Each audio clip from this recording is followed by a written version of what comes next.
Chapter 1329. Duo's small tribe had a total of 126 people, including all the adults, the elderly, and the children. They packed up their things and threw away everything that should be thrown away. Otherwise, each person wouldn't be able to carry a hill-sized backpack. Although there were few people and they lived a poor life, they had a lot of daily necessities. The group of people was ready. The people of the tribe took one last look at the place where they used to live and followed Zhang Xiaobao and Wang Wan's team to the local central tribe without any reluctance. Xiao Bei and the other 9 people called Su Yilong and also got busy. There were 2 children in the tribe that they couldn't take care of, so they were carried by the adults. The other small, dark, and thin children were their responsibility. They called the interpreters to give gifts to the children. There were a total of 15 children, 6 girls and 9 boys. After asking, they found out that the oldest was 8 years old and the youngest was 3 years old.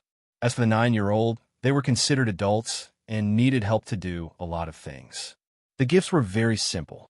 They were candy placed inside a toy, a bamboo toy. When the candy was placed inside, it would be poured out when it was eaten. When it wasn't eaten, it would be played with. It was a toy that Xiao Bei and the others didn't play with at all, but it was very attractive to the local children. Xiao He grabbed them one by one and made a few strange sounds from his mouth from time to time. He played very happily. There were also people who measured everyone in the tribe. When they were resting, there would be people who specially made clothes and shoes for them, just like what Xiao Bei and the others wore. The team carried a lot of cooked cowhide. No matter how hot it was, everyone had to wear high leather boots. Otherwise, they would hurt their feet. The other people in the tribe were carrying various tools that Zhang Xiaobao and Wang Wan gave them. The new tools were much better than the old ones, so they were very happy. Zhang Xiaobao's team reduced the burden of transportation. Since they were given out, they naturally wouldn't continue to help carry. Duo carried things on his back and a set of knives in front of him. There were a total of 9 knives inserted into a wooden box and locked with a chain. From time to time, Duo would touch the handles of the knives. Only then did he feel relieved that the things were not lost, and he didn't feel the pain in his chest for being kicked. These knives are very valuable, right? Duo once again touched the handles of the knives one by one and asked Zhang Xiaobao, "It's all right. We all brought good steel knives with us when we came out. They're much better than the scrap metal you're using." Zhang Xiaobao said that Duo had already been solemnly handed over to another strong man in the tribe. Duo nodded and walked a few steps before asking, "Why didn't you bring more inferior items? Your inferior items are also very valuable here. The difference between a beautiful bowl and an ugly bowl won't be much worse. We can flip through so many things, but you must have flipped through many times. Since I'm going out, I naturally have to bring good things." Zhang Xiaobao explained and then looked at Duo.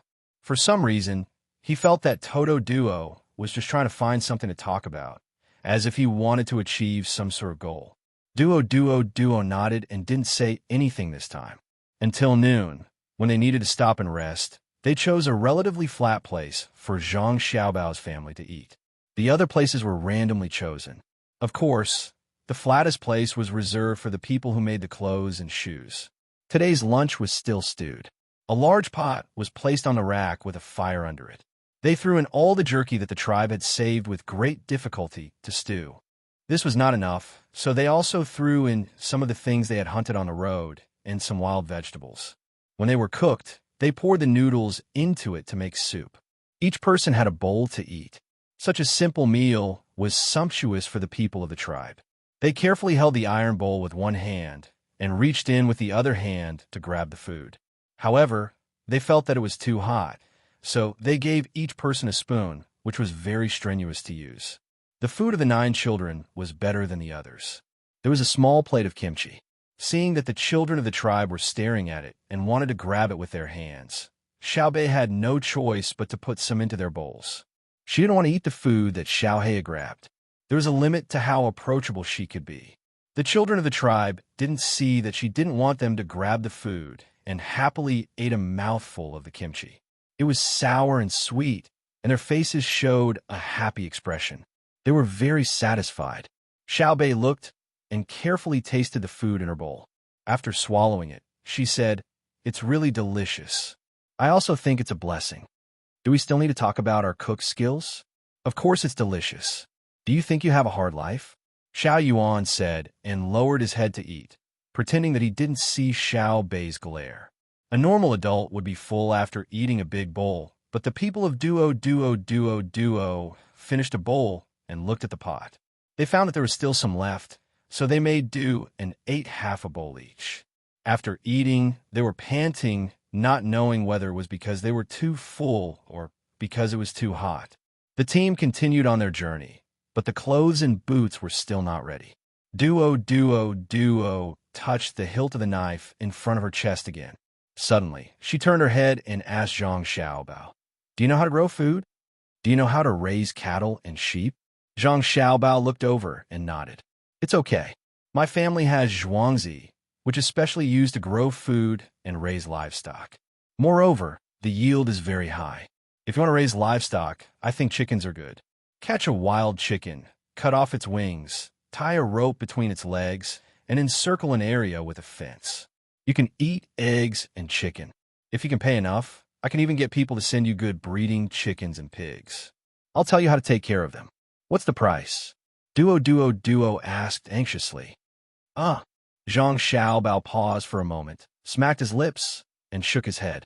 "Let's not talk about the price first. You don't have anything. Other than more than 120 people, you can't take out anything else.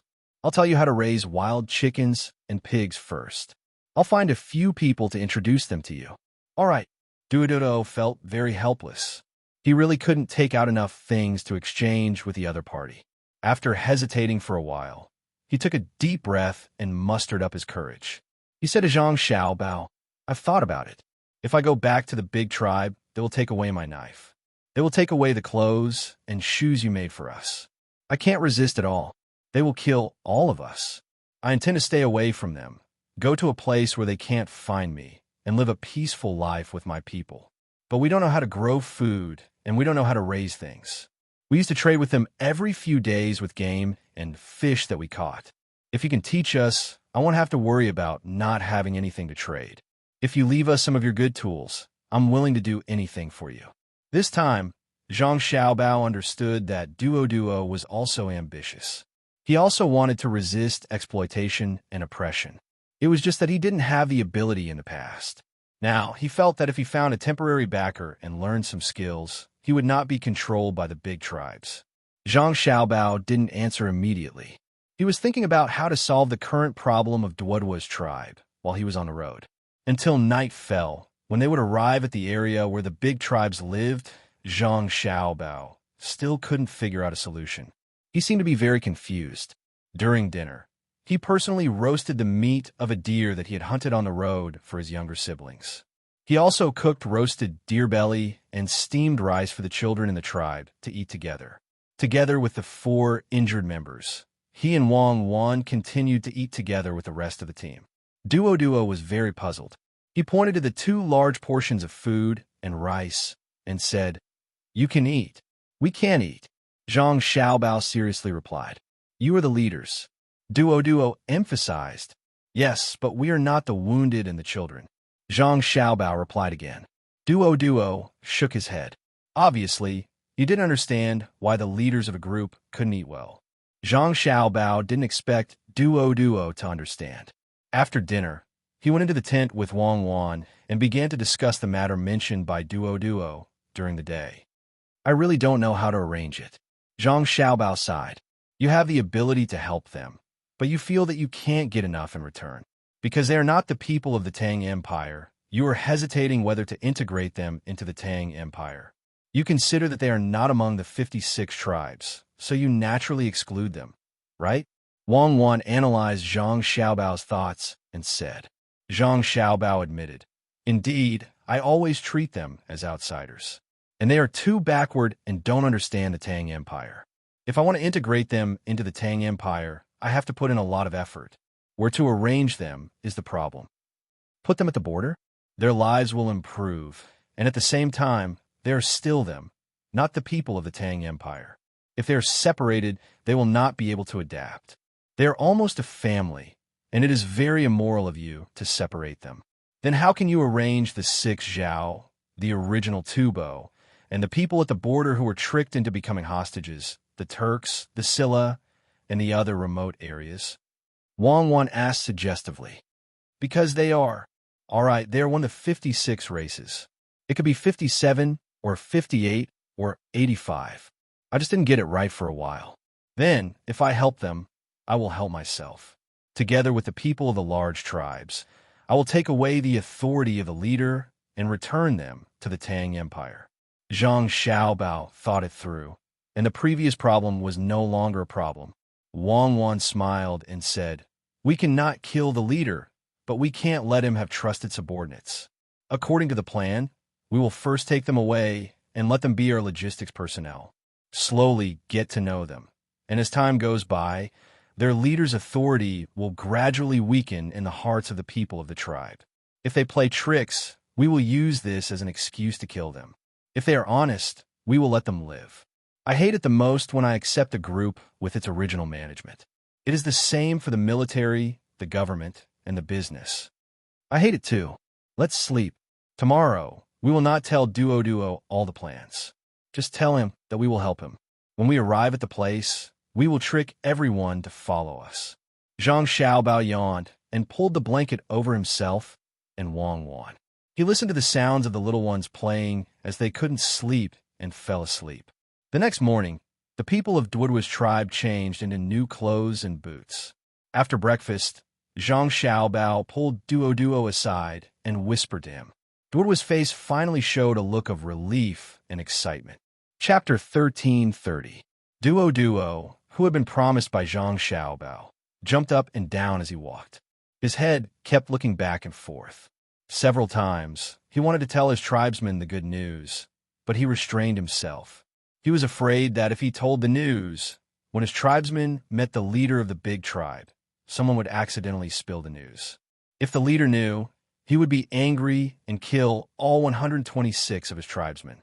Even though he had come with the Tang team, who could guarantee that the tribe leader would kill him in a fit of anger? Even if the Tang people helped him take revenge, he would still be dead. Duo was happy, so he asked the strong men in the tribe to work hard to hunt. They all pulled their bows and arrows and worked very hard. It was a pity that there were no metal arrowheads. Zhang Xiaobao's tribesmen had metal arrowheads, but they were not suitable for the shafts of bows and arrows. They carried crossbows, which were shorter than bows and arrows, but they saved strength, had a long range, and had high accuracy. There were 2 ways to load the crossbows. One was to kick the crossbows directly, the other was to shake the handle beside it. Crossbows were more convenient for assassination than guns. They were less noisy, and the most important thing was that the arrows could be retrieved. Duo looked at them with envy. At the same time, he was surprised by their ability to adapt to the terrain. Every time he saw someone with a crossbow, he would take a second look. However, he did not ask for it. He knew that the crossbow and the set of arrows were dozens or even hundreds of times more valuable than the set of knives he just got. Fortunately, Zhang Xiaobao gave him another set of knives. They were not for cooking, but for carpentry. The bows and arrows they used were made from tree branches. With a good knife, it would be easier to cut them, and it would be more accurate. The tail feathers used to balance the arrows would also be easier to find. The tribesmen could make bows and arrows as they walked. The workmanship was rough, but the effect was good when they hit animals. Zhang Xiaobao and Wang Wan also understood this, so they always asked the Tang army to be very careful. With traps and long-range weapons, they could teach the enemy a lesson. Duo didn't know that the bows and arrows used by his tribe would make Zhang Xiaobao and Wang Wan nervous. He always felt that the Tang people's weapons called guns were more powerful. He wasn't wrong in his thinking. It was indeed powerful. However, Zhang Xiaobao and Wang Wan had requested for 0 casualties, and they really did it. They didn't die directly from the other party's offensive weapons during the course of the battle. As a result, the pressure on the logistics team increased, and they had to exchange money for lives. Duo didn't know how valuable the lives of the Tang people were. He was looking forward to seeing how the thing called a gun attacked. Seeing that Zhang Xiaobao didn't use it, He couldn't help but ask, "Gun, let's have a shot?" Zhang Xiaobao hesitated for a moment and nodded. "It's just one shot. It's not easy to reload the bullets. It's like a bow. An arrow can be retracted after it's shot, but a bullet can't be used immediately after it's shot. If the shape changes, it has to be reloaded. It's very troublesome." "You don't have enough bullets?" Duo asked. "It's enough to kill you 10,000 times over," Zhang Xiaobao threatened. Duo waved his hand. "That's not what I meant. Let me have a look." Zhang Xiaobao stretched out his hand, and someone handed over a sniper rifle. After receiving it, Zhang Xiaobao took it apart and reassembled it. His hand gently stroked the body of the gun, and his face was also attached to the gun, feeling the trace of coolness. Duo, who was watching from the side, felt that it was very strange. It turned out that the gun could be taken apart, but why did it feel that Zhang Xiaobao wasn't holding a weapon to kill people, but a beautiful woman? Looking at Zhang Xiaobao's woman, Wang, her eyes were so gentle when she looked at the gun. "What's going on with these two people? When we pick up a weapon, we are one with the weapon. It's like you have a good bow. The chef's knife and the weaving girl's needle are all like this. Let's go to the front," Zhang Xiaobao said, and called Duo to rush forward. Behind them, there was the sound of messy footsteps. The 9 little guys and Su Yilong also followed, wanting to see the fun. There were many wild beasts in places that had not been extensively destroyed by humans. Soon, the group found a deer. It was an adult male deer with 10 forked antlers on its head. It was leisurely eating grass about 300 meters away from the group. In fact, there were people on the other side of the deer, but it didn't meet them. They were scouts, and they had to advance 20 miles. Zhang Xiaobao chose to shoot while standing, and he didn't have any support. Just as he was about to aim, someone beside him pulled his clothes. "Brother, let me do it, okay?" It was Xiao Nen who spoke. "Okay." Zhang Xiaobao handed the gun over. Xiao Nen stretched out her hands and caught it. Looking at the deer, she took off the scope and found a place to lie on the ground. She patted her right shoulder with her left hand and put her right hand on the trigger. She aimed with her eyes and began to adjust her breathing. Waiting and waiting, Duo didn't understand what a little girl was waiting for. Just as he was about to speak, a sudden gunshot sounded, startling him. The deer had fallen to the ground, and only its 4 limbs were still moving slightly. Rub it! Xiaobei shouted and ran to Xiao Nan's side, squatting down and rubbing Xiao Nan's shoulders. Xiao Nan was very shy and stood up. "It's okay. I'll be fine after a while. It doesn't hurt." After saying that, she still shook her arm. It was obvious that the recoil just now made her feel uncomfortable. Usually, she didn't use a sniper rifle to practice. Her pistol was also the most accurate among the 9 of them. Her firing speed was also fast, and she could hit anything within 35 meters. Duo looked at the fallen deer, and then looked at the girl who had just used the gun in disbelief. He ran toward the deer. When Zhang Xiaobao and others came near, he was still observing. There were no other wounds on the deer's body. Only its eyes were messy. When he lifted the deer's head, the other eye was also the same. Needless to say, it must have gone in from one eye and come out from the other. Duo looked back at the place where he was standing before and looked at Xiao Nan again. He asked in surprise, "You can hit the eyes from so far away." I didn't aim at the eyes. I aimed at the head. It was so far away, and I didn't use the scope. I couldn't see the deer's eyes." Xiao Nan was still shy and didn't show any pride. She knew that her brother and sister were better than her. She needed to continue practicing. "Why didn't you use the scope?" Duo didn't understand. "My brother and sister said that before a person with a good sense of shooting, using too many auxiliary tools will suppress his talent. I have to shoot by feeling. I want to be one with the gun." My brother and sister said that many snipers are good at shooting and can carry out tasks easily. However, one day, when they are fighting with a talented sniper, the gap will be revealed.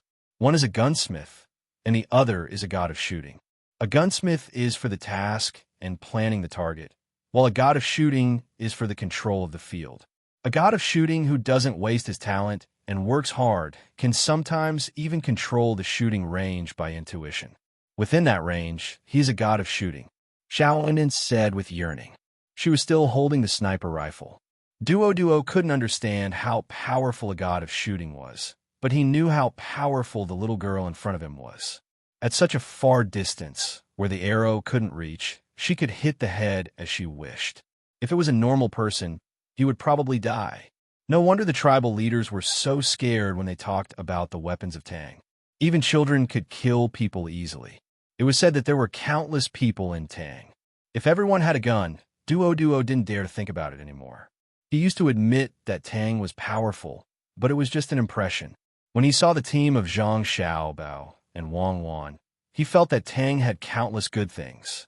Now, he really admitted that Tang was unimaginably powerful. While he was thinking, Zhang Xiaobao had already skinned the deer. This deer skin was too complete, and the deer was not small. He could make something for his brothers and sisters. After thinking about it, Duo found that a large part of the deer's skin had been skinned very well, even better than his. He was too embarrassed to help, so he squatted aside and watched. Then he said to Zhang Xiaobao, "The deer head should be given to your sister." "No," Zhang Xiaobao replied casually. "It is the symbol of a warrior. When our children hunt for the first time, they will leave a part of the beast for their children." Duo thought that Zhang Xiaobao was greedy for the deer head, so his tone was a little different when he persuaded. Zhang Xiaobao didn't stop. "Can I leave it? She has killed too many animals. The purpose of killing animals is to eat and use, not to show off. Otherwise, it is disrespect to life and blasphemy to humanity. When you leave the head of an animal on the wall, you want to show others how good you are at killing animals and how powerful you are. My wife, and I don't need to put any head on the wall, but where we are standing, who dares to say that we are not powerful? Yes, I don't want the deer head. The thing takes up space. Thousands of people have died in the hands of my brother and sister, but the paintings on the wall of my brother and sister's house are mountains and rivers. When you show your courage by using other animals' bodies, it is because you are not confident enough." Xiaonan stood over with a gun and watched the deerskin. His words supported her brother. Although she already knew that her brother was not her biological brother, she didn't understand the difference between a biological brother and a biological brother. Moreover, she had forgotten the things when she was younger, but she always remembered when Xiaobei gave her candy. So every time someone questioned her brother, she opposed it. Duo was speechless for a while. There were indeed several heads of beasts in his original home. There were bear heads, tiger heads, and many wolf teeth. He even had a chain of bear teeth around his neck. Just like what Xiaonan said, he used these heads to show the power of his tribe. Later, he left with the Tang team, so it was not convenient to carry them. No matter how precious the heads of animals were, they were not as precious as a set of knives. He put his hand on his neck and secretly exerted force. When he struggled again, his neck hurt, and the chain of bear teeth was pulled off by Duo. He used his wrist and threw it into the barley next to him. Only then did he feel relieved. "What are we eating tonight?" Zhang Xiaobao asked when he was packing up the deerskin. Xiaobei didn't need to be reminded to know that he was asking about them. He came over to look at the bloody deer and asked, "Didn't we arrive at the tribe's place at night? If I am not satisfied with their hospitality, I will. If I had known earlier, I would have brought our guards. They could be used as training. They are very old. The oldest one is already 20 years old." Xiaobei wanted to say that his guards were not good enough to receive his people, but when he thought about it, he realized that he didn't have any guards that belonged to him. They were all his brother and sister's guards. His 9 guards were still undergoing training, so he was very depressed. Chapter 1331. Duo had been listening the whole time. When he heard what Xiaobei said about his guards, he began to guess who this Zhang Xiaobao from Tang Dynasty was. From what they said, the ones following them were not the Tang Dynasty's army, but their own slaves. Oh, they called servants. There were also children, but they didn't come. What did their family do? Also, the little girl with the spear said that thousands of people had died at the hands of Zhang Xiaobao and his woman. Were they not afraid of Tang Dynasty's laws? It was said that killing was not allowed in Tang Dynasty.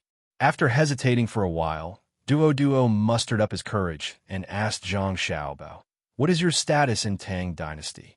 You killed many people and you are not guilty?" I am Zhang Xiaobao, Zhang Xiaobao said. I know. I heard you say that you are a good person. Then what is your status? Duo was very nervous. Zhang Xiaobao finally stopped what he was doing and looked at Duo in shock. Wang covered her mouth and laughed. Xiaobei said, I'm dying of laughter. Uncle Duo, you are really interesting. Brother, you are also interesting. Zhang Xiaobao also laughed and patted Xiaobei's head. He said to Duo, since you don't know my name, it's useless to talk about the official position. This war against the Duo was planned by my wife. As for me, I am responsible for mobilizing people to help transport things. You understand now, right? Duo looked at Zhang Xiaobao in shock, and then quickly turned to look at Wang. He moved his feet and took 5 steps back.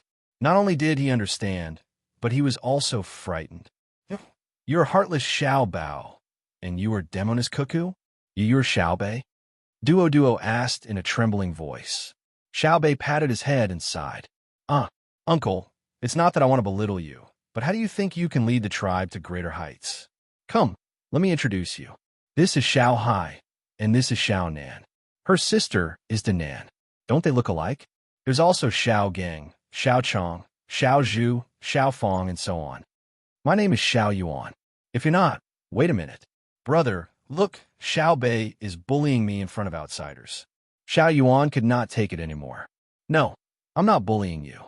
You don't need me to introduce you, right, Uncle Duo? Xiao Bei hurriedly asked Duo. Duo kept nodding. Yes, Xiao Yuan will be Xiao Bei's man in the future. It's just that he's always bullied by Xiao Bei. He doesn't act like a man. What are you talking about? Little Yuan is giving in to me. Uncle, you only know how to bully women. Right, big brother Yuan? Little Bei pouted and said to Toto before smiling sweetly at little Yuan. I'm so worried. Little Yuan also slapped his forehead. What do you want to eat tonight? Zhang Xiaobao asked again, ignoring the little one's playfulness. Xiaobei smiled at little Yuan again. He observed the deer and said, Let's eat the venison hot pot. Everyone has a small pot in front of them. Little Yuan and I will share one. There must be chili in the seasoning. Zhang Xiaobao nodded and agreed. He began to ask people to prepare enough portions, and it had to be the best part of the meat. He knew that Xiaobei was still unwilling to eat in the same pot as the children in the tribe. Even though he had washed his new clothes when he changed, he was still tanned. Moreover, he did not undergo hygiene inspection, so Xiaobei was afraid of getting sick. Duo could tell that the children did not like to eat in the same pot as his children, so he could not help but feel a little uncomfortable. However, when he thought about how this person directly started a war against the cannibals, his status was naturally very, very high. So high that he would not have come into contact with him if he did not meet him by chance. Then, he suddenly saw Zhang Xiaobao promise the children to make some hot pot, so he used this as a topic. Zhang Xiaobao, can I call you guys like this? You guys okay? Xiaobei, do they like to eat meat? You can call me whatever you want, but you can't call me you guys. It sounds awkward to me. You don't have to care too much. My wife and I are actually very kind. Really? Okay. I won't say that we are kind.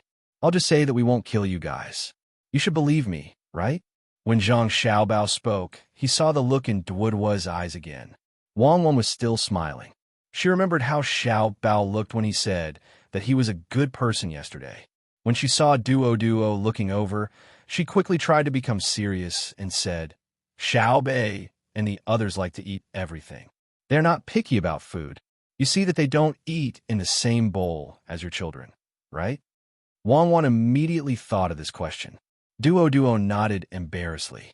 Zhang Xiaobao smiled at him to show that he understood, but he still explained, Actually, Xiaobei and the others don't like to eat in the same bowl as other children. It's not that they dislike it, but that they are afraid. We walk around the capital, and every place is different. To put it in a more profound way, it's different from bacteria.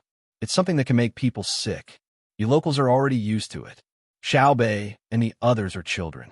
If they get sick from eating together, it won't be easy to treat them. In fact, we put medicine in the food you eat, including the clothes you change. The purpose is to let you take a bath first.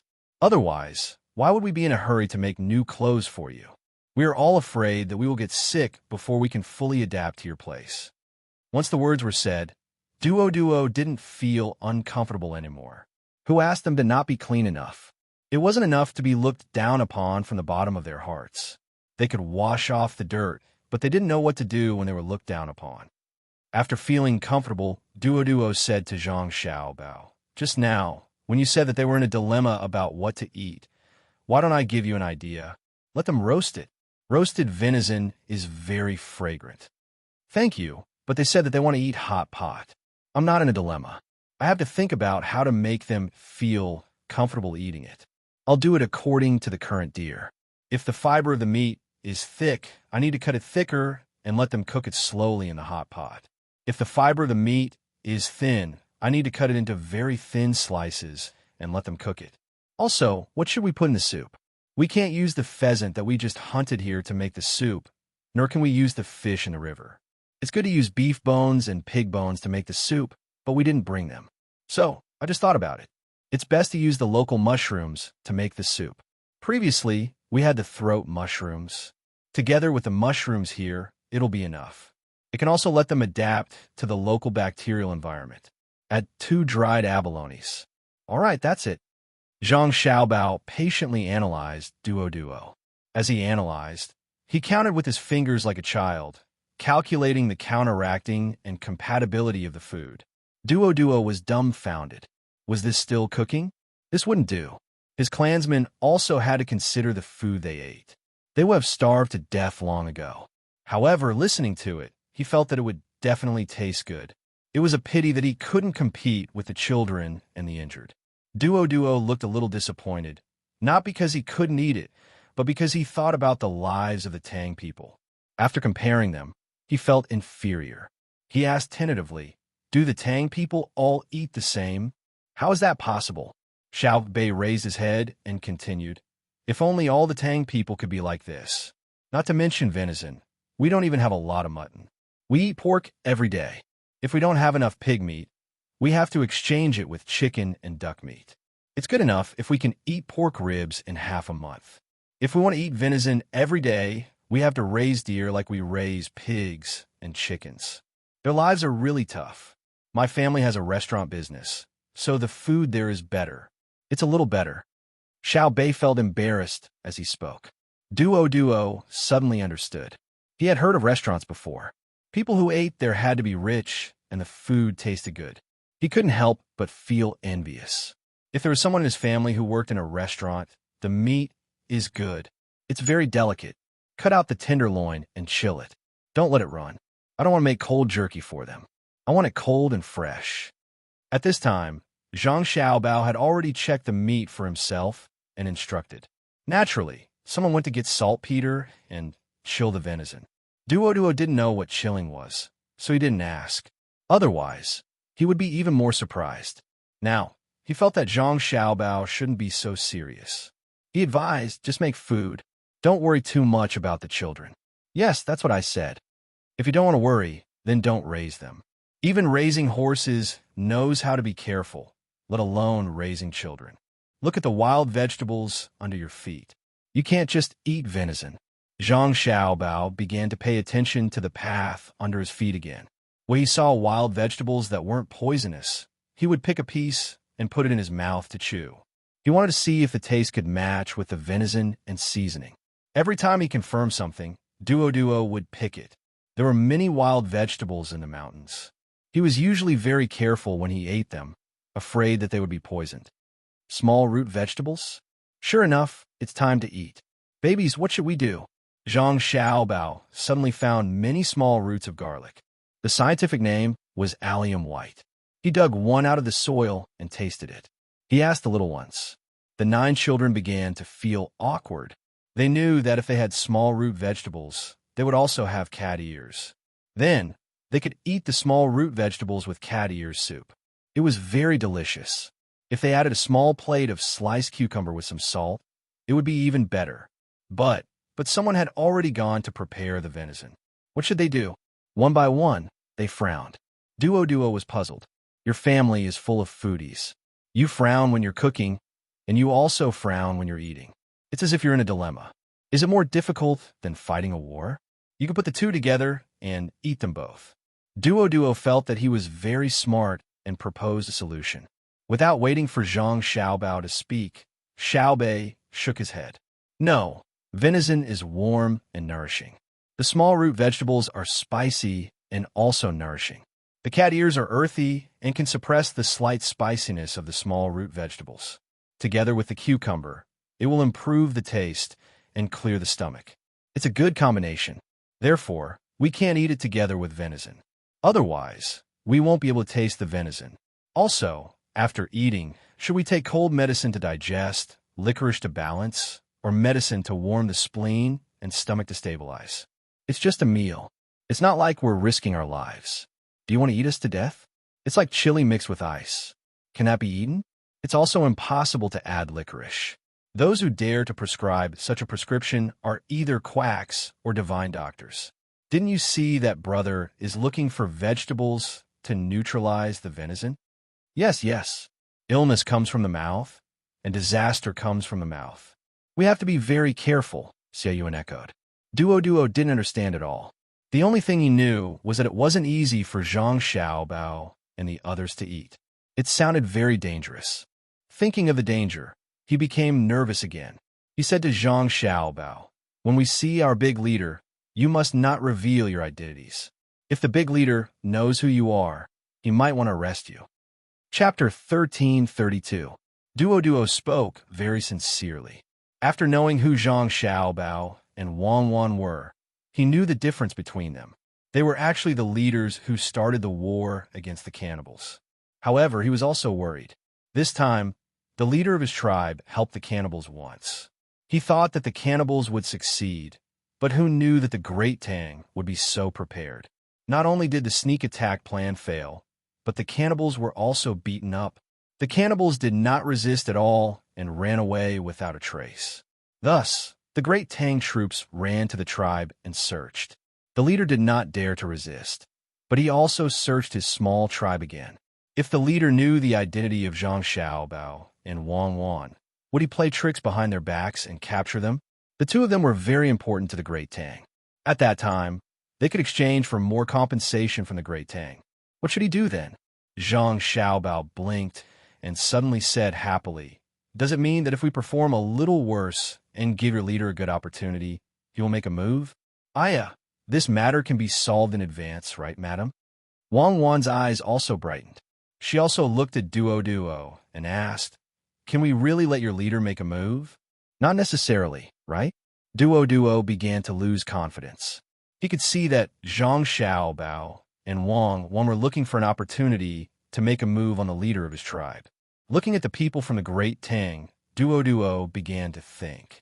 After a while, he gritted his teeth and said, "If you believe me and can give me enough things, I can trick them out. You could do it directly. This way, I will be responsible for persuading the others and making them listen to you." "What if you fail?" Zhang Xiaobao asked. "My life will be taken by them." Duo put on an expression as if he was not afraid of death. Zhang Xiaobao waved his hand. "Forget it. Let's just follow the previous plan and directly use a strategy to kill. Your people will not be convinced. I still need them to follow the team and do things.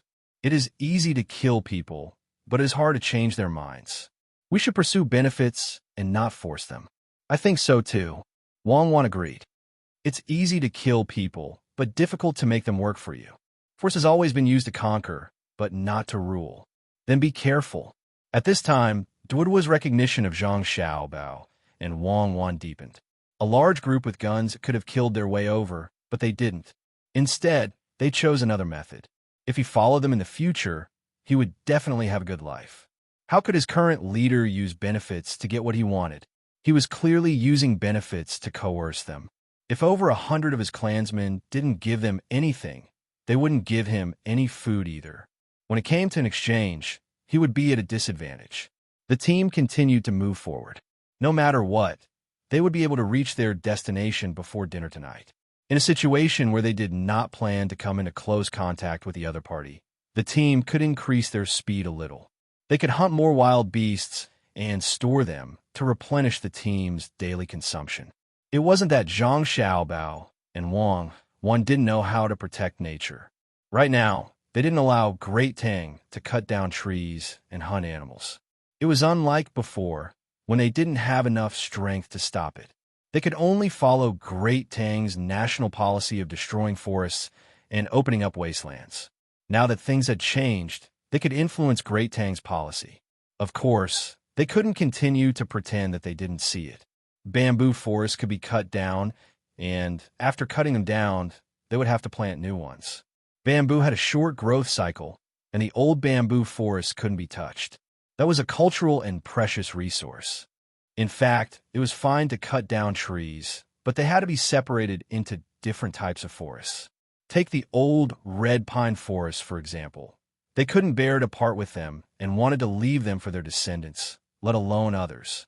As for opening up wastelands, they had to clear up the wastelands first. How many people did Great Tang have? Wasn't there enough land for them to plant?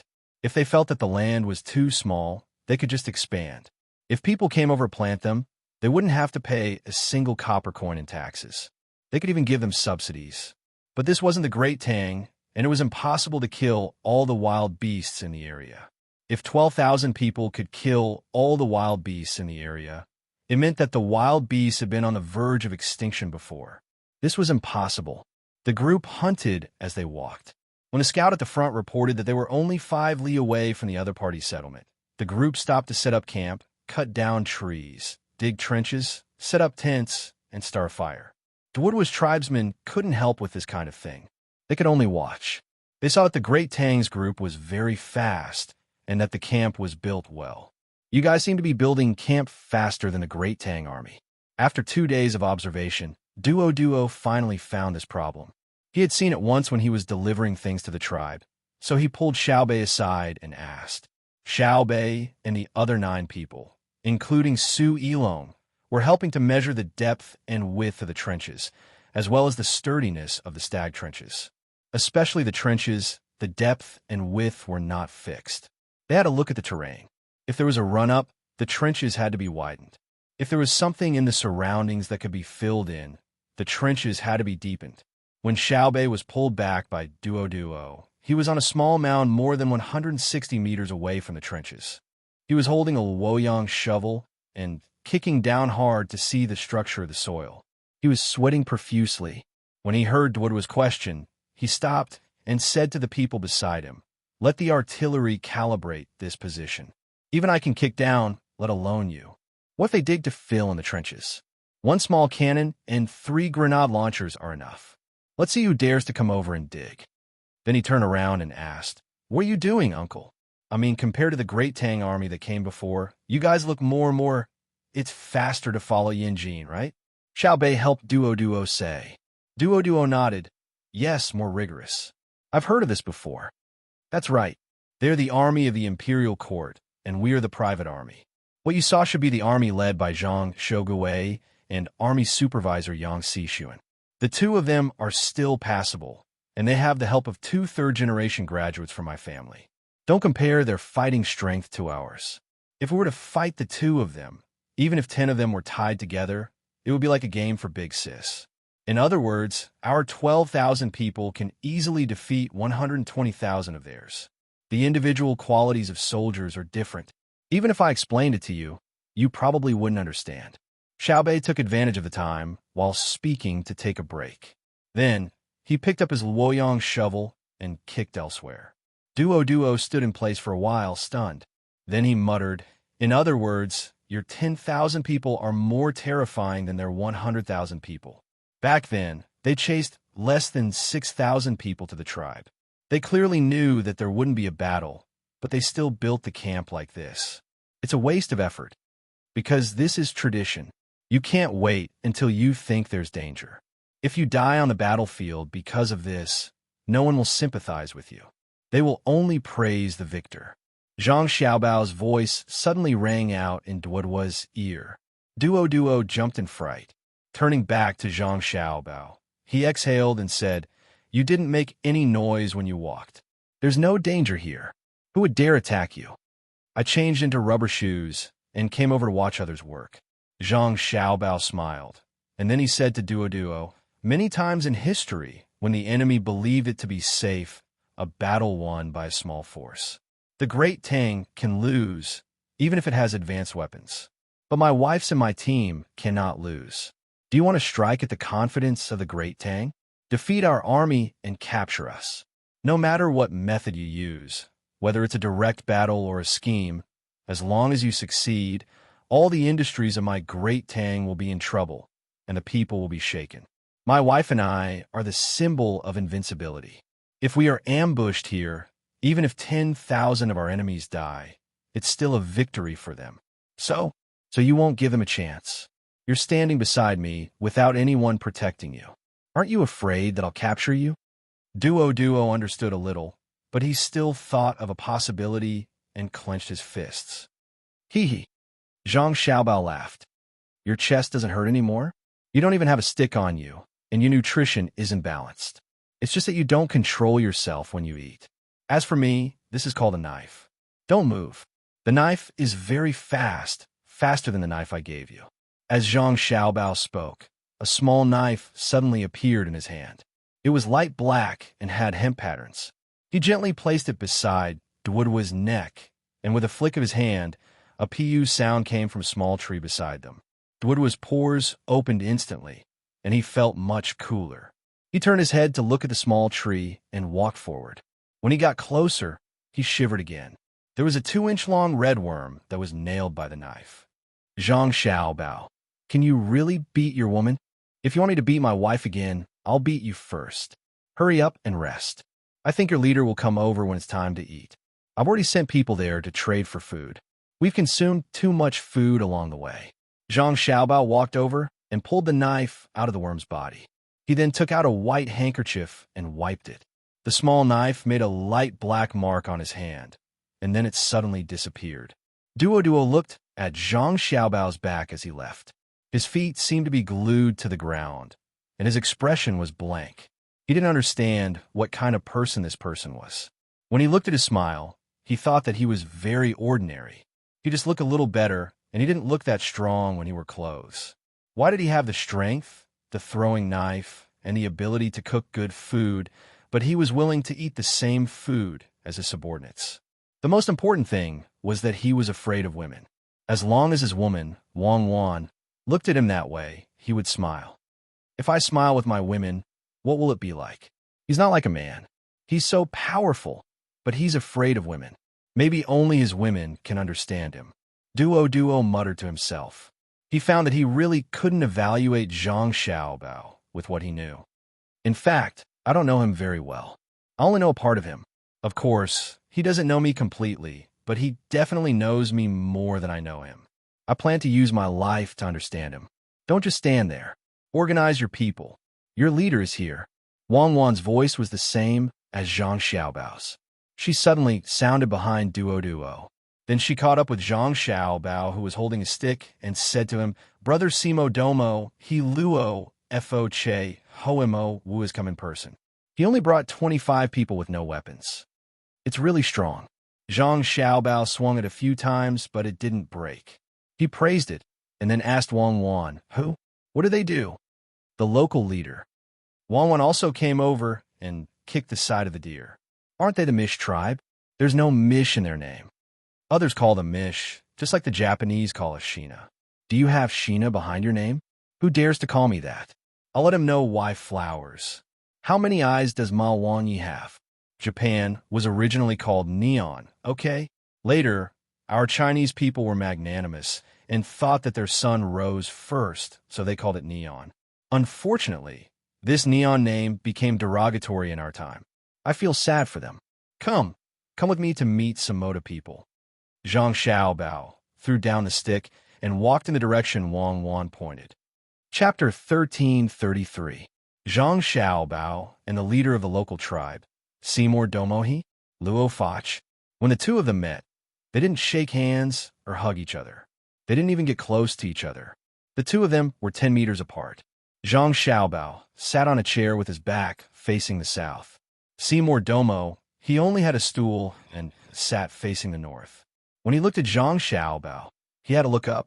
It was not that Zhang Xiaobao was deliberately making things difficult for him. It was the rules that represented the dignity of the Tang Empire. How could a leader of a small tribe be on the same level? He was already being merciful by not making him kneel. As for why they could put their arms around each other's shoulders when they met, it was to show that they were close. When to be close and when to be dignified was decided by the person in charge. It was also decided by strength. At this moment, Zhang Xiaobao decided to be dignified. After all, thunder and rain were the grace of the emperor. Seymour Domohi below? Luo Fach? Brother Hima Wu, why are you here? Zhang Xiaobao asked in a sarcastic tone. Seymour Domohi? Luo Fach. Brother Hima Wu felt very uncomfortable when he heard this. He was not your subordinate. Why do you have to treat me like this? Although he was unconvinced, Seymour Domo, he showed a respectful expression and replied, We see that the envoy from your country has traveled a long way and have worked hard. Therefore, we are here to greet you personally. After he finished speaking, he raised his head and looked at them, as if he was here to visit them, giving them a sense of being neither servile nor overbearing. Zhang Xiaobao, who was sitting on the chair, sneered, Haha, we are not here to visit you. We are here to kill. Since we are here, someone must die. Seymour Domo, he took a deep breath and forced a smile. He asked, Who do you want to die? Those who stare at us die. Those who bare their teeth at us die. Those who are disrespectful to us die. Those who do not listen to us die. Those who make me uncomfortable when they smile at us die. Come, Seymour Domo, give me a smile. Zhang Xiaobao rested one leg on the armrest of the chair and leaned against it, casually saying to Seymour Domo, Beside him, someone had already raised his gun and aimed it at Seymour Domo. Seymour Domo felt deeply humiliated. It wasn't just him. When everyone heard Zhang Xiaobao's words, they felt that Zhang Xiaobao was too much of a bully. He had come to take a look. Even if they didn't treat him well, there was no need to humiliate him. Facing the threat of death, Seymour Duomo finally chose to compromise. He raised his head and gave Zhang Xiaobao a smile that he thought was the most beautiful. He really did not want to die in such a sullen manner. Yes, not bad, but you need to practice more when you go back. We will go over tomorrow morning. Are you all ready to welcome the Shangguan Kingdom? Zhang Xiaobao and Wei Wei nodded and asked Seymour Domo, We're all ready. Seymour Domo, he couldn't say anything else. In truth, he hadn't been prepared at all. He had only just learned that the Great Tang had come and said that they wanted to trade. After learning that it was Zhang Xiaobao and Wang Wan's army, he had come with a nervous heart, intending to understand the purpose of their visit. He hadn't expected that Zhang Xiaobao would treat him like a subordinate on their first meeting. After all, he was the leader of more than 3,000 people, and yet he wasn't given the slightest bit of respect. This was too much. After silently cursing, Seymour Domo, he felt much better. He adjusted his emotions and began to consider proper matters. Zhang Xiaobao and Wang Wan had come to his territory. He had helped the Arabs before, so if they used this to cause trouble again, how should he deal with them? Zhang Xiaobao was satisfied this time. He didn't insist on making things difficult for this man. He had noticed that this man called Seymour Domo, he had an indifferent expression in his eyes. He was very calm, very relaxed, and very reserved. He wanted to be on equal footing with him and display the prestige of a leader of a small tribe. For some reason, Zhang Xiaobao couldn't help but think of that Filipino President Aquino from a documentary. He was an idiot who couldn't see the situation clearly and had an extremely poor attitude. Every time someone died on his side, he would laugh. This was a sign of immaturity in political wisdom. Even if you were secretly happy and no one cared, you had to pretend. Even the President of the United States didn't dare to laugh. So what were you if you weren't an idiot? This was respect for life. This Seymour Domo, he gave Zhang Xiaobao precisely this feeling. Say, you have a tribe of 3,000 people that doesn't have anything. So what are you pretending for?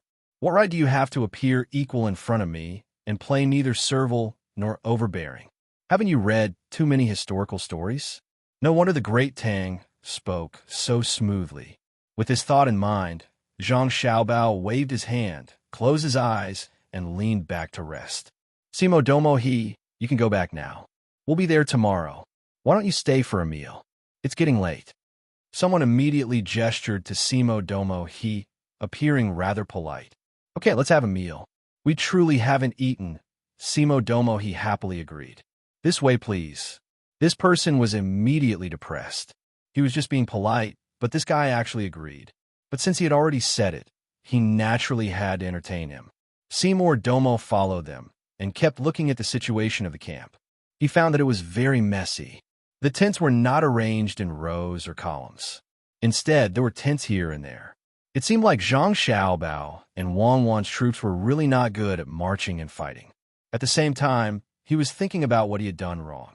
According to the books of the great Tang, many of them said that when one went out to meet the leader of another place, he would be neither servile nor overbearing and would criticize the other party. In the end, when the other party said to push him out to be beheaded, the person who was pushed out would laugh a few times and be asked why he was laughing. After that, it would be easy to handle. He would say his own words, and the other party's leader would think that it made sense, so he would succeed. But today, he didn't say that he was going to push Xiaobao out to be beheaded. Instead, he aimed the gun at Xiaobao. If Xiaobao were to laugh, would he die before Xiaobao could ask him why he was laughing? He had seen that spear before, and it was more formidable than a bow and arrow. If the arrow was far away, he might be able to dodge or block it, but the spear would not give him the time. By the time he heard the sound, he would already be dead. For a moment, Simo Domo was very depressed. He also knew that the other party didn't want him to stay for dinner, probably because he had helped the Arabs before. Those damned Arabs, they actually lost, and they even ran away so quickly. Okay, get up. Xiaobei and the others are waiting to eat hot pot. You go and cut them. Xiaobei says that he wants to eat thin strips. You think of a way. Zhang Xiaobao was still lying on the chair when Wang Wan came over to urge him. In truth, she could also cut, but she could not compare to Xiaobao. In order to make her little brother and sister eat happily, she needed Xiaobao to do it. Zhang Xiaobao was indeed a little tired, not physically but mentally. He knew that it didn't matter what kind of attitude Seymour Demoki had just met. What mattered was whether Seymour Demoki had the same idea as his people. A leader's influence on the people under his rule was extremely large, second only to the influence that parents and teachers had on their children.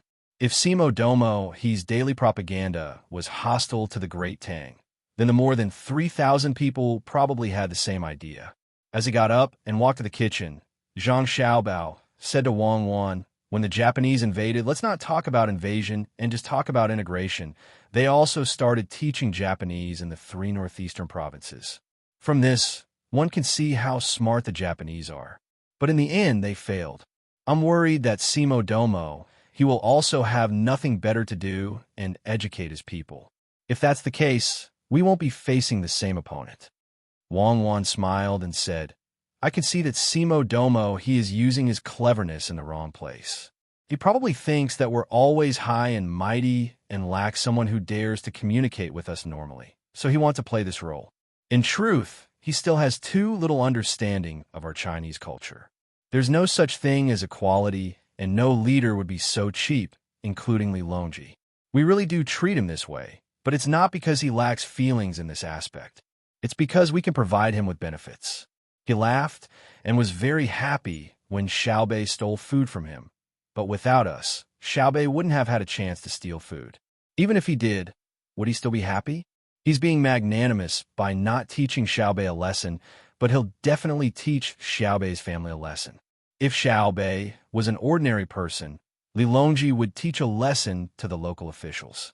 As for us, we can communicate with the people of Tang equally, but Simo Domo he thinks that we're used to being high and mighty, so he wants to give us a special impression.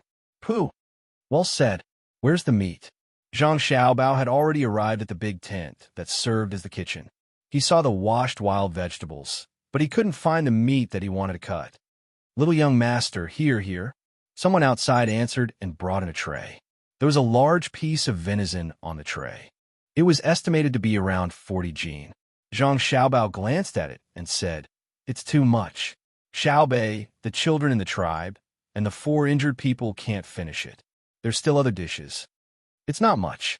Don't we have little young master and little miss? 5 jin is enough for the 2 of you.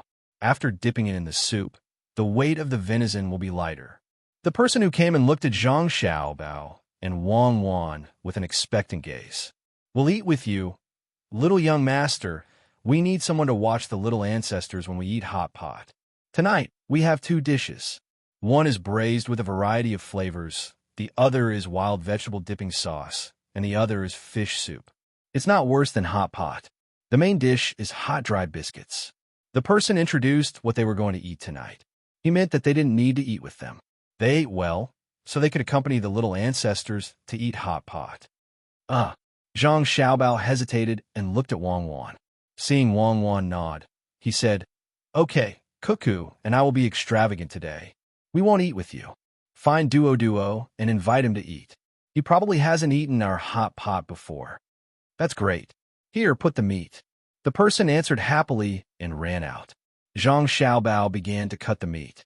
As for the strips that Xiaobei mentioned, he didn't care at all. If the meat in hot pot was cut into strips, it would disappear when it was put into the pot. Even thin slices like this had to be prepared for the children in the tribe. Otherwise, with their movements, the meat couldn't be picked up at all. It would become the bottom of the pot after a few dips. Zhang Xiaobao's movements were very fast. He cut the meat according to the horizontal lines. When he cut, he first destroyed the lines. When he dipped the meat, he slightly froze it and kept the moisture. When he cut it, Wei Wei pulled and pulled, and it immediately became a roll. Wang Wan looked and had nothing to do, so she praised good knife skills. Chapter 1334. Don't just look at it and talk. Put in the wooden tray over there. Don't let it melt later. It is not easy to form cold fresh meat in such a short period of time. If it is slightly frozen, once it is cut, it will become the taste of watery meat. Zhang Xiaobao did not stop moving his hands and instructed Wang Wan, who was standing at the side and watching without helping. Wang Wan had been admiring Zhang Xiaobao's knife skills. It looked very ordinary. He just made a cut and then lifted the knife. What was different was that the meat was rolled up instead of in pieces. It was obvious that he had added other movements when he was cutting. There was a hidden force. After all, cutting by hand was not like a meat slicer. Hearing Zhang Xiaobao's dissatisfied voice, she smiled and quickly went to get the wooden tray in the ice. She did not forget to put a few pieces of ice around it. After putting it on the tray, Wang Wan looked at the meat roll and praised, "The meat is so good. It is actually a small circle of white meat. It is almost like lamb. There is fat. Otherwise, why does it need to be frozen? Otherwise, the fat can't be cut so thin and stick to the knife. Unless I let the knife and the meat be at the same temperature and put a layer of other oil on it. Of course, a special knife can also be used, but we don't have that technology. It would be better if we have cold forged knives." Zhang Xiaobao took another piece of meat and sighed as he cut. Wang Wan did not say anything. The technology was several generations behind. If there was cold forging technology, the first knife made would not be a kitchen knife, but a scalpel. Also, the cutting knives and kitchen knives of the lathe were luxurious enough to use cold forging technology. Seymour Domo is staying for dinner. Should we entertain him? Wang Wan thought of another thing. Entertain him. Just entertain him. He'll eat hot pot with us. The people he brought will eat with others. It is a matter of etiquette, but we don't need to talk to him about serious matters. We don't even need to talk. Zhang Xiaobao suddenly stopped and looked at the meat. It was actually injured. This piece has to be cut out. We don't want this part of the meat. The knife in Zhang Xiaobao's hand moved back a distance. He wanted to cut down and take a look. He shook his head and continued to move back. This time, he finally let go of the tangled piece of venison. Wang Wan took it and looked at it. She rolled her eyes a few times and said, "He must have hit a hard rock or something and then stabbed himself. Otherwise, there wouldn't be such a scar in this place. It's not easy to live after all. I think it's good to be alive. If it's really too easy, don't you think life will be boring? There's still so much meat waiting to be cut. Now I know why it was so expensive to cut meat by hand." Zhang Xiaobao's movements were not slow, but the meat was too thin, and it required a lot of strength from his wrist. When he exerted force downwards, he had to cut, not press. Otherwise, the meat below would be a little deformed. Then, when the knife went down, it would either be thin or thick, and there would even be a situation where half of the meat was cut. Taking the sharpening stick, Zhang Xiaobao rubbed the knife against it twice and continued to work hard. I will never cut meat for them like this again. It's so torturous. The knife will be blunt after 2 cuts. Wang Wan looked at Zhang Xiaobao, always using the sharpening stick to scrape the knife. Until now, she still didn't understand why, because she didn't need to use that thing when cooking. Zhang Xiaobao shook his head lightly. It's scraping the edge of the knife. The oil on the knife is scraped off. The knife is fine. How about this? Prepare a basin of hot water and a basin of cold water. I will first put the knife in the hot water, then use a towel to wipe it. After wiping it, put it in the cold water, then use another towel to wipe it. This way, there's no need to use the sharpening stick. Use the hot water to get rid of the oil, and use the cold water to lower the temperature of the knife. Every industry is not easy. Eating, it seems to be the simplest, but also the most complicated. Then why is it so expensive to cut meat by hand? Is it because of manual labor? Wang Wan asked suggestively. Because you can't tell the quality of the meat when it's cut by a machine. The texture will be messy. If you ask, people will say that it's the machine. But when it's cut by hand, the texture will be there. No chef will cut the meat for you under the condition of destroying the texture of the meat. Otherwise, this chef won't be qualified. In this way, you can eat with ease. You can eat whatever meat you want. You don't have to worry about the mutton oil added to other meat. The popularity of hand-cut meat is because of the quality of the meat. The price of meat is cheap. Everyone can't buy good meat. The main reason is that in restaurants, it's a case of bad money driving out good money. But with hand-cut meat, everyone will choose this kind of meat in order to eat better. Thus, there's also the saying of good money driving out bad money. The main reason is that eating is different from other things. Everyone knows that illness comes from the mouth. Moreover, when eating in restaurants, naturally, they won't care about the difference in price. Thus, the slightly more expensive hand-cut meat is more popular than the machine-cut meat that you don't know what kind of meat it is. Zhang Xiaobao shook his left hand as he spoke. He had been using this hand to press the meat. It was cold. His fingers were numb from the cold. Wang Wan nodded in understanding. She knew about this matter. Chinese people were really smart. Not only were foreigners afraid, but Chinese people were also afraid. If it was Chinese people, they could sell a pound of mutton that cost 70 renminbi for 20 renminbi, just like how mutton that cost 30 renminbi was sold for 10 renminbi more than 100 years ago.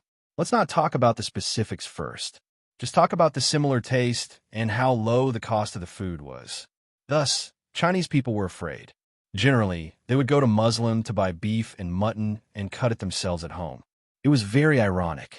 They were religious people who should be restrained and rejected, but they had no choice but to go to other people's places to buy things because no one dared to sell fake meat in that place. That was ethnic conflict, and people would die. Selling things to foreign countries, in terms of the same quality, was still very cheap. What made the foreign industry even more afraid was that China's exports were much lower in quality, but the price was much lower. Yes, the quality was indeed not very good, but the price was cheap. If it was a car, quality was very important. But what quality did disposable tableware need? It was thrown away after eating. Are we Chinese people really the scourge of this planet? Wang Wan found it funny and asked, China is the scourge of the entire universe.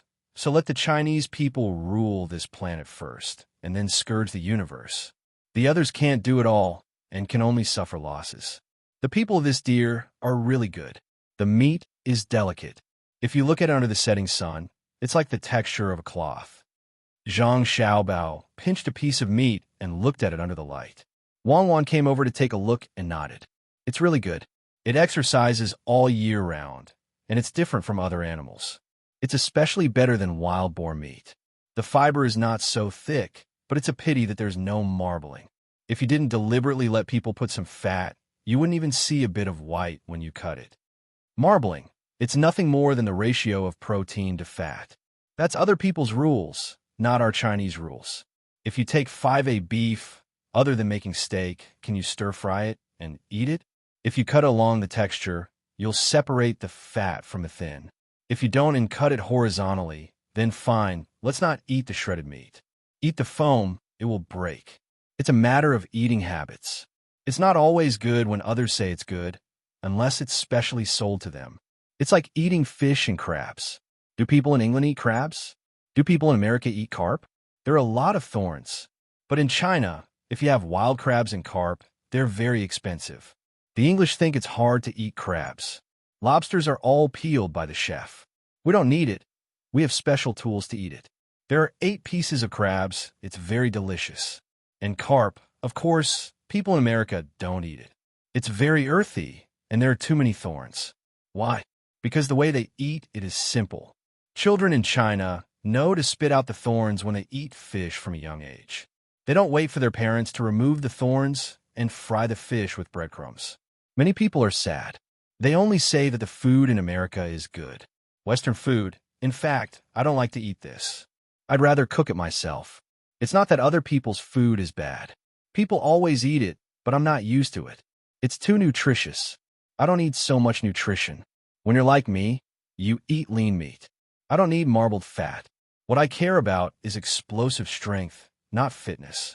I don't need so many special muscles on my body. Okay, it's not easy to eat. By the time Xiao Bao finished speaking, he had finally finished cutting the meat. His 2 hands were swinging vigorously. In just a short while, he had cut more than 40 jin of meat. Moreover, it was a high standard thickness.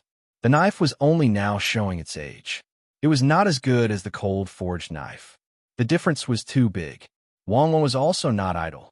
In fact, there were not many meat rolls on a tray. Zhang Xiaobao cut them quickly like magic.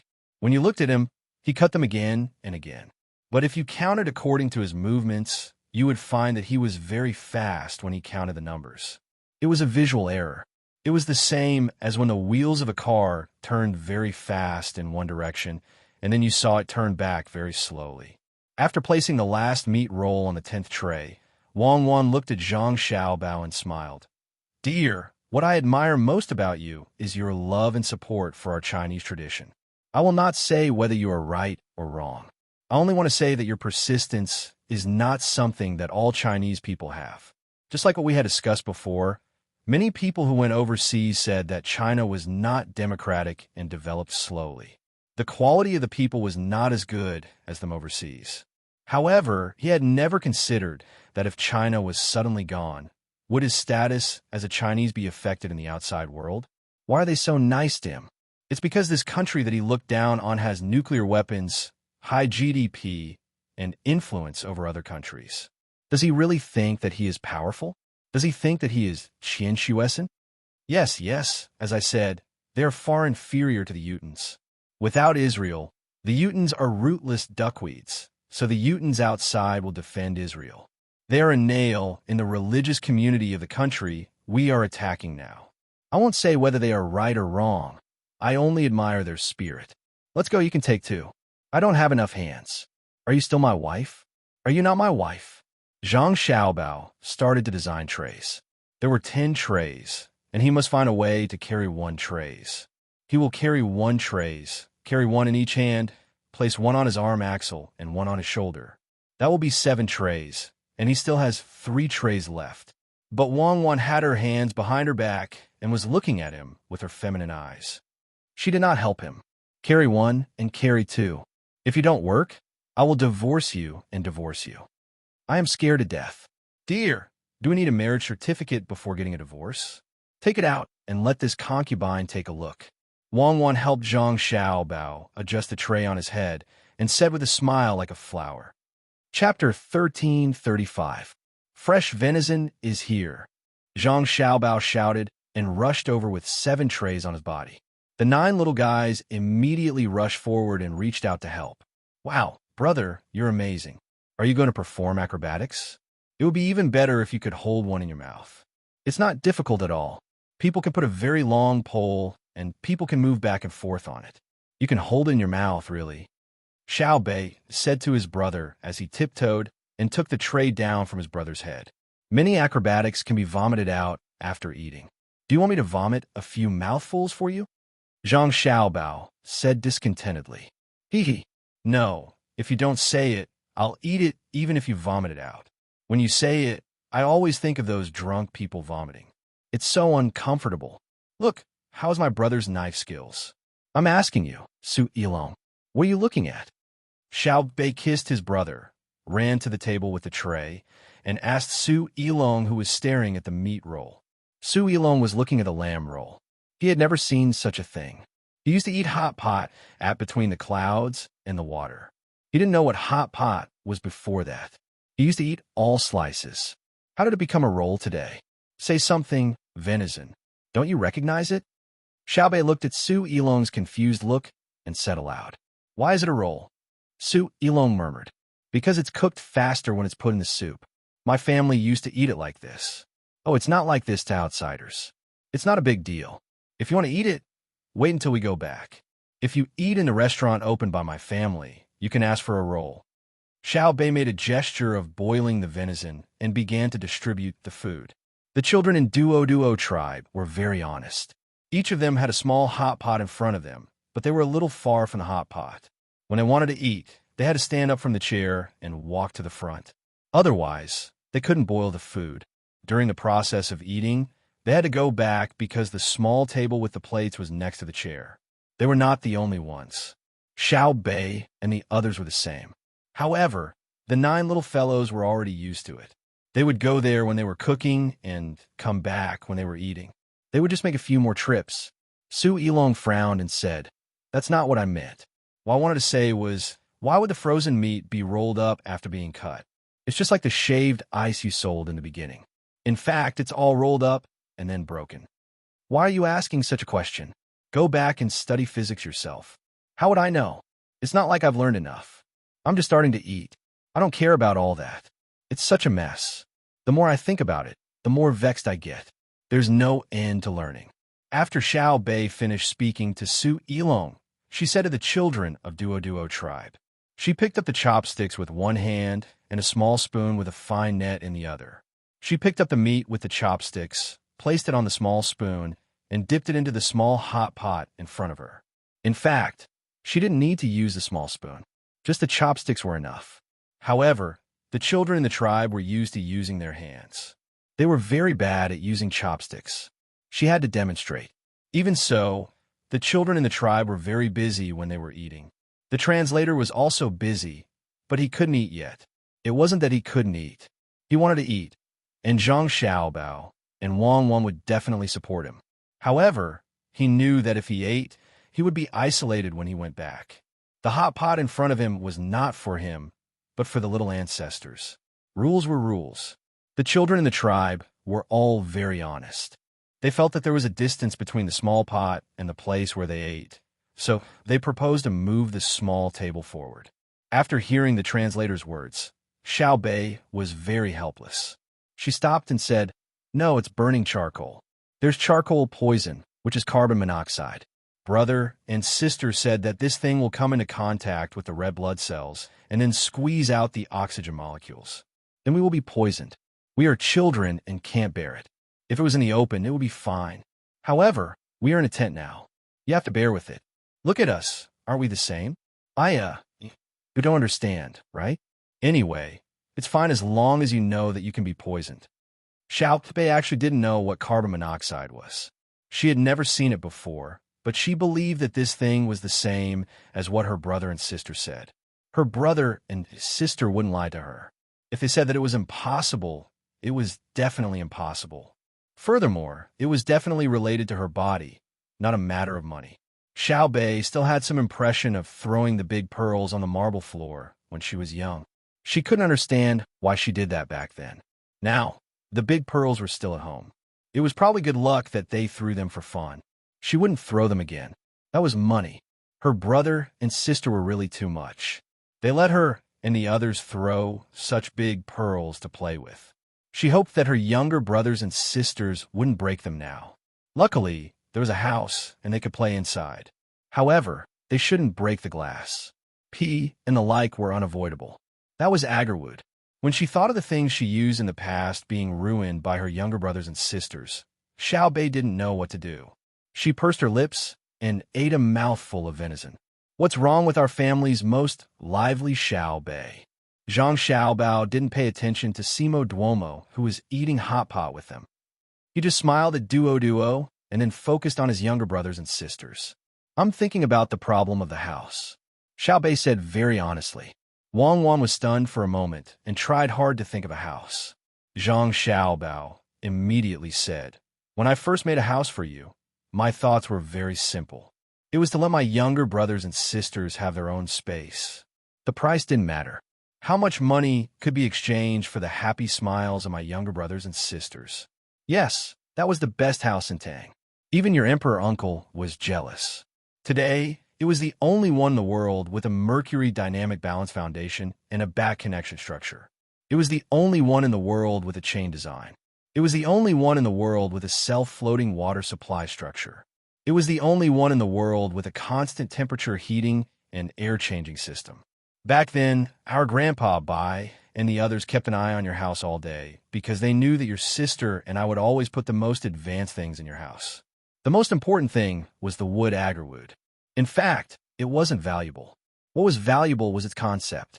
Now, do you want to know what the house that Ji Ziangrui is using now looks like? Do you want to know how safe it is for them to play in it? Yes. The 9 little guys shouted in unison. They could also go in now, but the height was a little low.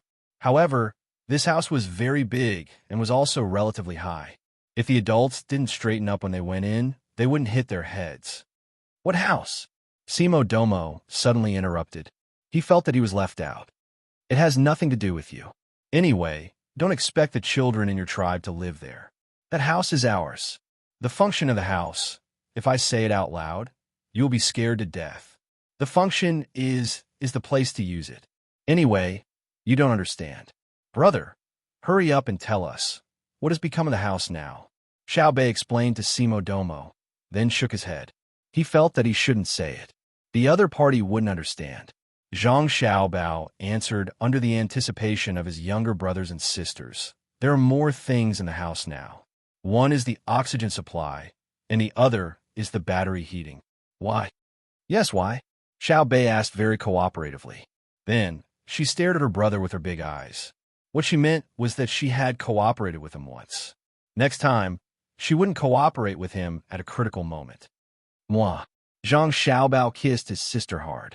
This kind of silent communication was the most intimate. Others only thought that his sister was asking questions, but he knew that his sister wasn't asking questions. She was angry. It was a big favor for her to compromise for him. Brother, if you don't say it, I will tell my mother, grandfather, and grandmother when we go home. I will say that you are deliberately keeping them in suspense. Let's see who they will side with. Oomph. Xiao Bei threatened again. You should tell your emperor and let him control your brother. Simo Domo said to Xiao Bei as if they were close friends. Xiao Bei turned his head and pursed his lips.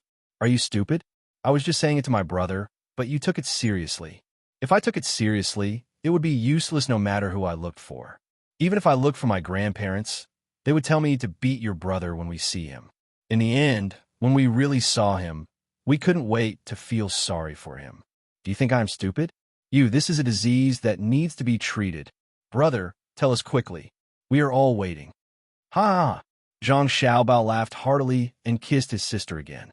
He said, as expected of the person in charge of foreign affairs. You are indeed amazing.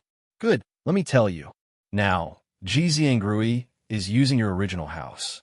There is a separate sealing system inside. That is, when the overall pressure from the outside is too strong, the house will be completely sealed immediately. Air can only go out, but not in. Even the Tang Empire's Ministry of Works doesn't have such a thing.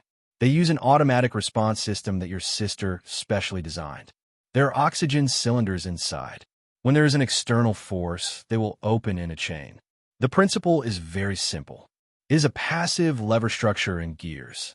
Now, your sister and I are researching the light sensor system. That is, when the outside is dark, the house will immediately light up. There are batteries and light bulbs. This technology will scare people to death if it is taken out now. Unfortunately, it will not be able to be automatically controlled by computers in the next few decades. This is the regret of your sister and I. The house is also equipped with a small battery power propulsion system. It can move on its own on water. Its speed is not as fast as the current Tang Empire's most advanced small diesel engine, but it can ensure that a human-powered boat can't catch up. Also, the most important thing is the ability to fly after the hydrogen cylinders are turned on. We have added a distributed balloon connection system above the house. In an emergency, the house can fly up in 15 minutes. Zhang Xiaobao explained. Seymour, Domo, and Duo didn't understand. But Su Yilong's eyes were shining. She finally knew what her grandfather's generation had lost. They didn't keep an eye on a house that Zhang Xiaobao and Wang family were using for their children. They had kept an eye on it. Why do they give it up now? Didn't her grandfather say before that if they wanted to see the technology level of Zhang Xiaobao and Wang family, it was enough to see their children's house? Why did they forget? Was it because Xiao Bei and the others didn't use that house? But they still had younger brothers and sisters. Good luck had come out. Miscalculation, a big miscalculation. Xiao Bei didn't expect that the house that he used to live in had been improved so much. He looked at his brother and then looked at his sister who was smiling. He patted his head and said, "Today, people always think that the people from the Ministry of Works are the most skilled. In fact, it's my brother and sister who have mastered the most advanced technology. I don't even ask whether the house will fall down because it's flying too high. I guess it's just like in the water. When I reach a certain depth, I have to readjust my posture and then exert my strength to go down. As long as the thickness of the balloon is enough, the house can be suspended at a certain height. Brother Xiaohai, now you know the difference, right?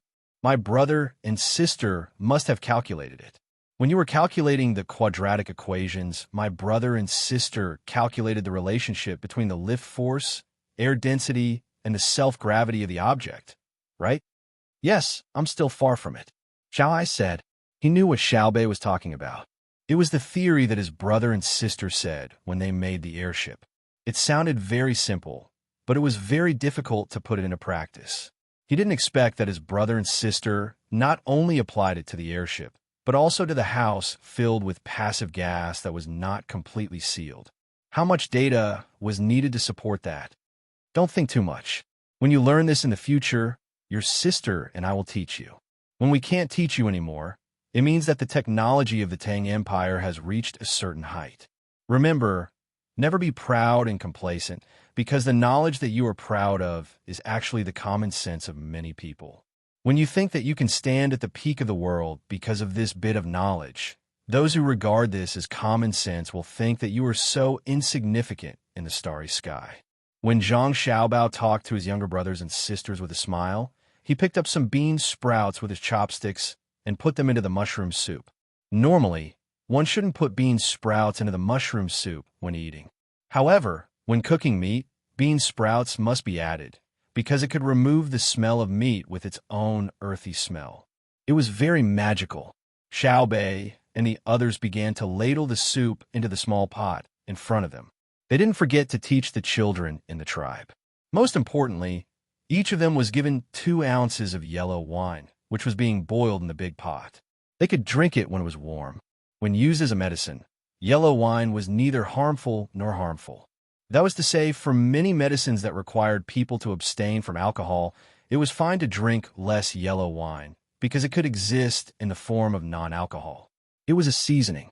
If it was like the formula of the Yunnan Baiyao brought by Zhang Xiaobao and Wang Wan, it was fine to drink yellow wine because it could promote the efficacy of the medicine as wine. When it came to eating seafood with wine, Western cuisine used red wine, but it wasn't very good because there would always be allergies. Chinese cuisine used white wine, but it wasn't very good because there would still be cases of stomach upset, even if you ate a lot of garlic. The most authentic was yellow wine, drunk shrimp, and drunk crab. If you said that you were drunk with red wine and white wine, it was not to ridicule you, but it was indeed more disgusting than drinking dry red wine mixed with Sprite. This was no longer a matter of taste. This was a matter of the intelligence of the entire family. Starting from your grandfather, there probably wasn't anyone with a high IQ. In this regard, Zhang Xiaobao didn't have to say anything, and Wang Wan handled it very well. She let her younger brothers and sisters drink some yellow wine, which was good for their health. Of course, if you drank too much, the after effects would be very strong.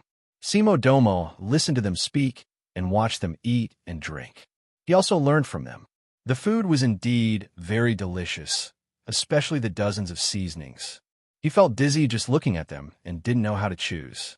After that, he looked at the children and realized what seasonings Xiao Bei and the others used, so Simo Domo followed suit. But what he didn't know was that Xiao Bei and the others didn't use the same seasonings for everything. They would ask someone to bring a new bowl at any time, and then mix it according to the type of food. Zhang Xiaobao was also eating. As he ate, he felt that it was about time, so he asked Simo Domo, "We don't know each other very well. Can we hold a few competitions to improve our relationship?" Chapter 1336. At this moment, Simo Domo He's mind was in a mess. He wanted to find out why the Great Tang had come to his side.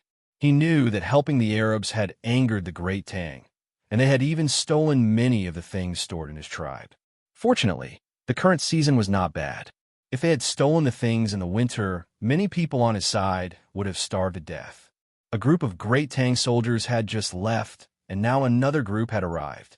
There were even more people than before, and the ones leading them were the legendary Zhang Xiaobao and Wang Wan. The Arabs had told him that these two were ruthless. Most importantly, in their first meeting today, the two of them did not seem to be very friendly. It seemed that he had used the wrong strategy and should have lowered his head. Now that the other side had brought up a competition, he did not know what the other side was planning. Could it be that they wanted to capture everyone on his side during the competition? With so many thoughts in his mind, the delicious taste of the hot pot gradually faded away.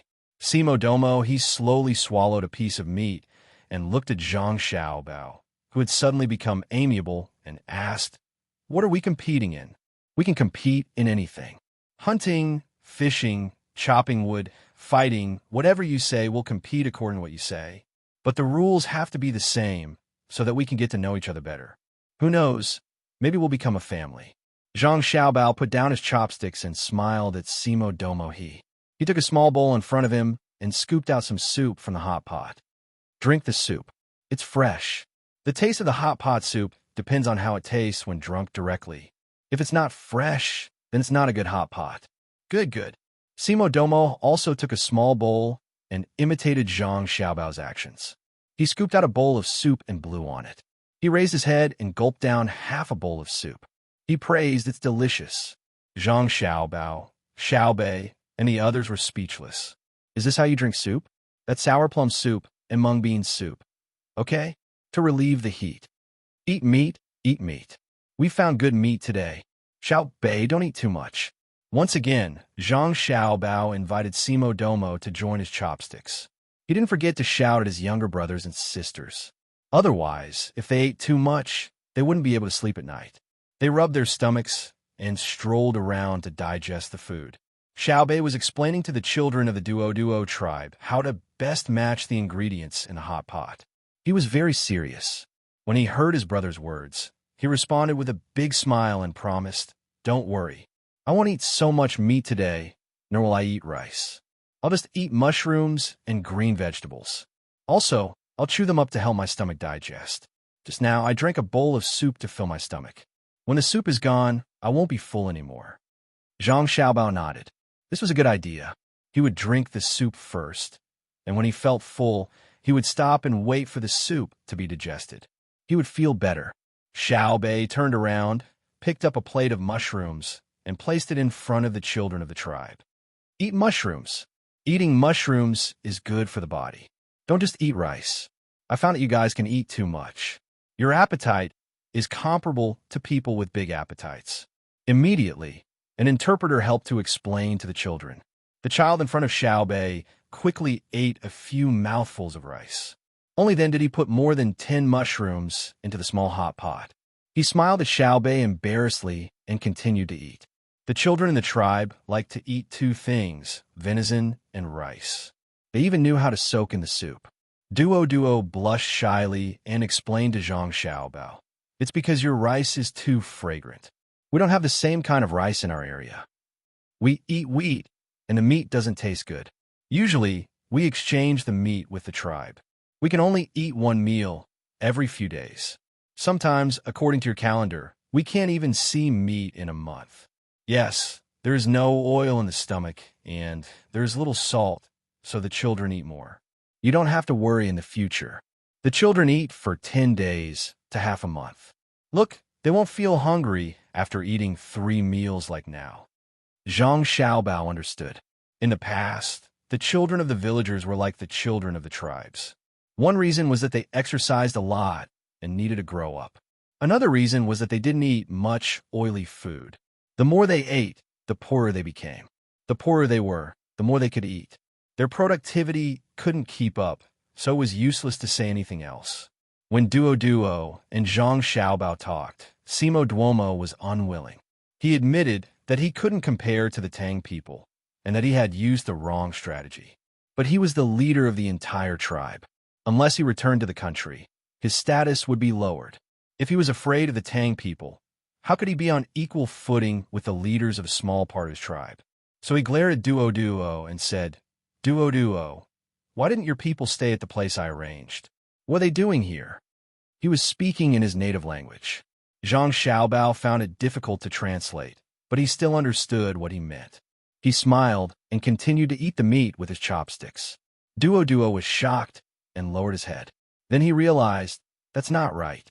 I won't be under your command in the future. What right do you have to criticize me? I don't have many people, 126 in total, but I'm following the Tang people now. I'm not afraid of you. Thinking of this, Duo suddenly felt very comfortable and happy. He drank a mouthful of soup and nodded in satisfaction. He pushed a plate of deer tendons in front of Simo Duomo and said with a smile, Simo Duomo, leader Simo Duomo, try this. There's something called chili in it. It tastes very good. You're here as a guest, so don't be polite. Eat well and eat until you're full. The meaning of these words was obvious. Duo treated himself as the host and Simo Duomo as a guest, and not as Simo Duomo's subordinate. Simo Duomo was dumbfounded. How could he not see Duo's attitude? He clearly wanted to leave the tribe. Simo Duomo couldn't say the rest of his words, nor did he touch the plate of tendons. He lowered his head, suppressed his anger, and began to think. Simo Duomo had to admit that he had never directly looked at Duo's small tribe of more than 100 people. In a small tribe of more than 100 people, there were old people, women, and children. There were far too few people who could participate in the hunt. Moreover, Duo's tribe didn't know how to grow wheat, nor did they know how to use nets to catch fish. When they finally managed to catch a few fish, they had to exchange it for wheat and salt. They were used to being bullied, and then they were sent to that outpost. He had never imagined that they would one day betray him. This was truly too infuriating. Duo, if you're not willing to go back now, I won't care. You can follow the Tang people for a while. Once the Tang people are gone, the things you earn will still be yours. I won't take them, Simo Duomo said to Duo after thinking for a while. Duo wasn't stupid. How could he not understand the meaning of his leader's words? He was clearly threatening him. Duo didn't say anything, instead looking at Zhang Xiaobao. Zhang Xiaobao had just finished rinsing a piece of meat and was about to put it into his mouth. When he heard the conversation between the two, he also used his rather poor Hindu Stanny to answer. Ha, leader Simo Duomo, you don't need to worry about Duo. We'll always lead his tribe. Once the Duo people are beaten into submission and obediently give us tributes every year, I'll bring Duo and the others back to the Great Tang to live a better life. You should think about the competition. What are we competing in? Simo Duomo was shocked. He originally thought that he knew a bit of the Great Tang language and could use the local language with Duo to get around the Zhang Xiaobao. Who would have thought that Zhang Xiaobao also knew the language of his people and even stood up to help Duo? He finally understood that he wouldn't be able to control Duo and the others in the future. Betrayal. This was betrayal. If I didn't treat you well, would you betray me? Simo Duomo glared at Duo again, but Duo responded with a sneer and straightened his neck with an attitude that said, do whatever you want. Simo Duomo couldn't think of any other way. He took a pair of chopsticks and put it in his mouth to chew. The more he chewed, the more satisfied he felt. The spiciness and toughness of the tendon made his whole body feel comfortable. After eating the tendon, he said to Zhang Xiaobao, I think there's no need to compete. You guys go your own way. We can give you some things. No need to compete? Okay, then let's talk about how you helped our enemy, the Duo people. With your help, the Duo people dare to camp by the river and attack us, causing us great losses. A few people even lost their precious lives. How do you think I should settle this with you? Zhang Xiaobao slammed his chopsticks down and asked Simo Duomo with a gloomy face. The commotion around them suddenly disappeared, and everyone looked over. How could Simo Duomo have known that Zhang Xiaobao's mood would change faster than one could flip a book? He opened his mouth slightly, looked at Zhang Xiaobao, and then glanced at the various gazes staring at him. After a few breaths, he trembled and said, We helped them. In fact, it was them who threatened us. No, it wasn't us who wanted to fight with you. In other words, you were afraid of them threatening us and then causing us to suffer great losses because you weren't afraid of us, right? Zhang Xiaobao pressed. You didn't lose anything. We died 6 people. Zhang Xiaobao grinned, revealing his teeth. I know that the 6 people who died weren't killed by the Arabs. They died of their own accord. Simo Duomo refused to admit it. They could have died if they stayed in their own homes. If you didn't help the Duo eaters, they wouldn't have set up camp by the river. If they didn't set up camp, we wouldn't have sent troops over. If we didn't send troops, there wouldn't have been a battle. If we didn't fight, how could our 6 people have died? And our supplies, the ammunition we used to kill the Duo eaters, isn't that money? In order to support us in this battle, some of the great Tang people collapsed in the munitions factory from exhaustion. Others suffered heat stroke while helping to repair the road. The donkey that should have been pulling the mill didn't pull the mill. When they came here to pull things, someone had to pull the mill. Our losses were great. What did the Duo eaters threaten you with? Tell me, and I'll treat you like how the Duo eaters threatened you. Aren't you not afraid of my great Tang? Zhang Xiaobao slapped the table as he spoke. It sounded very reasonable. Of course, Simo Duomo couldn't tell the truth. He could say that the Arabs had agreed to give them a lot of salt after taking over the salt-producing area. After being pressed by Zhang Xiaobao, he had no choice but to lower his head and say to Zhang Xiaobao, Sir, don't be angry. What do you think we should compete in? We'll compete. Oh, I'm not angry. I'm just excited. Come eat. What are you standing around for? Eat. Leader Simo Duomo, are the tendons tasty? When you go back, I'll bring some back for you. We'll talk about the competition later. You can go back and think about it. But what I want to say is that since it's a competition, there naturally needs to be a reward. Why don't we make a bet? What do you think? Okay. What else could Simo Duomo say? He only felt sullen. He had to endure Zhang Xiaobao's constant flip-flopping because he couldn't beat the Tang. Chapter 1337. During the meal, Zhang Xiaobao was very happy and personally sent Simo Duomo out of the camp. Simo Duomo was not full yet. He had many things on his mind. At the same time, he felt a lot of pressure, so much so that it was unbearable. The people who followed him here ate quite well, especially the salted vegetables prepared by the camp. Basically, each of them ate at least 2 plates. Finally, they saw salt that was free and not bitter to eat. They reckoned that they could drink water to their heart's content before going back to sleep. Walking back in the darkness, Simo Duomo was still regretting that he had chosen the wrong person. He shouldn't have been swayed by the Arab's words. Even if the king had ordered him to stay so far away, disobeying a little wouldn't have been a big deal. He had helped the Arabs, but he hadn't received any benefits. Now that trouble had come, the king had offered no help at all. He didn't believe that the king wouldn't be able to get some information. It seemed that just like how he didn't care about Duodua's 100-some men, the king didn't care about him. The stakes are too high. You want to wipe out my clan? As Seymour Demogul walked, he remembered the last bet they had discussed. He stopped and looked up at the sky, muttering to himself. The sky was pretty good tonight. There were stars twinkling, and there was also a crescent moon. But Seymour Domo always felt very oppressed, as if there was going to be a heavy rain. The content of the competition was decided by him. When the time came, both sides would discuss the specific rules to ensure fairness.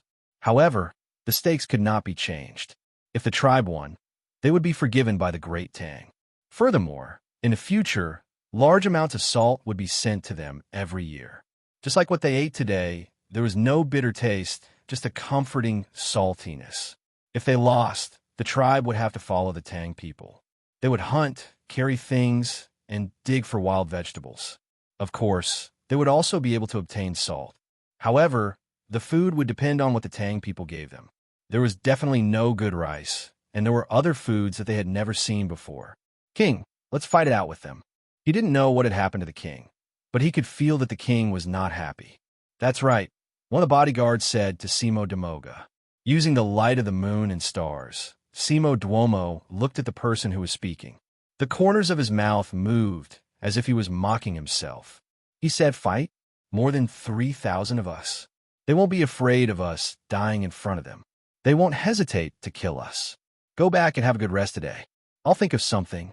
The group sped up and returned to their home. The place where Seymour Domo lived was not bad. It was not a shack. He had a stone house, a courtyard, and a woman in the courtyard. Today, he was not in the mood to pamper the women. He knew that he had to think of a few good competitions to win against the Great Tang people first. As for whether the Great Tang people would be angry after winning, the worst result would be that he would lead his people to act together with the Great Tang people as if they had lost. As for the children, they ate the candy and were taken care of by Xiao Bei and the others. He didn't betray the tribe, but the tribe didn't treat him as a member of the tribe. The happy Duo did not care about his own people when Zhang Xiaobao and Wang Wan were drinking tea. He joined in the fun. He had never drunk something that was a little bitter and then a little sweet. Zhang Xiaobao was in charge of making tea. He did not put out the Kung Fu tea. There was an outsider who did not understand Kung Fu tea. Zhang Xiaobao felt that it was better to just chat casually instead of explaining from beginning to end. It was just a teapot filled with tea leaves. He washed it and then poured it into the three people's tea bowls. Duo was not afraid of the heat. After pouring more than half a bowl, he drank it directly. He watched as Zhang Xiaobao refilled it and drank it again. The bitter taste in his mouth seemed to be very comfortable. "Fill it up for me. There's always a gap." Duo found that every time Zhang Xiaobao poured tea for him, there was still a gap between the bowl and the mouth. He felt that he was drinking less. Zhang Xiaobao still poured more than half a bowl for Duo and explained, "It's rude to fill the bowl with tea. It's not convenient to hold the bowl when drinking. In our Tang, it's called bullying the guest when the tea is full. When you go to the Tang in the future, you must be careful. What competition do you think Seymour Duomo will propose?" Wang Wan slowly lifted her own tea bowl and drank gently. She tasted 2 small sips and then drank a big mouthful. She also thought about Duo. After all, the other party was the most familiar with the local traditions. Duo first felt that Zhang Xiaobao's words about not filling the bowl to the brim were very interesting. Then he was stumped. He also could not guess what kind of competition the original chief would propose. It seemed that his people had no advantage over the people of the Great Tang. Competing in eating and drinking? The difference was too big. Competing in hunting? The Great Tang people had guns. Competing in fighting with warriors? When Zhang Xiaobao set up camp at night, the knife that suddenly appeared seemed to be very powerful. Shaking his head, Duo said embarrassedly, "I don't know. Maybe it's a competition of strength to move big stones." "Oh." Zhang Xiaobao nodded and began to ponder. He tried to determine if the people on Simo Domo He's side were strong or not. According to their race, daily nutrition, and training, he found that the people on Simo Domo He's side did not have any advantage. There were a few strong people in his team who were born with great strength. There's no need to think about what competition. If there are rules, we can continue to talk. Wang Wan was very relaxed and did not seem to be anxious. "That's right. If they want to move stones, we can add tools in the rules. I don't believe that their tools can be compared to ours," Zhang Xiaobao said with a smile. He raised his head and drank the tea in the bowl. Then, he poured more for the 3 people. Duo drank and felt that this thing called tea was very magical.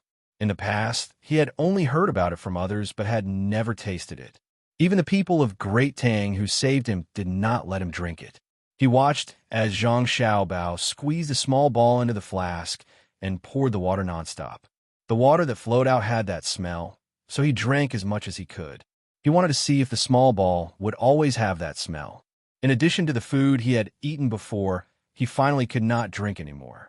He could only slow down and ask, "Why does this tea always have that taste?" Because this is good tea. It can be brewed more than 10 times. Now, it has only been brewed 4 times. If it's your first time drinking, I advise you not to drink too much. Otherwise, you will get drunk and can't sleep at night. Zhang Xiaobao finally understood why Duo kept staring at the teapot and drinking. He wanted to drink until the tea lost its taste to verify his guess. How persistent was he? A persistent man was very cute, even though he was a little darker, thinner, and shorter. Duo nodded repeatedly. So it was not that the tea could be brewed continuously. It was because the tea was good. As for why he could not sleep, he would know at night. Leader Simo Domo used to have tea before, but he never let me drink it. He treated it like a treasure. Is it not as good as your tea? Duo recalled something and drank another sip. He felt better. The leader did not let him drink before, but now he could drink it. Zhang Xiaobao continued to pour water for him. Yes, the tea that Simo Domo drank was fermented black tea. If it was the tea that he got 20 years ago, he could not bear to drink it. Now, it is not bad. What we drank was green tea. Even if he kept the black tea for 20 years, it would not be as valuable as our tea now. Because no one would bring good black tea here. The good tea was sold in great Tang. Anyway, you don't know how to drink it, so it would be a waste to give it to you. Duo sighed. He knew that Zhang Xiaobao was telling the truth, but it was really a blow. He wanted to know the value of the tea, so he asked, "How much salt can it be exchanged for?" Zhang Xiaobao was speechless. Wang smiled. Did they have to use salt to calculate the value of everything? The pot of tea that we drank is enough for 126 of you to eat for half a year, including the cost of transporting it. Zhang Xiaobao kindly gave a rough estimate. Duo rubbed his stomach and said, "I can still drink it. If I continue to brew it, it will lose its taste. You can still drink it tomorrow." "We brought a lot of tea," Zhang Xiaobao kindly advised. Duo firmly said, "Brew it." After thinking for a while, he asked, "If Simo Domo did not work with the Arabs to fight Great Tang, would I not have met you?" A smile appeared on Zhang Xiaobao's face. After a pause, he said, "You were too close to Great Tang. You didn't use this area very well. It's just that if we met in that situation, we wouldn't know if we were friends or foes. Forget it, there are no ifs." Duo understood. No matter what Simo Domo chose, the Tang would eventually come. It was just like how a large tribe would eventually occupy a small tribe. "It's good that you came. Drink some tea." Duo rubbed his stomach and felt that he could drink again, so he signaled to Zhang Xiaobao to pour some tea for him. The next morning, everyone else was very energetic, but Duo's eyes were a little bloodshot. Even after washing his face with cold water 3 times, he was still in a daze. He finally understood why one could not drink too much tea. Yesterday, he was the only one drinking tea. Afterward, he felt a little dizzy and returned to his tent. Before lying down, his head hurt a little. He wanted to sleep, but when he lay down, he found that he could not. He still had a headache. After some time, his head no longer hurt, but he still could not sleep. Thinking and thinking, he finally fell asleep in a daze. But just as he closed his eyes, someone came to wake him up for breakfast. After washing his face 3 times and drinking a bowl of porridge, Duo felt a little better. He advised Zhang Xiaobao, who had finished breakfast first and was drinking tea with a small pot. "You can't drink too much tea. It will make you feel guilty, and then you won't be able to sleep." "Thank you for reminding me. I changed to a small pot." Zhang Xiaobao thanked Duo very seriously. The one with redder eyes than Duo was Simo Domo, who did not drink tea yesterday and also did not rest well. When he woke up in the morning, he did not eat. He simply washed up and brought 25 people to the Great Tang camp. He was led to see Zhang Xiaobao and Wang. Along the way, he smelled the porridge. When he saw Zhang Xiaobao, he also smelled the faint fragrance of tea. His stomach growled. "Leader Simo Domo, have you thought about what you want to compete?" Zhang Xiaobao asked very kindly. He even took a small tea bowl and poured tea for Simo Domo. Seymour Domo first nodded his head and expressed his thanks. Then he said, "I've thought it through. 2 wins. Chapter 1338. All right, best of 3. What's the content?" Zhang Xiaobao asked casually. Seymour Domo was not as relaxed as Zhang Xiaobao. He raised a finger and said, "Climbing. Let's see who can climb faster." Duoto suddenly said, "There's a cliff with water below. Will we climb there?" "Yes, that's it." Seymour Domo finally smiled. He felt that his men were familiar with the terrain. Zhang Xiaobao blinked and asked, "What about the second one?" "Swimming. Swimming under the water. Let's see who can swim further." Seymour Domo had been staring at Zhang Xiaobao. He wanted to see Zhang Xiaobao's expression. Zhang Xiaobao blinked again and asked, "What about the third one?" Seymour Domo, who did not see anything, raised a third finger and said, "Throwing dice." Zhang Xiaobao was finally stunned. He seemed to be very surprised. People from the Indian region knew how to play dice. He asked, how do we play dice?" Seymour Domo was satisfied. He finally saw Zhang Xiaobao's expression change. He smiled and said, "Haha, it's simple. 3 dice from 3 to 18. Throw them into a bowl. Whoever gets the highest number wins." All right, but I want to see the dice first. Have the rules for the other 2 been decided?" "The simplest one is that during the competition, can we attack each other?" Zhang Xiaobao asked. He was afraid that Xiao Bei would not be able to win against the adults underwater. What Seymour Domo was thinking was that if they could attack each other and the other party used guns, wouldn't they die before they could do anything? He shook his head and said, "We can't attack. We can only worry about ourselves." "All right, we'll start in the afternoon. I'll choose the people." Zhang Xiaobao agreed without hesitation. The competition that the other party suggested was beneficial to his side. If they were to compete in hand-to-hand combat, it would be very easy for his people to be in danger. If they were to play a game of fighting alone with a pack of wolves, he would have to admit defeat. Otherwise, people would really die. Seymour Domoga left happily. He went back to prepare and sleep first. Zhang Xiaobao found Xiao Bei and told her to compete with him in diving and swimming. Xiao Bei was very excited. She nodded vigorously in agreement and began to prepare the tools. She realized that the rules did not say that she could not bring an airbag down. Su Yilong also took this opportunity to find Xiao Yuan. When they reached the place, she wanted to fulfill the promise of the competition. She wanted Xiao Yuan to find a place with good scenery so that the 2 of them could compose a poem. Xiao Yuan wasn't afraid at all. She said that after the competition with the locals in the afternoon, if it didn't rain at night, they could look at the scenery as the sun set. Zhang Xiaobao estimated the time, ate some meat, and lay down to sleep. He also sent people to the cliff to see how deep the water was and whether there were any shallow reefs. He didn't want to accidentally fall to his death. The pool where Xiao Bei was going to compete in diving also had to be checked. If there were big water snakes or other water monsters, Xiao Bei might not be able to handle them. In the end, when Zhang Xiaobao woke up in the afternoon, the people who went to report that the cliff and the lake were the same place. The water was very clean and deep. There were big fish in it, but they couldn't dive too deep. There were water plants. Hence, Xiao Bei brought 2 small knives with her to cut the water plants. Zhang Xiaobao deliberately went to the toilet. He didn't eat lunch and only drank some soup to adjust his body to its best condition. The group of people came to the lake where Seymour Domoga's tribe was. Seymour Domoga had also woken up and brought people to welcome them. Everyone in the tribe had basically gathered. Only those who were farther away, like Duo, didn't know the news. Anyway, Seymour Domoga didn't care. Everyone already understood that the 3 bets today would affect their fate. If they won, they would have good days and no longer have to worry about salt. If they lost, they would have to work for others. Moreover, they didn't know what would happen in the future. What shall we compete in first? Zhang Xiaobao looked up at the cliff. On the west side of the lake, there was a cliff. The bottom of the cliff was hollowed out by the water. On the east side, there was a mountain that extended into the water.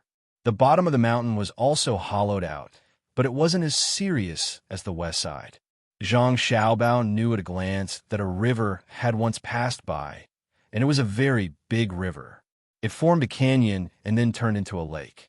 The west side was affected by the Earth's rotation, so the impact of the water was stronger. There was no way to know the specific changes, but the local scenery was indeed very good, especially the lake. It was suitable for farming and raising fish and prawns. After completely occupying in the future, he had to build a beautiful restaurant with a polo field, a football field, a table tennis court, and all kinds of football fields. Water polo couldn't be left out. The more he thought about it, the more Zhang Xiaobao felt that the future was better. For a moment, he began to design the layout according to the scenery in front of him. Let's compete in dice first, Zhang Xiaobao. Simo Damoka's voice interrupted Zhang Xiaobao's thoughts. Yes, we can also build a casino. Zhang Xiaobao clapped his hands and said happily. Then he turned his head and looked at Simo Damoka. Okay, dice. Are you ready? Simo Damoka nodded and brought Zhang Xiaobao to the front of his courtyard. There was a place that looked like a square. It seemed to be used for some kind of ceremony. There were a few people in the tribe wearing clothes that were of good quality. They were fine linen and had color. They stood beside a bowl. Zhang Xiaobao understood that they were witnesses. They were afraid that he would go back on his word. He nodded to Duo and Wang Wan. The two of them also stood over. Looking at the bowl, Wang Wan praised, "Not bad. It's made of ivory." Then she said to Duo, "Your tribe doesn't lack good things." Duo looked at Simo Damoka with anger in his eyes. "You use ivory things, but no one cares if my children starve to death." Simo Damoka didn't have the mood to care about Duo. His attention was focused on Zhang Xiaobao. He waved his hand, and someone brought over a box with beautiful carvings. He opened the box, and there were a few dice inside. He signaled to Zhang Xiaobao. Zhang Xiaobao looked at them. The dice were also made of ivory. It was the same as the ones used in Tang. There were 6 sides, and the number of points was the same. So he took out the dice one by one and weighed them in his hand. In the end, he picked out 3 that were about the same weight. They felt good. It seemed that they were often played with.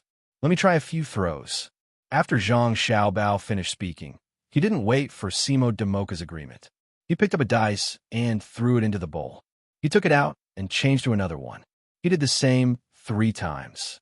Then he threw 2 pairs of dice into the bowl. In the end, he threw 3 dice together. Okay, let's start. Who's going first? Zhang Xiaobao threw a few rounds and asked Simo Damoka. Simo Damoka didn't say anything. He also took the dice. Like Zhang Xiaobao, he tried it. Compared to Zhang Xiaobao's casual manner, his hands were sweaty. After thinking for a while, he said to Zhang Xiaobao, "You go first. Best of 3 wins." Okay, Zhang Xiaobao happily agreed. He took the dice and wiped them on a white cotton cloth. He weighed them. The 3 dice lined up in a row in Zhang Xiaobao's palm. Zhang Xiaobao's flat hand suddenly flipped, and the 3 dice spun into the bowl. There was some distance between each dice, and they didn't collide with each other. After they spun a few rounds in the bowl and were about to stop at the bottom of the bowl, there was a slight contact. When they stopped, 3 sixes appeared in the bowl. The spectators looked at the 3 sixes in astonishment. Then they looked up at Zhang Xiaobao. Zhang Xiaobao's expression was indifferent. When he met Wang Wan's gaze, there was a hint of embarrassment. This was because he had cheated. Normally, when throwing dice, one couldn't make the dice rotate around a single point. That way, one could easily grasp the state of the dice when they stopped. Moreover, although it looked like he was throwing them together, there was a sequence to prevent them from colliding. But people nowadays didn't pay attention to this, so he cheated to bully others. Of course, he first had to have a strong foundation. Otherwise, even if he knew the theory, he wouldn't be able to throw it. Simo Damoka didn't know that there was such a trick. When he used it against Zhang Xiaobao and Wang Wan, his hands would be chopped off. In an instant, he was sweating all over. The sweat on his forehead gathered together and dripped down his temples and eyebrows. He knew that what he saw was definitely not a coincidence. 3 sixes. Why did he choose this kind of game? He had met an expert.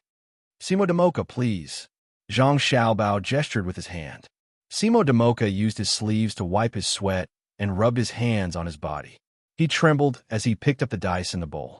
He put his hands together and shook them while chanting. When he opened his hands again, The 3 dice hit each other in the ivory bowl and made a crisp sound. When he stopped, it was 4, 5, 3. The spectators in the tribe were disappointed. They felt that their leader wasn't performing well. Usually, when he threw, he would always throw a big number. 6, 6, 6. 6 was also possible. Zhang Xiaobao picked up the dice again. Just like before, he gently shook it twice. The 3 dice faced up and lined up in a row. There was a gap in the middle. He then continued to throw. This time, there was finally a deviation. The dice in the bowl were 6, 6, 4. Zhang Xiaobao smacked his lips. I missed. The last bit of hope in Simo Damoka's heart disappeared. He confirmed with Zhang Xiaobao that he was not stupid. When he picked up the die again, his hands were trembling even more. His whole body was trembling as well. With a crash, when the die came to a stop, he swayed a few times and gasped for breath. Only then did he not collapse. He then looked at Zhang Xiaobao and laughed. I also got 6, 6, 4. Congratulations. Zhang Xiaobao didn't care at all. He did the same thing as before. He waved his hands, and the dice stopped. 6, 6, 6, 6. He said to Simo Damoka, Please. Simo Damoka reached out to take the dice. Suddenly, he raised his left hand and grabbed his left chest. His face was pale, his eyes were wide open, and his mouth was open. His body slowly fell. Ugh, his psychological quality is too bad. Quick, doctor, take a look. Don't let him die. Zhang Xiaobao knew what was going on. Was there need to be so nervous? It was just a competition. A doctor immediately came over and listened to his heartbeat. He took his pulse and opened Simo Damoka's mouth. He let him sit there and took out a nitroglycerin tablet and put it under his tongue. After waiting for a while, Simo Damoka's face finally returned to normal. His lips were no longer purple, but his eyes were still hollow. Zhang Xiaobao looked at Simo Damoka's state and was in a dilemma. He wanted to remind him that he hadn't thrown the dice yet, but he was afraid that if he said that, his eyes would roll back. Chapter 1339. What did you feed me just now? Seymour Duomo waited for a while before he regained his senses. The first thing he thought of was not gambling, but something that could save his life. Zhang Xiaobao could understand this, and at the same time, he was not afraid of revealing his secret. He explained, It's a type of medicine. At first, the people who made this medicine wanted to use it to help with explosives. Later, it was used in war. For example, the weapons we are using now contain this thing. But at the same time, it can also save people. The effect is very good, like what you're doing now. But let me tell you the truth. Your illness is not that simple. Otherwise, the doctor would have given you the quick-acting heart rescue pill and not the nitroglycerin tablets. Did you suffer from the same illness in the past? The doctor's methods are very good. Seymour Duomo did not really understand, but he knew that the Tang Dynasty's medical skills were very good, whether it was killing or saving people. He was now worried about what Zhang Xiaobao said. He did suffer in the past. Could it be that he was in a very dangerous situation now? Zhang Xiaobao also thought so. He did not know why the doctor gave Seymour Duomo nitroglycerin and not the heart rescue pill, because nitroglycerin was cheap. The heart rescue pill needed to be added with other medicines, and the cost was high. It was not worth it to use it on outsiders. As for these Chinese medicine formulas, both Zhang Xiaobao and Wang Wan easily obtained them. Wang Wan's family background was there, while Zhang Xiaobao's was simple. He just had to go overseas. The formulas that were kept secret in the country had to be told honestly when they were sold overseas. Some formulas even had to be told about the process. This was because the foreigners would doubt if there were any harmful substances in the production process. At the same time, the taboos and side effects were written very clearly. It was unlike in China. When you read the instructions, the taboos and side effects would be unknown or not clear. At that time, it really scared the people in China for a while. Later, when the internet was developed and basic education in English was available, everyone jumped over the wall to look for information. No one knew if this was the misfortune or luck of the smart people. Conflicts were everywhere. Zhang Xiaobao could even obtain additional benefits in this kind of struggle. As long as he used some small tricks, he would be able to obtain many secret recipes. Then, he could change his appearance and take them out to swindle money. Then They would work together with the local drug dealers to increase the price of medicinal herbs. Now is the time for him and Wang want to play their roles. In other words, the two of them have been playing their roles all along. It saved a lot of detours. From the production of nitroglycerin to its application, the process had been smooth. Not a single person had died. It was very miraculous. They had to thank those who had died before. Right now, Seymour Domo and Zhang Xiaobao were not clear about the specifics of the situation. The doctor, who was clear about the situation, was very clear about the cost of the heart-saving pill and the things that could be used as explosives. Furthermore, he was also clear that when the heart-saving pill was not effective, he had to eat explosives. The explosives worked quickly. Therefore, Zhang Xiaobao and Seymour Domo both felt that Seymour Domo was about to die. If his illness acted up again in the future, he would definitely not be able to survive. Zhang Xiaobao felt that if Seymour Domo was willing to lead his tribe to serve him, he could always provide him with medicine and tell him what to pay attention to, just like how he treated Li Longji and his family. Seymour Domo felt that if Zhang Xiaobao could prevent him from dying, there was nothing wrong with leading the tribe to follow him.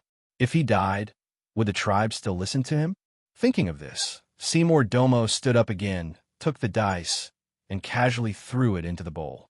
When the dice stopped, the numbers 1, 1, 2, 3, and 3 appeared. I lost this round, Seymour Domo said calmly. Zhang Xiaobao and Wang Wan understood. The two of them looked at each other and saw joy and sadness in each other's eyes. They were happy that they had taken down the tribe, but sad that a leader had lost his will to fight and betrayed not only himself. In the face of life and death, Seymour Domo had lost. Zhang Xiaobao and Wang Wan knew each other very well. If the other was the leader now, they would definitely fight to the last moment. Even if they lost, they would not let the other side look down on them. Thus, they would fight for more benefits. Leader Seymour Domo, what's the second round? Zhang Xiaobao did not cheer and asked very calmly. You say. Seymour Domo was also very straightforward. His meaning was very clear. They would compete in whichever one you felt had the greatest chance of winning. Zhang Xiaobao looked up at the cliff. Xiao Bei, who was beside him, quickly said, Let's compete in diving. Let me do it. I haven't swum to my heart's content in a long time. Let me do it. Okay, let's compete in diving. Let's see who can swim further. Zhang Xiaobao agreed. Seymour Domo was in a difficult position. He thought that Zhang Xiaobao's side would have a very strong person, but he did not expect that it would be a little girl. They would definitely lose. When the time came, they would win by climbing the cliff. They had the salt, but where was the medicine? Actually, it's diving. Zhang Xiaobao did not let Seymour Domo finish his sentence. Seymour Domo sighed secretly. He looked at the person beside him and gave him a lot of hints. The person he was hinting at nodded vigorously. Only then did he let out a sigh of relief. The two sides began to change their clothes. Xiao Bei wore a very large set of clothes, while the tribesman only wore a small pocket around his waist. If his opponent was not a girl, he probably would not have given up on such a cumbersome thing. The two stood by the lake. With Zhang Xiaobao's order, they both dove into the water at the same time. As soon as they entered, they disappeared. After a while, the people on the shore could vaguely see a blurry thing moving forward under the water. Time passed slowly. Sweat appeared on Seymour Domo's forehead again. He hated that he could not personally jump into the water and catch the tribesman.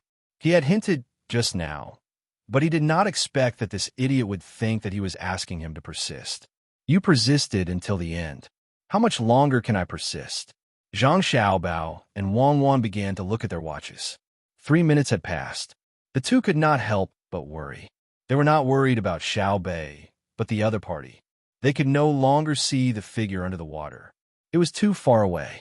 After waiting for another minute, a head finally appeared on the surface of the water in front of them. Seeing this head, Seymour Domo did not know whether to be happy or sad. He did not wait for the other head. If that head did not appear, would Zhang Xiaobao and Wang Wan kill all the tribesmen in his tribe? That was their sister.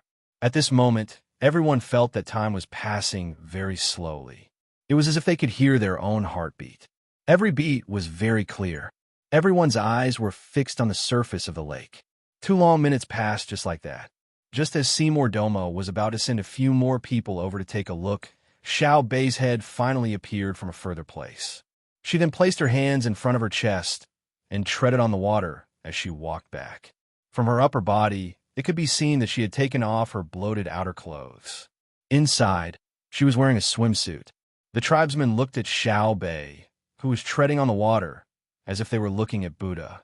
She had been underwater for so long, but she was actually fine and came back alive. As she got closer, Xiao Bei did not show any joy on her face. Instead, the corners of her mouth turned downwards. She looked very unhappy as she opened and closed her eyes. When she got closer to the shore, the tribesmen on the shore were shocked. Xiao Bei's hands under her chest were digging into the eyes of a fish. That fish did not look small. Zhang Xiaobao quickly waded into the water to help. It was a carp. Zhang Xiaobao weighed it twice and estimated that it was around 12 to 3 caddies. If he was in the water, he would not touch it unless his head was out of the water. Such a big fish would kill him. After throwing the fish back with all his strength, Zhang Xiaobao carried his sister and said, "Amazing." Xiao Bei whispered into his brother's ear, "I don't feel any sense of accomplishment at all. I thought he was very powerful, but in the water his speed was so slow. I didn't even need to take a breath before I ran in front of him, leaving him far behind.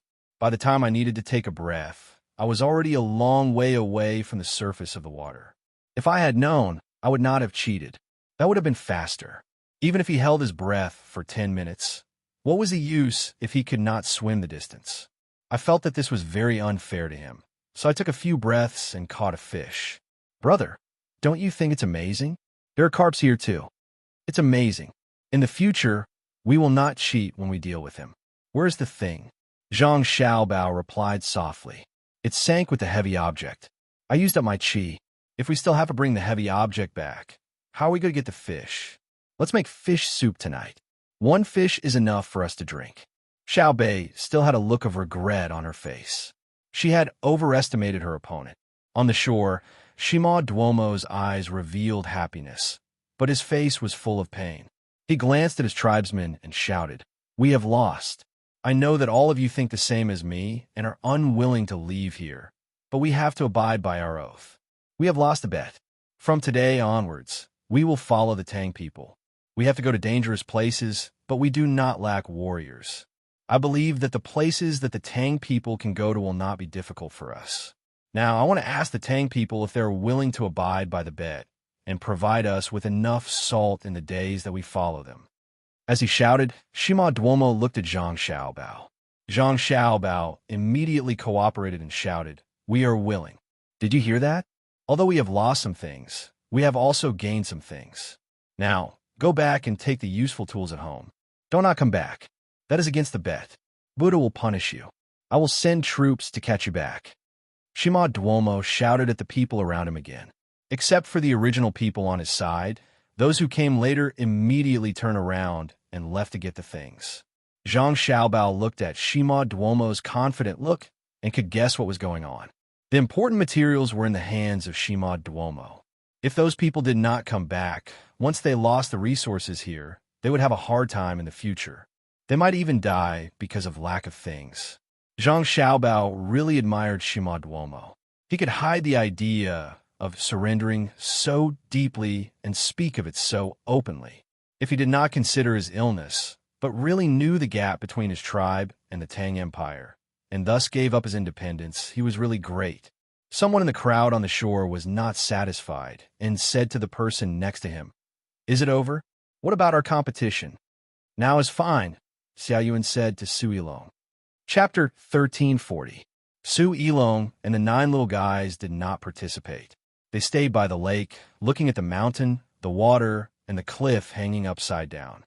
"Are we not waiting for the sunset?" Su Yilong's body trembled as she asked Xiao Yuan. He was excited. He had been suppressed all the way and never had the chance to show off his ability. He was always looking at the 9 little guys' performance. At this moment, he felt that he finally got a once-in-a-lifetime opportunity. He would defeat Xiao Yuan first, and then defeat them one by one.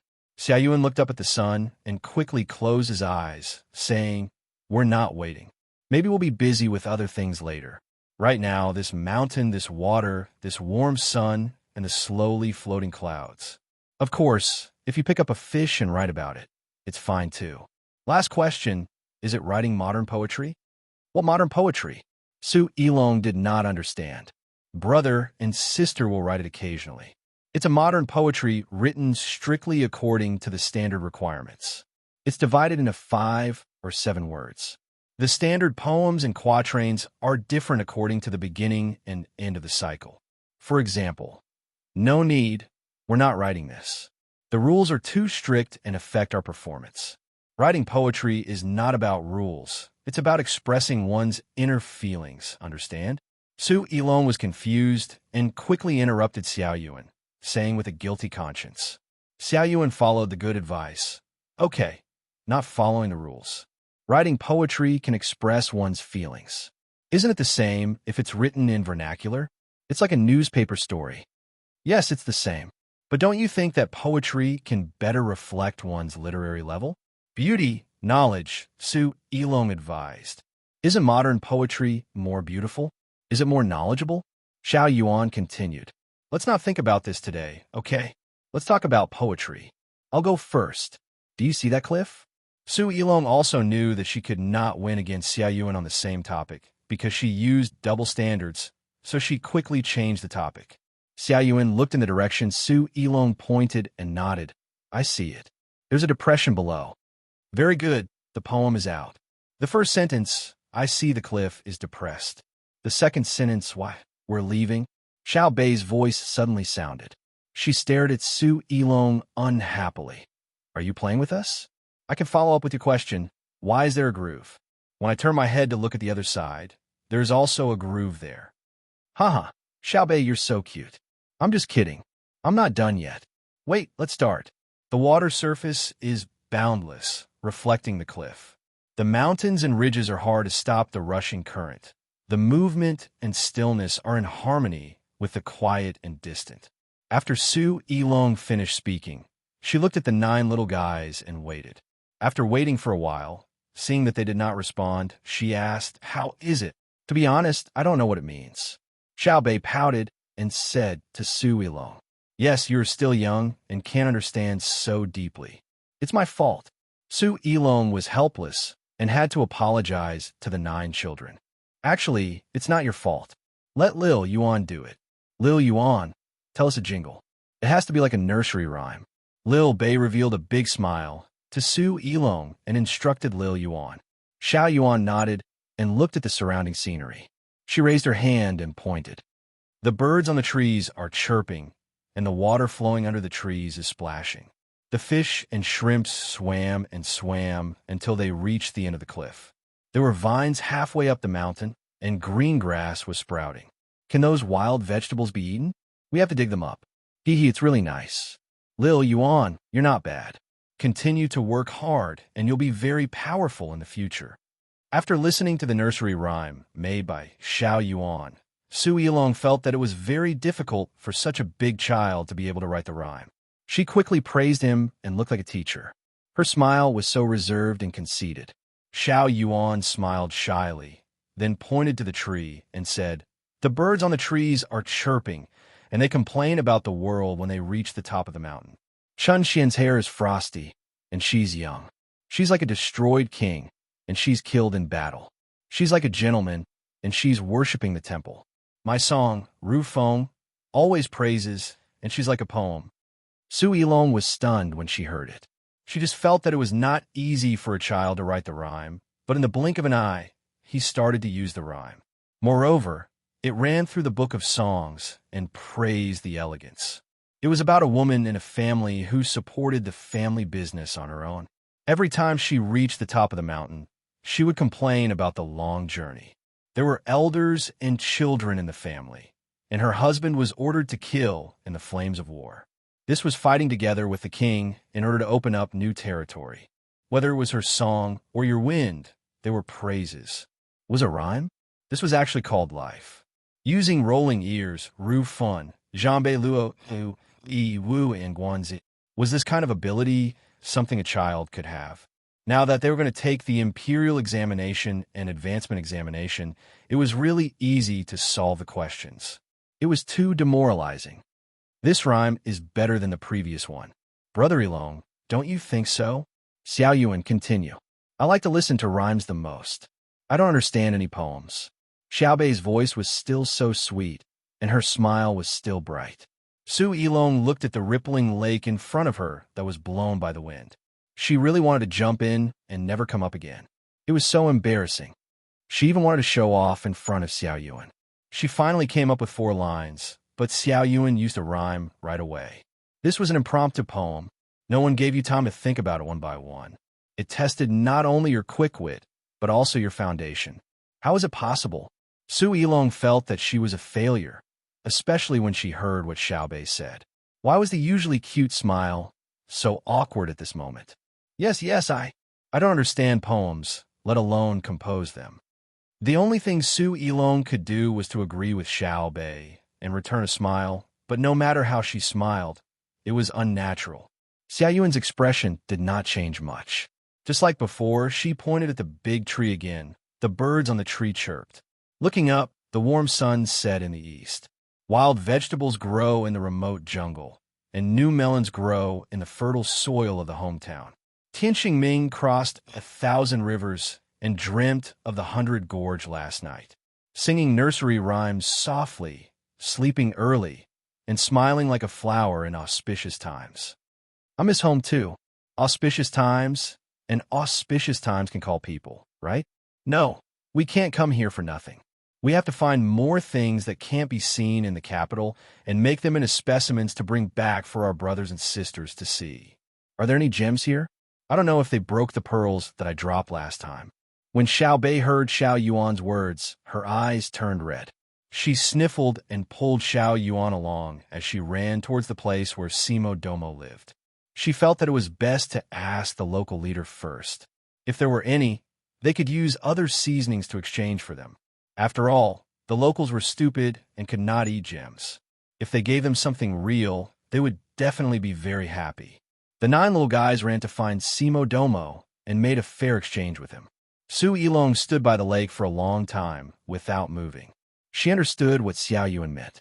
She started with the same scenery and used 3 ways to tell him what it meant to go from simple to complex and from complex to simple. There was no need for rhyme in the depths of love. Every word came from the heart, using the simplest words to express the deepest meaning.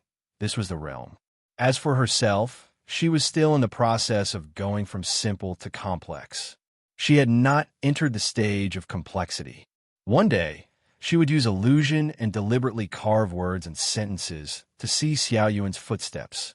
Perhaps Xiao Yuan was still a little far from the truth, but he didn't need to carve anything. He said what he thought. It seemed like a habit, but it was actually accumulated to a certain extent.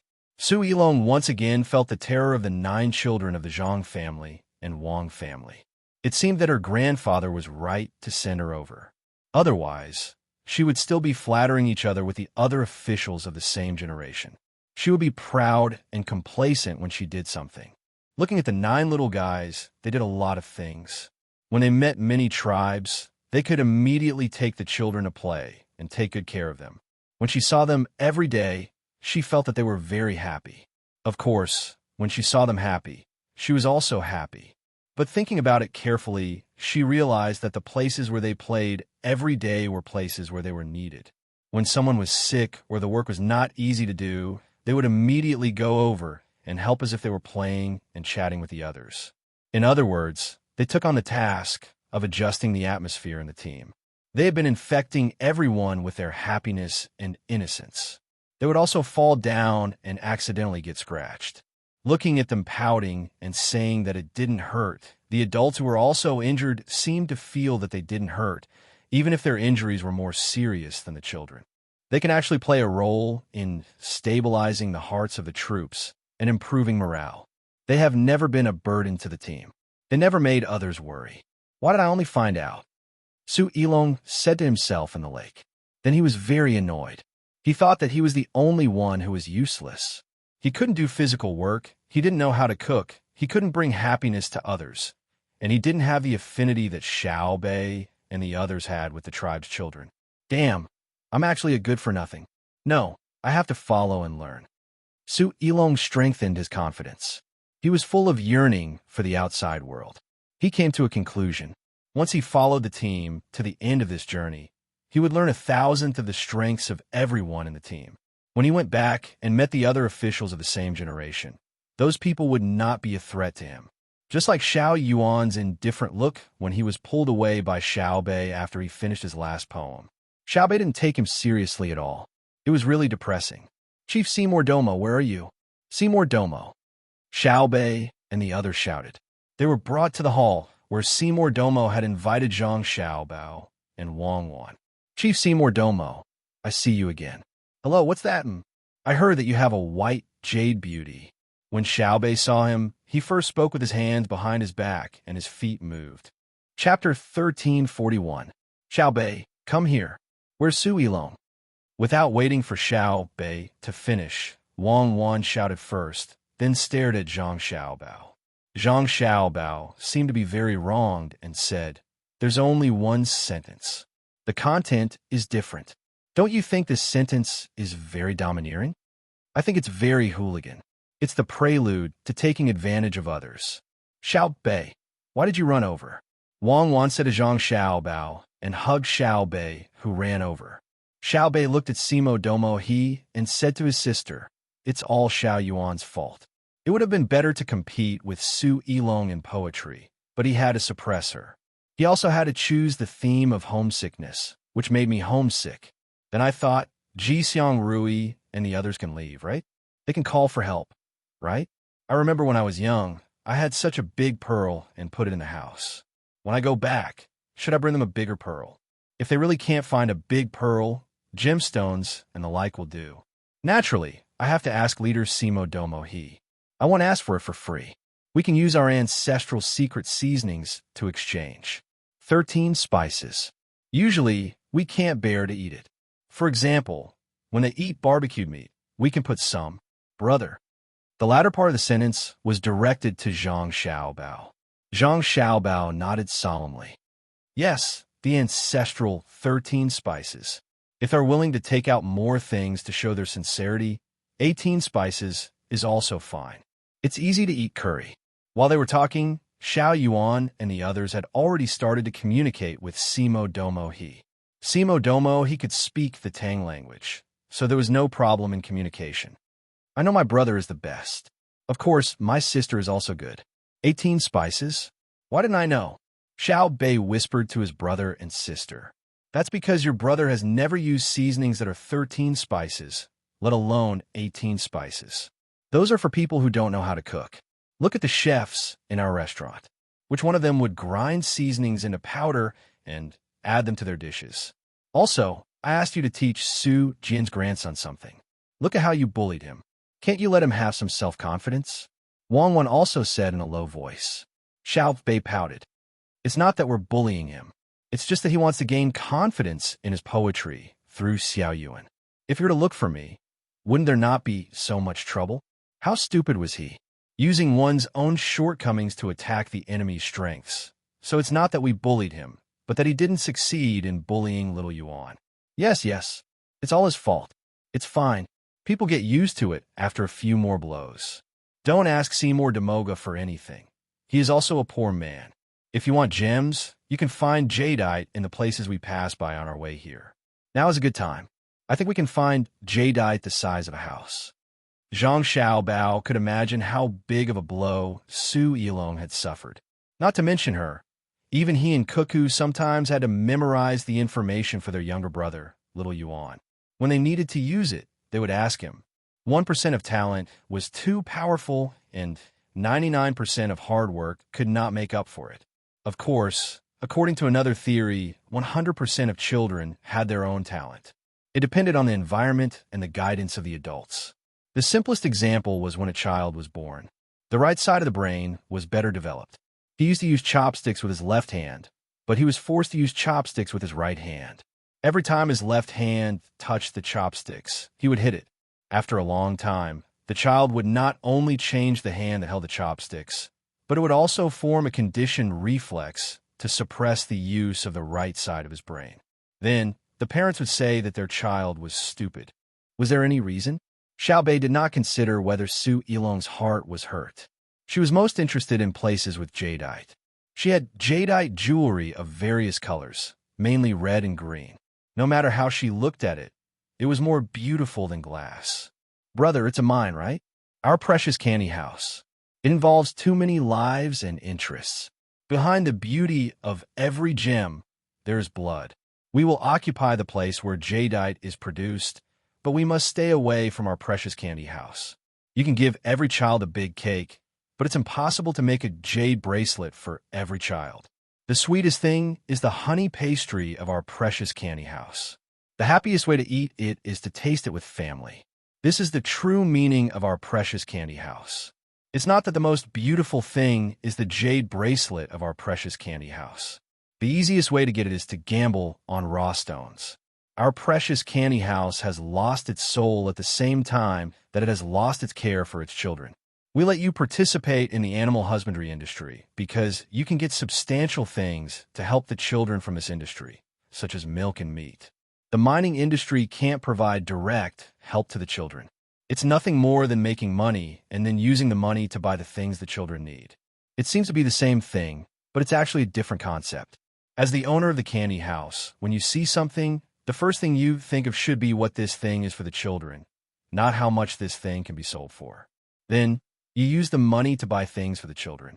After a long time, you will only remember money, but forget the most direct needs of the children.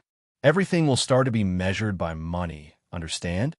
Zhang Xiaobao patiently explained to his sister that it involved the inertia and philosophy of human thinking.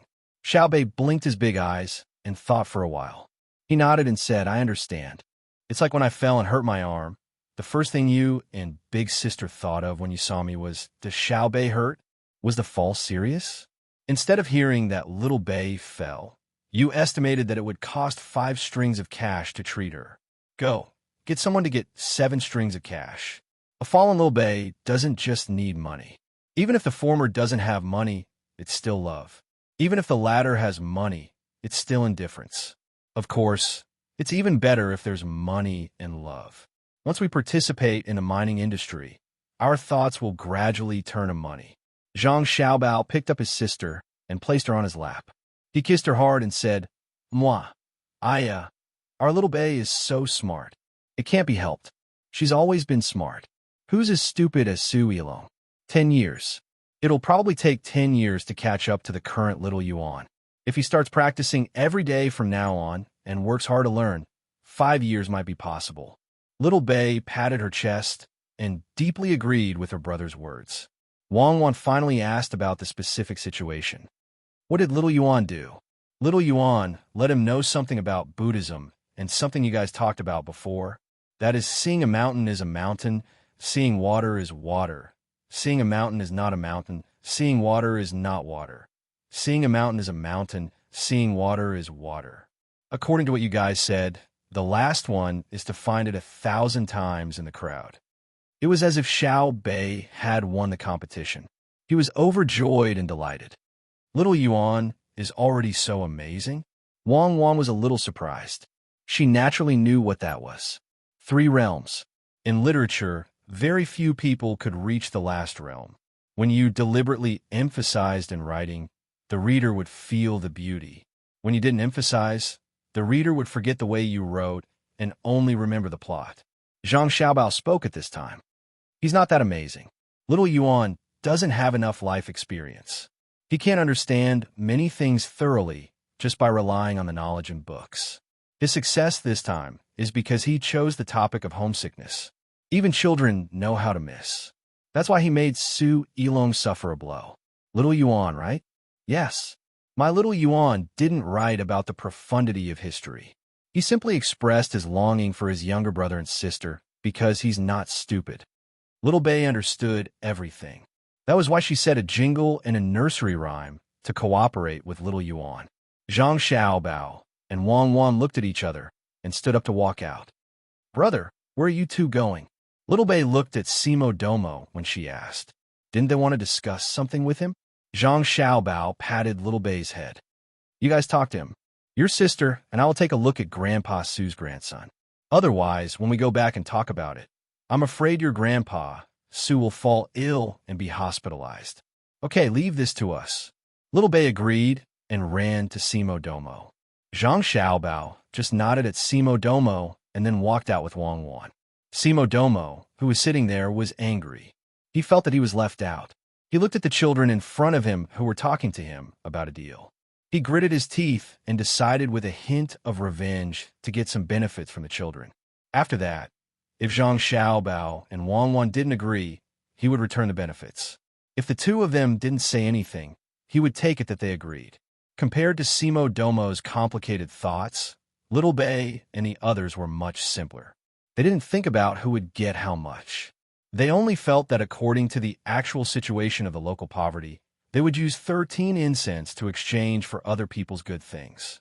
Moreover, they were experienced and knowledgeable and could easily estimate the approximate value of each item. Zhang Xiaobao and Wang Wan, who were outside, didn't know what Simo Domo was thinking. Otherwise, they would have kindly advised him not to play this kind of game with Little Bei and the others. That way, they would definitely be at a disadvantage. Not everyone could take advantage of the little guys. When the two of them found Su Yilong, they saw that Su Yilong was holding a basket that had just been carelessly woven with branches in one hand and a leek scythe in the other. The leek scythe was specially used to cut leeks. It was very easy to use. Once the scythe was cut, a bundle of leeks would fall. Moreover, it wouldn't hurt the roots. As long as you use your strength, it would definitely be a flat cut. The tool itself limited your normal movements, unless you deliberately cut in a crooked direction. When you encountered leeks with rotten roots, you could still dig downwards. With a gentle turn, the rotten roots would be dug out. Su Yilong was digging wild vegetables along the lake. When she encountered those that ate the top part, she would directly cut them. When she encountered those that ate the leaves, she would cut them close to the ground. When she encountered those that ate the roots, she would use the scythe to cut them out. For every wild vegetable, she would carefully shake off the soil, separate them, and carefully arrange them in the basket. What is he doing? Wang Wan looked at Su Yilong and realized that it was different from what she had thought before. She thought that Su Yilong should be sitting by the lake in a daze, listless. Zhang Xiaobao revealed a gratified smile, digging wild vegetables. And then? Wang Wan asked. Then she would comprehend life and settle down to do the little things around her, instead of looking at the clouds and fantasizing about flying. If Grandpa Su saw this, he would definitely be very happy. Zhang Xiaobao praised. So that's how it is. It seems that he isn't afraid of being shocked at all. He adjusted himself really quickly. Let's dig two. Boil the wild vegetables in boiling water and dip them in sauce. Wang Wan suggested. Zhang Xiaobao picked the wild vegetables with her. After an hour, Seymour Duomo walked out of the hall, looking very tired. Then there was an obvious dejected look. Xiao Bei and the others were still happily talking and laughing. It's over. Another person who's been shocked. I don't know if he can recover as quickly as the previous one. Zhang Xiaobao looked up, shook his head, and said to Wang Wan, I guarantee that he took the initiative to scheme against the little guys. Otherwise, it would be impossible. Wang Wan added. Chapter 1342.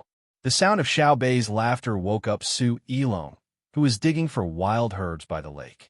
He looked up at the 9 happy little guys, and the corners of his mouth curled up slightly. There was a look of relief on his face.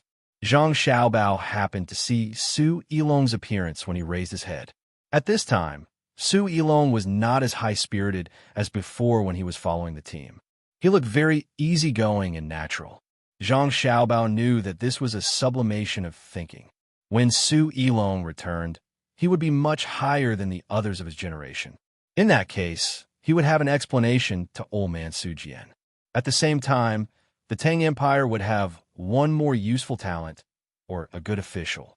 Although the children nowadays were educated, and the requirements for students during the imperial examination were getting higher and higher, which seemed very fair. In fact, it could not offset the advantages of the official family. This was inevitable. The same situation existed in any country and era with a system. Whether it was China, the United States, Japan, or Russia, one's family background had always played a very important role.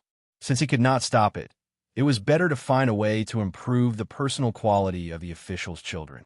If using a knife to cut off the water did not work, then adding fuel to the fire.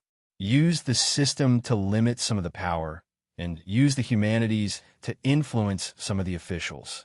Even if there were still various kinds of corruption in the end, the number would naturally decrease. Try to improve the ability of the officials as much as possible, and at the same time ensure the relative income of the officials. Their salary must be in the upper class of society, and their welfare must be higher than ordinary people. Otherwise, they would be in a strong temptation. Ilong, how many wild vegetables have you dug? Zhang Xiaobao, who was in a good mood, waved to Su Ilong and shouted. Su Ilong slowly stood up, carrying a basket in one hand and a leek scythe in the other, and walked over. After a few steps, she tilted the basket so that Zhang Xiaobao could see the wild vegetables inside. She said, "Not much, only half a basket. It's enough to boil soup for a few people. It's not enough to cook vegetables." Huh? Why is it different? Xiao Bei jumped twice and came in front of Su Ilong. It looked at her carefully from head to toe and then looked at the wild vegetables in the basket with a curious look. Xiao Bei felt that the Su Ilong in front of her was like a different person compared to before. Her tone and actions gave her the feeling that she was calm, not deliberate or pretentious. Her gaze was no longer aggressive, but so gentle. "You changed so quickly. What are you doing? Teach me. You teach me how to change my expression. I'll teach you how to negotiate. I'm very good at negotiating." Xiao Bei nudged Su Ilong and said, "I want to thank you all. Actually, I'm still me. It's just that I'm a little different after meeting you all. As for your skills, I must learn them. Even if I have to cook for you all every day, I must learn all of your skills. Otherwise, wouldn't I have come all this way for nothing?" Su Ilong lifted the basket in her hand and said to Xiao Bei, meaning that she was going to cook today. Xiao Bei took a step back and waved his hand. "No, let's learn from each other. As for cooking, please spare us. You're a good person. You can't torture us like this. But we have a seasoning called 13 spices. It's still very good. If you don't believe me, you can ask Chief Simo Domo He." Xiao Bei smiled and looked at Simo Domo He. Simo Domo He's expression was not very good. During the negotiation, just now, he didn't want to bully the little ones. He wanted to use an ivory bead to exchange for 50 kilograms of salt from Xiao Bei. His idea was very good. It was safer to exchange for the salt in his hands. Although they followed the Tang team and discussed before that there would be salt to eat if one day they were angry or if the whole team did not have enough salt, it would inevitably be a burden to the people in his tribe. He had some salt in his hands that could be used at critical moments. If the little ones could exchange for a few more ivory beads, he would have a lot of salt. He could dissolve it in water and drink it to make people feel strong. In the end, it was Xiao Bei and the others who asked what kind of seasonings they needed. He said that if they sold the salt directly, they would not sell it. They had to match it with seasonings. Therefore, the seasonings were expensive. He said that there were 18 kinds of seasonings, matching them with the salt one by one, then 2 by 2, 3 by 3, until there were 18 kinds of seasonings. In the end, there were 153 kinds of seasonings that were matched with the salt alone. Then, adding the 18 kinds of seasonings that were matched with the salt alone, it became 171 kinds of seasonings. Then he added 3 by 3, 4 by 4, and so on. He was confused, but there were a lot of them. After calculating, it was obvious that it was not possible. Simo Domo, he was not stupid. He did not want to talk about other things, and only wanted to talk about salt. Xiao Bei and the rest of the 9 could not directly sell the salt. Although there was a lot of salt in the Tang, it was only useful if they carried it with them. Otherwise, if they did not eat salt, they would fall sick. They saw this point and used salt as the main condition to talk about other seasonings. This was because there were many seasonings in the area. Other than chili, many of the other seasonings grew well. Xiao Bei and the rest were puzzled.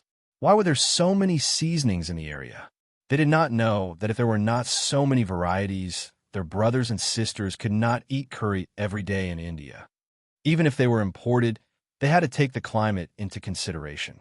Therefore, it was said that the area itself was produced. Xiao Bei and the rest took out a few pieces of deer jerky for Simo Domo he to taste.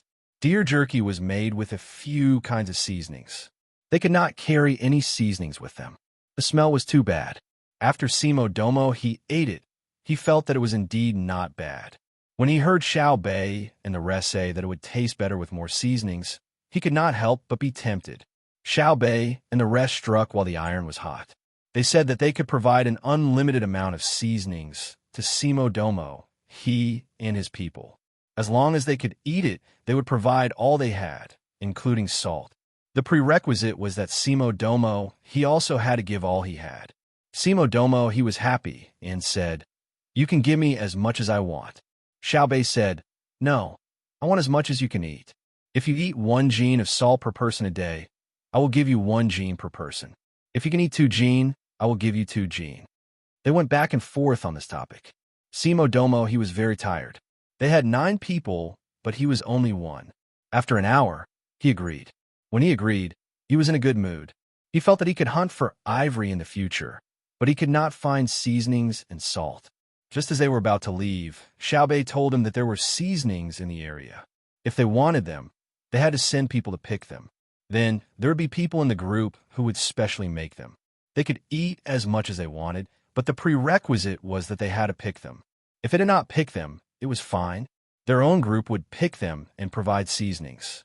However, their own group would pick them, and the usual hunting of wild animals would be left to their tribesmen. Simo Domo, he became depressed when he knew that there were seasonings in the area and that his own people had to work for them. Zhang Xiaobao and Wang Wan saw his tired and depressed appearance. The 9 of them were, of course, happy because they still had a backup plan. They did not usually eat 13 spice, but it did not mean that 13 spice was worthless. There were many Tang people who did not eat much of it. If they continued to move forward and entered the territory of the man-eaters, they could still sell it to them. Besides 13 spice or 18 spice, other than the influence of the season, there was also the secret recipe for processing. It was not that you would get 13 spice if you collected 13 kinds of plants. If the combination was not good, people would fall sick. There were things that were sun-dried and shade-dried, and special ones needed to be smoked. This was not told to Simo Domo and it was not in the agreement. When the time came, they would collect the plants that were in the current season and process 10 portions. They would just give them 1 portion and say that the processing process failed. Simo Domo, he did not know, or else he would fall to the ground again. Nitroglycerin would not be able to save him. When he heard Xiao Bei's words, Simo Domo, he smiled at Su Yilong, but it was a forced smile. Su Yilong didn't even need to ask to know what was going on. She had heard too many legends about Xiao Bei and the others when they were negotiating with others. She knew even more about 13 spice. Although it wasn't very cheap, it wasn't so expensive that it was unbearable. Even if an ordinary family did not eat it, they could buy a bag for 12 copper coins and leave it at home. When guests came, they could cook it to enhance the taste. Just like tea leaves, that bag was enough to last them for half a month. Those who were slightly better off could eat it casually. Its biggest use was to cook meat. No matter how bad your cooking skills were, you could cook a chicken or some pork, put water in the pot, and add 13 spice. The taste would be good. Salt had to be added last. This was the current rule. If you added salt in advance, you would find that the same level of saltiness would require more salt. Unless it was specially made to make braised food, the salt had to be added first, and then it had to be soaked for a long time. At this time, Su Yilong was thinking about how Xiao Bei bullied Simo Domo, he with the 13 spice. Simo Domo, his condition was obviously not right. He had just fallen ill, and it was not easy. However, after seeing Zhang Xiaobao and Wang Wan, Seymour Duomo, who was in a bad mood, suddenly revealed a peaceful smile. He instantly understood that what was his might not necessarily be his. Since he was going with the Tang people, he still had many good things in his hands. What happened? Why not take this opportunity to exchange with the 9 children? He thought that Zhang Xiaobao and Wang would be happy to see that their younger siblings had more good things. You also know how to change your face. Xiaobei was about to show off his achievements when he suddenly realized that Simo Domo, his expression had also changed. He could not help but feel puzzled. Zhang Xiaobao smiled and said to Xiaobei, "They did not change their faces but their hearts. People know how to give and take, so they're open-minded. Pack up, and we will leave in 2 days." Oh, Xiaobei agreed, but he still did not understand what was going on. He realized that he could not figure it out at the moment, so he stopped thinking about it. He snatched the basket from Su Yilong's hand, grabbed one end, and passed the other end to Xiao Yuan. The two of them carried the basket and skipped towards the campsite. "Do you still need me to do anything?" Simo Domo, he asked Zhang Xiaobao and Wang Wan. "Don't bring too many things, especially wooden tools that you don't usually use. Throw away what you need. When everyone is here, gather those who are sick together," Zhang Xiaobao said to Simo Domo. Simo Domo, he hesitated for a moment, then nodded. "I know. Kill those who are sick." "What did you say?" Zhang Xiaobao asked in surprise. Chapter 1343. Zhang Xiaobao was shocked, and his gaze towards Simo Domoka was no longer friendly.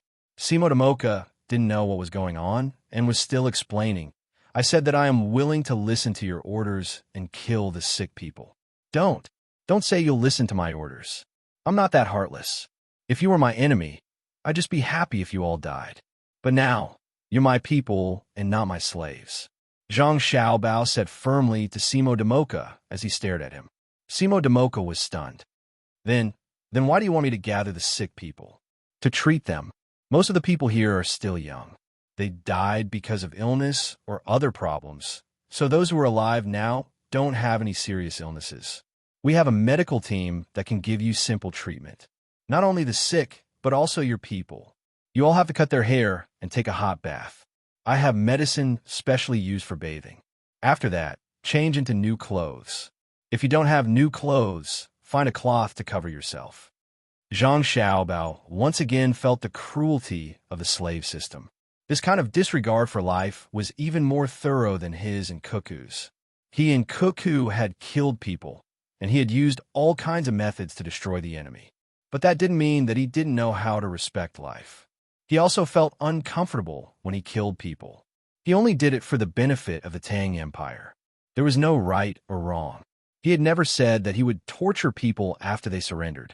Even if it was mining, he would give them enough food. He used the captives' physical strength, not their lives. The work they were doing was indeed dangerous, but that kind of danger was probabilistic. It was dangerous for anyone to do it, not just because of the captives. But the rulers of the slave system didn't treat slaves as people at all. They killed them so easily that it was no different from killing a chicken. It was no different from using boiling oil to feed a live donkey meat. Wang Wan also frowned. She had never thought that her hands were clean. If a soldier didn't have blood on his hands, what kind of soldier was he? He had also massacred a Tubo village before, killing both the old and the young. However, that was against outsiders. Now, Seymour Duomo understood the meaning of a massacre within the village. No wonder Duo didn't want to go back to the tribe. No wonder the local tribesmen didn't have such a strong sense of resistance. It wasn't that they didn't understand unity, but that their leaders abandoned them too easily. If they didn't have religious beliefs, they would have been finished long ago. "Did you hear that? We're not asking you to kill him. We're treating him." Wang Wan looked at Simo Domo with a cold gaze. Seymour Duomo couldn't help but shudder. After he reacted, he nodded repeatedly. Yes, I know. You are the one who treated them. Let me say this first. I have nothing to exchange for this help when you do things. Our medical services are free. We don't expect you to give us anything. You arrange it." Zhang Xiaobao continued. Then, he didn't want to look at Seymour Duomo anymore. He pulled Wang Wan and left. Seymour Duomo stood where he was and watched the two people leave, as well as the guards hiding in the dark one after another. He sighed and muttered, "If I had known that you weren't going to kill, I wouldn't have said kill. Anyway, the old and weak will die slowly. I'll see if you can save them when we're on our way. You don't understand the cruelty here." Seymour Duomo felt that he was right. In fact, he also wanted to kill a lot of burdens. He felt that it was useless to keep those people alive. In the past, he always sent the old, powerless, and sick people outside so that they could contribute to him at the last moment of their lives. With a sneer, Seymour Duomo touched the small bottle that contained the medicine to treat him and walked unhurriedly to his palace. A race that doesn't know how to love cannot survive. They will eventually be ruled or controlled by others. I guess he's still thinking that we don't understand the situation here. There are many weak and old people in the team, and they think that our kindness is a joke. But he definitely doesn't think that without this kindness, we wouldn't have the status we have in Tang today. Should we give up on the old and weak? If we lost a battle and were running away, maybe we would choose to give up. But we definitely can't be so calm. I believe that every night I will be awakened by nightmares. I saw Seymour Duomo's hesitation. At that moment, I didn't know whether he didn't want to kill or whether he was considering who to kill and whether he wanted to use this opportunity to get rid of the disobedient. Therefore, only a ruler who recognizes his own power and responsibility is qualified to survive in this world. Otherwise, when the people know that there is another ruler who cares for their people, they will inevitably rebel. At the same time, the foundation of the country will be shaken. You will find that even if you don't give him advanced weapons, many people in the country will die from violence. There will be more violent deaths than when you give him advanced weapons, but know how to care for the people or fear the people. Zhang Xiaobao was provoked by Seymour Duomo. When he spoke, he was thinking about how to find a chance to kill Seymour Duomo. This kind of person can't be left alive. If he wanted to achieve a certain political goal, he could send Seymour Duomo to do things that would harm others. When he reached the point of infuriation, he would appear and kill Seymour Duomo. He believed that he would gain the favor of those who were bullied by him. But obviously, he couldn't do that. If he did that, his heart would be dirty. Sending someone to do it and using the lives of the people who did it to achieve his goal was worse than doing it himself. You mean to give everyone in Tang a gun? Wang Wan turned and asked, "Why not? Do you think that you have to use a gun to kill people? As long as the laws against the people at the grassroots level are fair, even if they have the means to kill people who make them angry, they won't use it. It's people who kill, not guns. If possible, not only will I give the people of Tang guns, but I will also tell them that if an official bullies you and you don't have the chance to send a telegram and your life is threatened, then you should shoot. Shoot at that official and shoot at the person who threatens your life." Zhang Xiaobao made a shooting action as he spoke, and there was a cold smile on his face. "If we do as you say, Tang will be in chaos." "Well, at least that's what the corrupt officials of Tang will think. You don't need to say it. I'll say it for you." Wang Wan smacked Zhang Xiaobao's hand that was about to raise the gun and said, she actually understood that when people said that more people died from gunfire in other countries, it was actually a one-sided view. Countries without guns had more people dying from knives and bricks. When everyone had a gun, they naturally knew how to respect life. When everyone had their own car, they naturally wouldn't think that pedestrians had to let them go first. Respect came from the same social status. Social status depended on hard work and effort. Whether hard work and effort produced results, or rather, the probability of producing theoretical results, depended on the policies of the ruling class of the society. That's why we have to cherish this era. We have to maintain the development of economy and technology, strengthen traditional morals, strengthen the law, and create a stable social environment. Even the rulers have to act in the interests of the majority when they do things. Zhang Xiaobao concluded. Wang Wan smiled. Does that mean that Li Longji has no choice but to compromise? Li Longji is actually quite cute. Zhang Xiaobao also smiled. How is he cute? What are you looking at? As Wang Wan spoke, she saw Zhang Xiaobao looking around, so she followed suit. I'm looking to see if there are any spies. We have people in the palace providing information. Don't you think he's cute? He has no choice. Can't he just get rid of us? He's not stupid. He still wants to be the emperor. He's probably thinking of us right now and wants us to go back quickly so that he can travel. This means that his power is restricted. Even if he can tolerate the turmoil in the country, he can't tolerate the powerful weapons of an unknown country that can attack from thousands of miles away. When it reaches this level, He'll probably have other thoughts. Then he has to wait. Wait, aren't we all waiting? Zhang Xiaobao and Wang Wan chatted all the way back to the camp, and they happened to see the little ones busying themselves there. There was a large basin filled with a lot of yellow-black scrambled eggs. On the other side was a chopping board. Xiao Bei and the others took the small root vegetables out of the water and handed them to Su Yilong. Su Yilong held the knife in one hand and the small root vegetables in the other, working hard to cut them. Be careful, don't cut your hand. Our knife is very fast. You cut it one by one. Don't think that you're as agile as the logistics master in the team. When you find that you feel uncomfortable cutting the vegetables, you have to stop and adjust. Don't think that there's only a little left and cut through it, understand? Xiao Bei held a few washed small roots in his hand and nervously watched Su Yilong cut there. His mouth didn't stop talking. Su Yilong was sweating profusely. Looking at the muscles on his arms that were exposed when he rolled up his sleeves, she knew how nervous he was. But he still insisted, cutting while replying to Xiao Bei. I know, I've written it all down. You guys know more. I'm far worse than Xiao Chong and Xiao Gang. Then you still want to cut? Let them do it. Xiao Bei glanced at Xiao Chong and Xiao Gang who were kneading the dough and said to Su Yilong, how can I let you do dangerous things? Otherwise, when Xiao Bao and Cuckoo see it, I don't dare to imagine the consequences. If the knife is not sharpened so fast, will it? It will cut off your hand. A blunt knife hurts people. Xiao Bei and the others usually use very fast knives. Not to mention cutting hair, as long as your hand touches it, it will definitely be cut. Zhang Xiaobao's voice came. Brother, sister, you're back. We were cutting the stuffing. We wanted to cut it, but we found that if we cut it, all the vegetables will fly away. So we had to cut it. Why, brother? Xiao Bei grabbed the small root vegetables and ran in front of Zhang Xiaobao.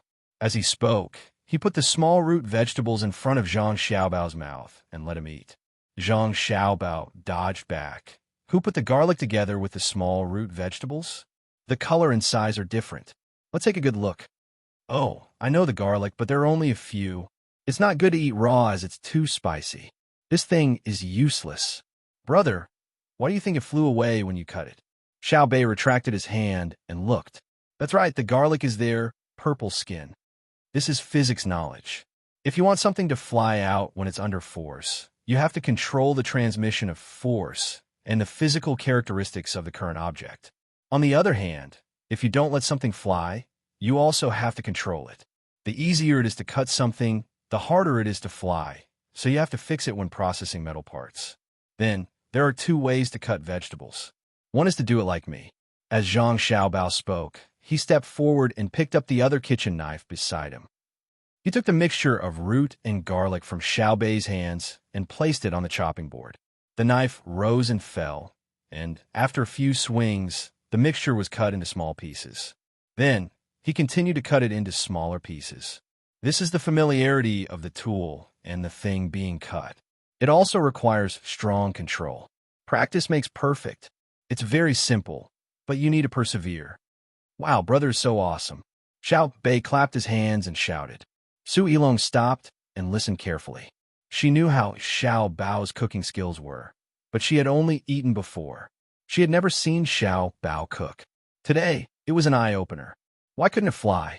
The knife was obviously not used for cutting. Zhang Xiaobao continued. There's another way. It's much simpler. Bring all the vegetables you've washed over. The few little guys brought the things up and piled them together. Zhang Xiaobao gathered them again and then began to cut with a knife. As he cut, he said, this method is to use other things to block the vegetables that are about to fly out. Stack the vegetables together and the knife cuts in the middle. In fact, they will fly, but they will be blocked. The premise is that the chopping board must be fixed firmly. Otherwise, with the force of the chopping board, the vibration produced will still shake the things away. Observe more in your daily life. You will find that the thickness of the chopping board used to cut vegetables doesn't matter. But the chopping board used to cut vegetables must be thick wood, and it must be one piece, not a few pieces of bamboo stuck together. But we can't put metal plates, springs, and shock absorbers on a chopping board. That will reduce the kinetic energy of the falling knife. We need a tool table that can mitigate the force and hold it in. Only then can we use it to cut. This is actually the simplest physics analysis and application. When cutting vegetables, there's also a need to guide the flow. Similarly, when cooking, heating is inseparable from physics. We also have to pay attention to the chemical reaction. When different ingredients are put together, poisonous substances will be produced. This is called the mutual promotion and restraint of ingredients. The purpose of learning knowledge is to apply it. You have to do more often when you have nothing to do. Do it purposefully. This will not only promote your hands-on ability, but also deepen your grasp and understanding of knowledge. After Zhang Xiaobao finished speaking, the vegetables on the chopping board were also chopped. A few pieces flew, but most of them were not a problem. This was within the normal range. The vegetables that were chopped by the special grade chef would also fly. If he didn't want them to fly, he would cut them. Of course, there were also experts who would cut things flying when cutting vegetables. We have to think more about how to play in the future. Xiao Bei understood and said happily. Su Yilong's face was full of gratitude. She knew that Xiao Bao said this for her to hear. She usually had access to a lot of books, but she just read them. She never thought that physics and chemistry could be used in cooking. Chapter 1344. The 9 little guys were not willing to think about things that were too deep. They would only think about it when they needed it, and they were not worried about not being able to figure it out. They had brothers and sisters to back them up, and they had very powerful brothers and sisters. Therefore, what they were thinking about now was how to wrap the small root cabbage in a box and fry in a pan. Today, they planned to cook a meal by themselves, including the cat ear soup that went with the small root cabbage box, but there was no fresh cucumber pickles. If the team came to travel, fresh cucumbers would not be a problem. Someone would specially carry soil and grow cucumbers on it. But now was a war. Who dared to waste manpower and material resources like that? If there was a spare place, it would be better to fill it with salt or bullets. The 9 people who made the box for the first time were very nervous. Su Yilong also did not cook. He could not cut the vegetables well. What else could they expect him to do? As the main force of the box, Su Yilong was very excited. He felt that the action of making pancakes could be regarded as a kind of art. But only those who made pancakes every day understood that it was actually a kind of life. Zhang Xiaobao and Wang Wan no longer went into rest. Instead, they took out folding stools and sat down, watching their younger siblings and Su Yilong cook. The two looked at each other and remembered the first time they made wontons for their family. The same passion, the same excitement, and the different craftsmanship. Even if the little guys put their heart into the box they made was also strange. They could not even squeeze the edges of the box. Only the clumsiness can be seen in the simplicity. Great skills appear clumsy. Zhang Xiaobao did not care. There were only 3 consequences if the box was not wrapped well. First, the stuffing was leaked. Second, the stuffing was not cooked in the thick part. And third, the thin part was scratched. This was not a big problem. If the stuffing was leaked, it could also be fried and eaten. If it was not cooked, it was not a big problem. In the stuffing of wild bird eggs and small root cabbage, the bird eggs had to be fried first. The small root cabbage could be eaten raw or cooked. As for the scratch part, it could be eaten as a strange rice crust. As long as the little ones put their heart into it, no matter what they made, the adults would feel that it was delicious. Even the delicacies made by the top-class chefs were not as delicious as the noodles made by the children. This was the consensus of the adults in the world. Zhang Xiaobao and Wang Wan didn't care and just waited to eat. The little ones also didn't think about the food they made. They maintained absolute confidence that the food they made would definitely be good. Only Su Yilong, who was slightly older, was afraid. She was worried that Xiao Bao and Cuckoo would not like the food she made. From time to time, he would look at the pot, then at Xiao Bei and the others who were wrapping the boxes. He looked at the stuffing in the basin and suddenly had an idea. He suggested, "Can we add some meat inside?" Xiao Bei was tasting the newly mixed stuffing to see how it was salty. When she heard Su Yilong's movement, she raised her head to look at him and said helplessly, "Brother Yilong, cooking is the same as composing poems. It doesn't matter how much flavor you add. It depends on whether you can express a flavor. Just like the chive stuffing, if you want to add meat, you can. It's very simple. No matter what kind of meat you add, it's not a problem. It doesn't matter if it's nutritious mutton, warm chicken, or cold crab meat. It can all be mixed in. But, I said, but understand? Xiaobei was like an adult. It was very difficult for her to make food, but she ate a lot. When she reached a certain level, when she was used to the wind and waves, the trickling stream was the pursuit. Su Yilong knew what chives were. She didn't like to eat them usually. Every time she ate them, she would have a stomachache. It was only when she ate at Zhang Xiaobao and Wang restaurant that she was fine. He also didn't know what was going on. Seeing that Xiaobei said that she could put everything, he asked, "Isn't it good to put venison?" "Okay, but we want to eat the pure taste of the root vegetables. The monarch, the minister, and the assistant minister are the rules. Whether it's used in medicine, calligraphy, or food now. Who is the monarch and who is the minister? When you put venison, I only want to eat venison. Moreover, eating venison and root vegetables together is too nutritious. Then why did you put wild bird eggs?" Su Yilong asked as if he was asking for advice. In terms of enjoyment, he was very clear that he was not the opponent of the little guys. Although they suffer a lot, that was because they were willing to. However, if they didn't suffer when it came to enjoyment, he was far behind them. Xiaobei spat out the stuffing in her mouth and reached for the salt. When she touched the box of salt, she paused. She bit her lower lip, looked up at the sky, rolled her eyes, and retracted her hand. "You can't put any more salt. If there's less salt, you can eat it with other seasonings. If there's too much salt, you can't reduce it. It's not like you're making takeout." "Then what did you say? Bird eggs?" "It's fresh." Brother and sister said that the simpler the organization structure, the fresher the taste. If you want to put things, you can put river prawns. It has to be big. Only meat, no shell. Sea prawns can't. Sea prawns are too fresh and will suppress the taste of the root vegetables. We want to eat the root vegetables. Then why not put river prawns? Su Yilong felt that there was a lot of knowledge in eating, so he became more and more curious. Because no one catches and peels prawns. If you want to eat something with 3 fresh stuffing, the egg has to be cooked, but the prawns have to be raw. If you boil the prawns in water, they become stuffing and then heat them up again. It's easy to cut your hand when you peel the raw prawns. I'd rather not eat it than do it. What if you get injured or infected? Xiaobei shook her 2 chubby little hands, indicating that she didn't want to be cut. Su Yilong had to admit that she couldn't compare with the little guys in many aspects of life. For a moment, she couldn't help but feel envious. It wasn't that she hadn't experienced life, but that no one had ever told her this in her daily life. It seemed very simple, but there was endless knowledge in it.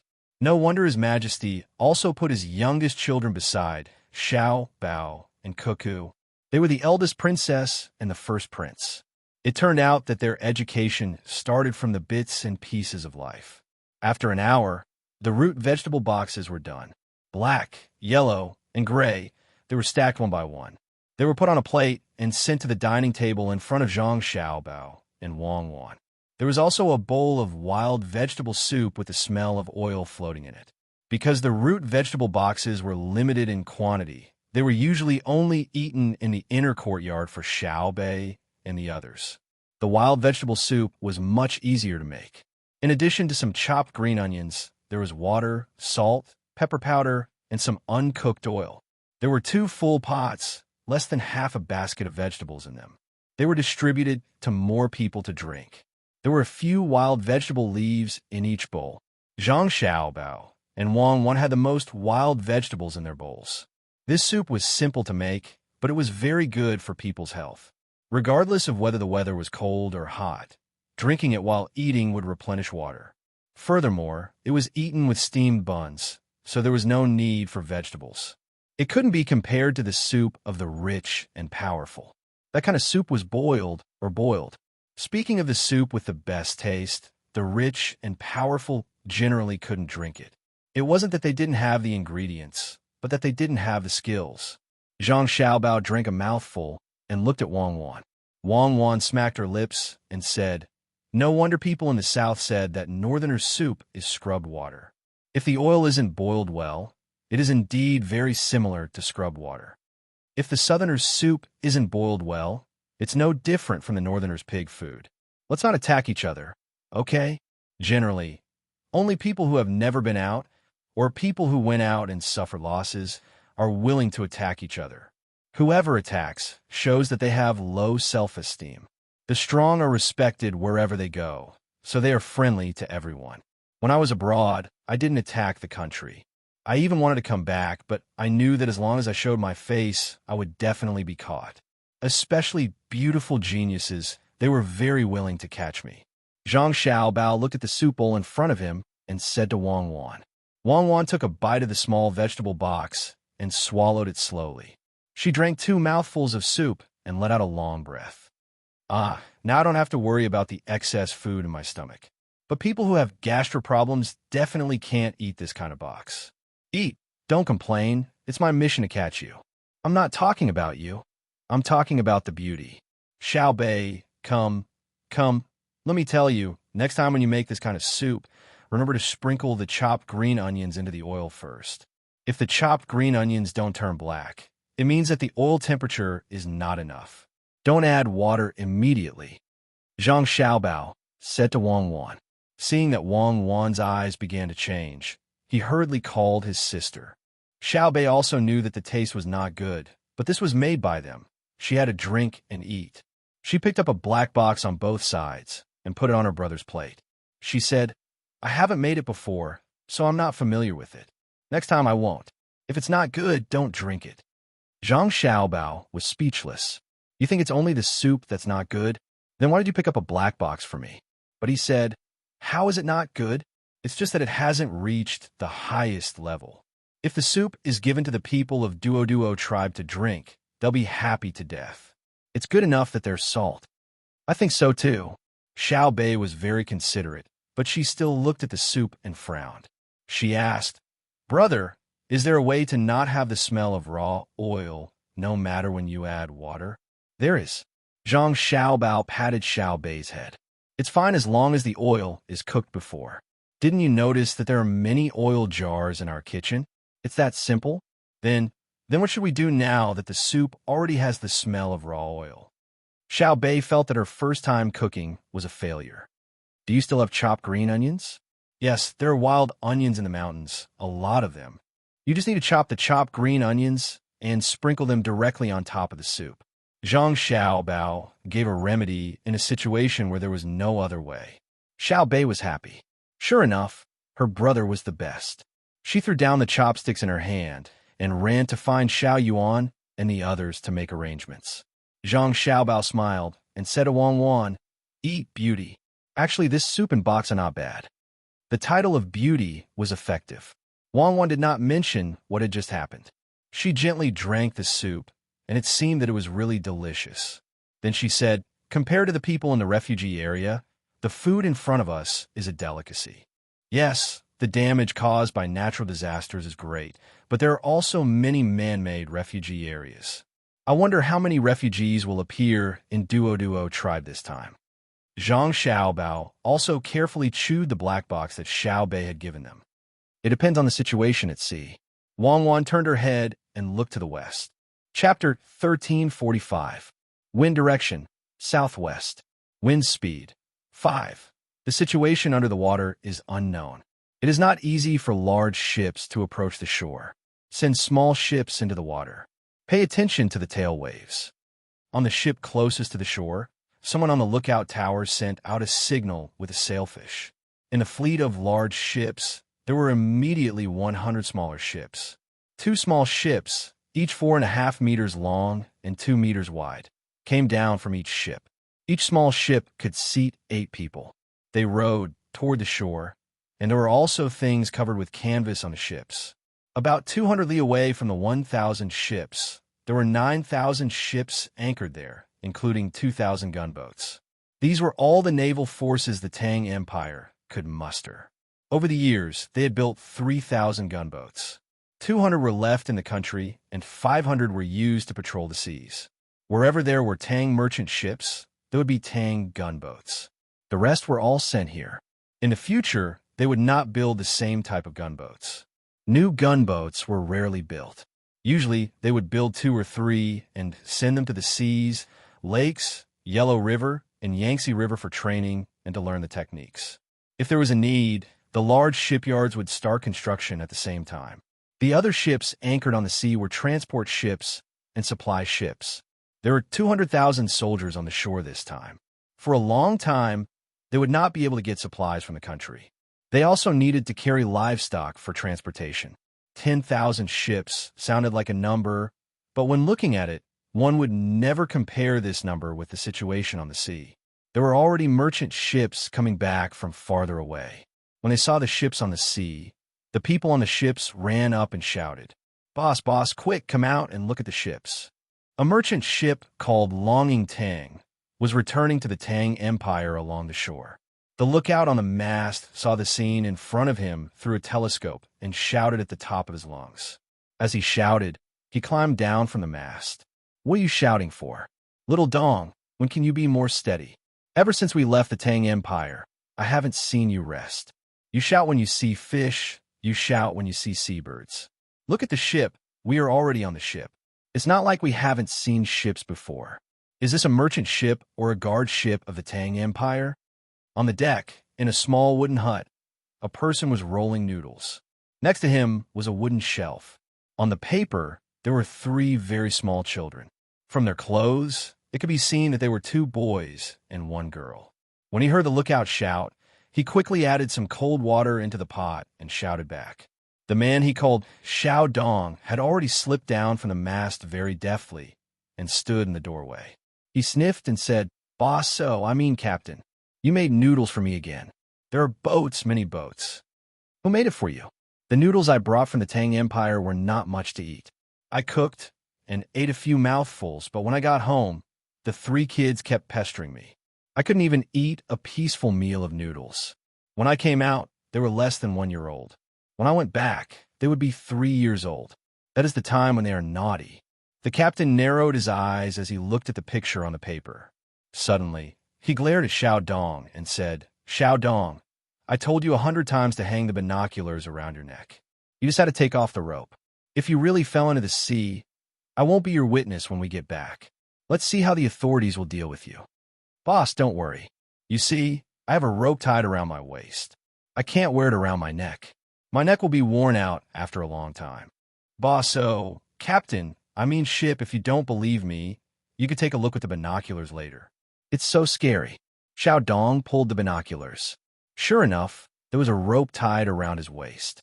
Every big ship had 2 of these things. One was held by the captain, and the other was given to the lookout. When they came out, they would file a record. When they got back, even if it was broken, they would bring the pieces to the state-level authorities for inspection. If they lost it and no one was there to prove it, they would be punished. The captain was not in a hurry. He didn't expect what kind of scene it would be. He only thought that there was a bigger trading fleet that wanted to meet with his small fleet here. After that, they would greet each other and go their separate ways. In that case, he would be able to see in a while. It was more important to eat the noodles he brought from the Tang Empire first. It took a long time for the noodles to enter the pot, so the time it took to cook them was shorter. After a few minutes, the noodles were ready. After soaking them in cold water for a while, the captain took another can, opened it, and scooped out a few spoonfuls of bean paste. He scooped a few spoonfuls of bean paste into a bowl and ate a mouthful. Delicious. The noodles and bean paste from my hometown are still the best. Why are you looking at me? If you want to eat, you can eat it yourself. Are you waiting for me to serve you? Captain, you are really too noble. Little Dong happily ran over, picked up the noodles, and put in the sauce. He lowered his head and stuffed half of the noodles into the bowl. Then, he raised his head and rubbed his mouth in satisfaction. Captain, I just remembered. A month ago, Little Bean was sick and wanted to eat noodles. You took out a can of bean paste and said that it was the last one. Today, could it be? I'm dreaming? Yes. Now that you have woken up from your dream, go up and take a look. Are you still full? I only made this much. That bean paste, aren't you afraid of being salty? When the captain was speaking, Xiao Dong picked up 2 more chopsticks of noodles and put the bean paste on the noodles. I have woken up from my dream. Boss, I am going up now. You eat slowly. I will continue to feel the power of the Tang fleet. After finishing 2 bowls of noodles, Xiao Dong gulped down a mouthful of water. He wiped his mouth and ran out, leaving only one sentence. "You're lying to me. I won't even look at it. I'll eat noodles. Son, daughter, wait for me to go back. I'll make noodles for you every day. The goods on the 5 ships are all yours. These are goods from Africa that Xiao Bao and Cuckoo mentioned. They are very valuable." The captain continued to slurp his noodles unhurriedly, muttering as he looked at the 3 children drawn on the paper. By the time he was full, a quarter of an hour had passed. He let out a satisfied burp and looked at the noodles that hadn't been cooked yet. He gently placed the can of bean paste on the table and wondered who would be lucky enough to run over first. That way, they would be able to cook the noodles themselves. The captain rubbed his stomach and took the binoculars. He strolled outside and continued to look at the sea and blue sky.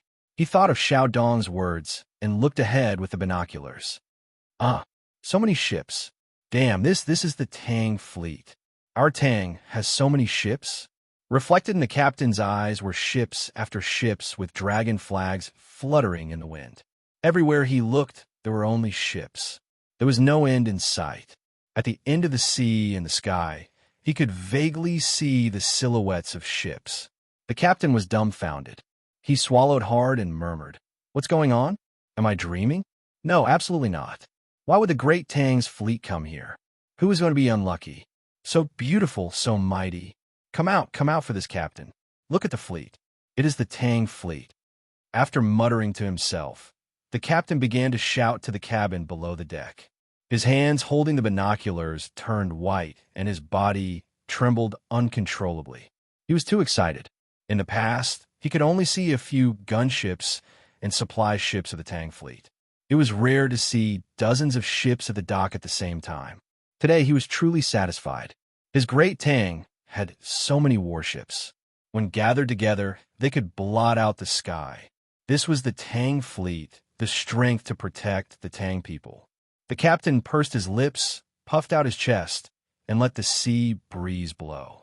He had the urge to cry. The ship in front of him could no longer be called a ship. It was like a mountain range, continuous and unending. What could be prouder than this? More footsteps came from the deck. Hearing the captain's shout, the sailors thought that something had happened and ran out. However, they didn't find any danger. When they looked forward, they were all stunned. Even without binoculars, they could see the ships in front of them. It was just that they couldn't see the flags on them. They could see the hull of the closest ship, the sails and masts further away, and the ships further away were little dots or black lines. "Big Uncle, where do these ships come from? There are so many of them that it's frightening," a sailor said to the captain with wide eyes. "Huh, where do they come from?" "Under the heavens. What do you think there are so many ships?" "Only my great Tang. I can see clearly. Gunships, those are gunships, and more gunships." "So many gunships? Who are Cuckoo and Xiao Bao going to deal with?" The captain could now see the configuration of the ships clearly. The gunships were clearly different from the ones the captain had seen. Although he couldn't see the cannons, he could see the wooden planks covering the muzzles. Those familiar with the Great Tang's gunships knew that once the wooden planks were removed, the cannons would be exposed. The other ships didn't have string cannons, but they had a gun at the bow and no gun at the stern. This meant that the warships had no intention of firing while escaping. This was a sign of absolute confidence. His nephew rolled his eyes and reminded, "Big Uncle, in front of us is the strait of many cannibals. Xiao Bao and Cuckoo are fighting many cannibals. When we came out, it was only a small skirmish. I didn't expect that by the time we came back, they were already fighting. This definitely isn't a small battle." "I know. Why would they need so many ships in a small battle? But there are too many gunships. Do the cannibals have enough ships to fight?" The captain thought hard and then suddenly understood. "I understand. Xiao Bao and Cuckoo aren't sending people to attack the ships. They're transporting soldiers. If the gunships can attack the ships, they can also attack the shore. The cannibals are finished." "How?" The captain's nephew couldn't understand. If they sent soldiers, they would still have to fight. They were deep in the shore, and the gunships couldn't go up. The captain's nephew didn't think too much about it. Instead, he admired the approaching fleet and sighed. "It's so beautiful. I've always heard people say that Cuckoo's gunships broke through the waves and formed a majestic formation. I couldn't imagine what it was like. Now I know. If I were the enemy, I would just surrender. There's no way to fight this battle. In front of us, there's nothing but ships. When we cut through the fleet later, it will be even more shocking. I've seen hundreds of fishing boats moving together, and I think it's spectacular. How many ships does the great Tang fleet have? It's invincible. Hearing his words, the other crew members on the deck felt the same. The closer they got, the more they felt the oppression of the motherland's invincible fleet. They belonged to the great Tang. Usually, they didn't need to send many. 1 or 2 gunships and 3 to 5 supply ships were enough to protect the safety of the people outside. When there was a real problem, the great Tang would gather so many ships and form a boundless fleet. With the protection of the armed forces on the sea, they could go anywhere in the world. Captain, when we go back, if we see ships from other small countries, such as Jinla or Japan, we'll stick to them and see if they dare to provoke us. The invincible fleet of the great Tang will crush them. A crew member shouted excitedly. You're the one who sticks to them, and you dare to provoke them? Isn't it a provocation? The great Tang fleet is powerful, but it's not for you to provoke them. Don't you need to spend money? Are you stupid? Or are Xiao Bao and Cuckoo stupid? Or is it the emperor? The captain followed the voice and glared at him. Isn't it said that the great Tang is willing to do all it can for one person? I'm also a person of the great Tang, the man retorted. He was immediately met with all sorts of criticism. I say, Chen Clan's second son, I told you not to come. You're such a fool, but you insisted on coming. Next time, no matter what you say, I won't agree to bring you along. Idiot, in the future, I'll call you that. And you dare to say that you'll do all it can? That's only because you're in a special situation, like when you're at war with multiple countries at the same time. It's not because you've been bitten by a fish and the entire Great Tang has to take turns rubbing your face. You're truly lacking compared to your brother and brother. If you run into 2 other ships, the Great Tang has to send you this fleet, and they have to cooperate with you. 1 patrol ship is enough. Chenerbua, you're sick. You need to be treated. Old 2, I'm confused. Why do you have to provoke others? If their ships are filled with valuable goods, then after you provoke them, the Great Tang's armed ships will go and help you steal the goods. But if their ships are filled with rotten fish and shrimps, then after you've provoked them, our Great Tang ships will go and help you fight. We won't get any benefits. Isn't that just making trouble for the Great Tang army? Brother Chen, you're not young anymore. Shut up. What brother Chen? You're my younger brother, so just call me brother. You're also talking about me. Do you want to put righteousness before family? The younger brother reacted and hurriedly defended his older brother. That's right, you're my older brother. You all of you, stop talking about my older brother. Look at the ships. After having their fill, the crowd stopped mocking the second son of the Chen clan and turned their gazes to the great Tang fleet. Bong, bong, bong, bong, bong, bong. Suddenly, the sound of drums and horns came from the fleet in front of them. All sorts of small flags began to move, and the ships with sails began to lower their sails. Big uncle, what are they doing? The captain's nephew asked curiously. The captain was also puzzled. As he watched, he suddenly realized that the clouds in the sky were moving faster and faster. Immediately, he shouted to the surrounding crew, Quick, lower the horizontal sail and raise the jib. A gale is coming from the side. Don't look at the ship, or else it'll be blown away. Only then did the crew react. They hurriedly got into position and began to do their work. Soon, the horizontal sail was lowered and the jib was raised to a separate position. The speed of the ship began to decrease. The people on the observation deck did not continue to stay and slipped out to the deck. After a while, the crowd gathered at the front deck. Only the people controlling the sail and the helm were unable to leave their positions. Normally, when encountering such a situation at sea, one would be very nervous. Each time, they would be worried that something would happen and that they wouldn't be able to return home. However, the people on the ship were very relaxed. In front of them was the fleet of their motherland. If the wind was so strong that it was dangerous, the fleet would definitely send a ship to inform their merchant ships. Since no one had come to inform them, it meant that the wind wasn't out of the control of the fleet.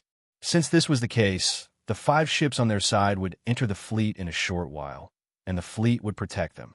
The wind began to pick up, and the sails of the 5 merchant ships formed a large angle with the ship. If one only looked at the sails, they would feel like the ship was moving at an angle. As the wind howled and the waves battered the sides of the ship, the people on the ship weren't worried in the slightest. All of them steadied themselves and experienced the feeling of riding the wind and waves. Although the wind was blowing from the side, the ships were actually moving faster. 30 minutes later, the 5 merchant ships finally brushed past the closest Tang warship. The flags on the ships fluttered in the wind. Soldiers wearing different types of Navy uniforms were saluting the merchant ships. Their standard standing posture and neat movements made the people on the merchant ships tear up. They all returned the salutes that were out of shape. As they went deeper and deeper into the fleet, they couldn't see the outside anymore. There were only ships, countless ships, and the orderly salutes of the soldiers on the ships they passed. These orderly movements made the blood of the people on the merchant ships boil. They saw the majestic warships, the resolute soldiers, the rolling dark clouds, and the flapping war banners. For a moment, they felt very reassured. There was nothing in the world that could fight against this army. It was too strong, and the eyes of the soldiers showed no sign of retreat or weakness. Good soldiers, once we return and sell the goods, I will take out 10% of the net profit and send it to the barracks. The soldiers of my great Tang can't be wronged. Our dignity in the outside world depends on them, the captain solemnly said. Chapter 1346. The 5 merchant ships passed through the fleet in a daze.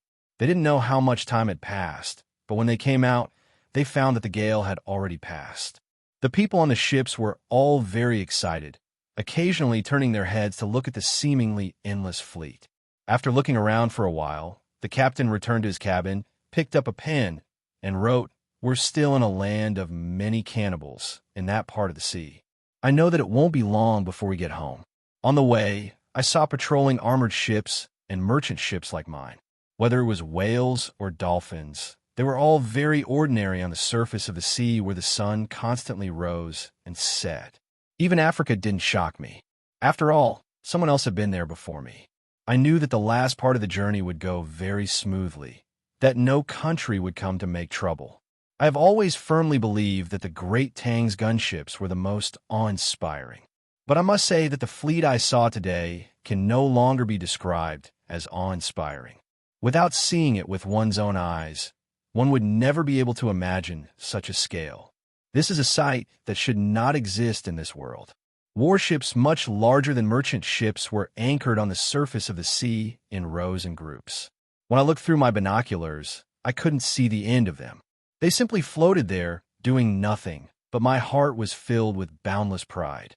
I truly didn't dare to guess what I would do if I were an enemy of the great Tang. Perhaps surrendering would have been a good idea, but I would have to kneel on the deck before the gunships could open fire. But I wasn't. I kept telling myself that I wasn't an enemy, that I was a citizen of the great Tang, and I was proud to be a citizen of the great Tang. Thus, I decided to take out 10% of the profits and use it on the great Tang's fleet. They were worth it, and I had no regrets. The soldiers of the fleet were in no mood to consider the thoughts of the people on the merchant ships that had just passed by. They simply expressed their welcome.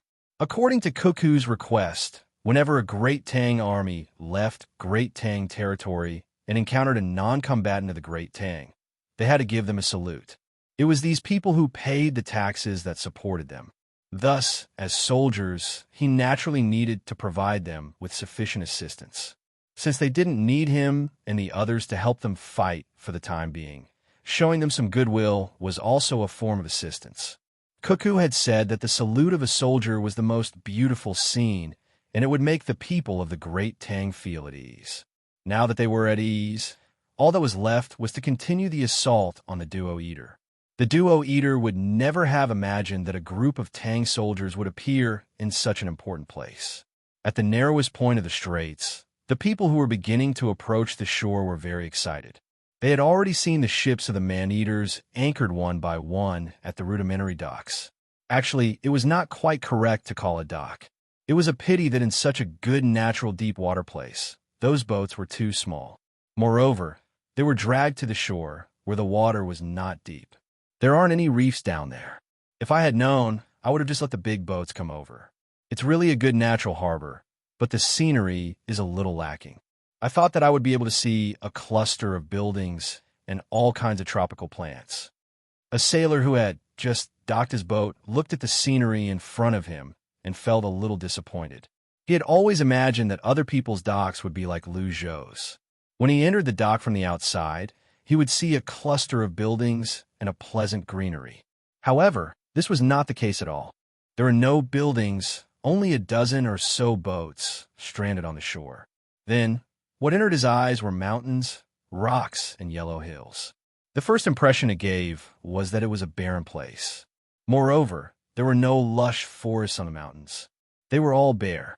Only when he looked carefully would he see specks of green grass growing with difficulty and tenacity.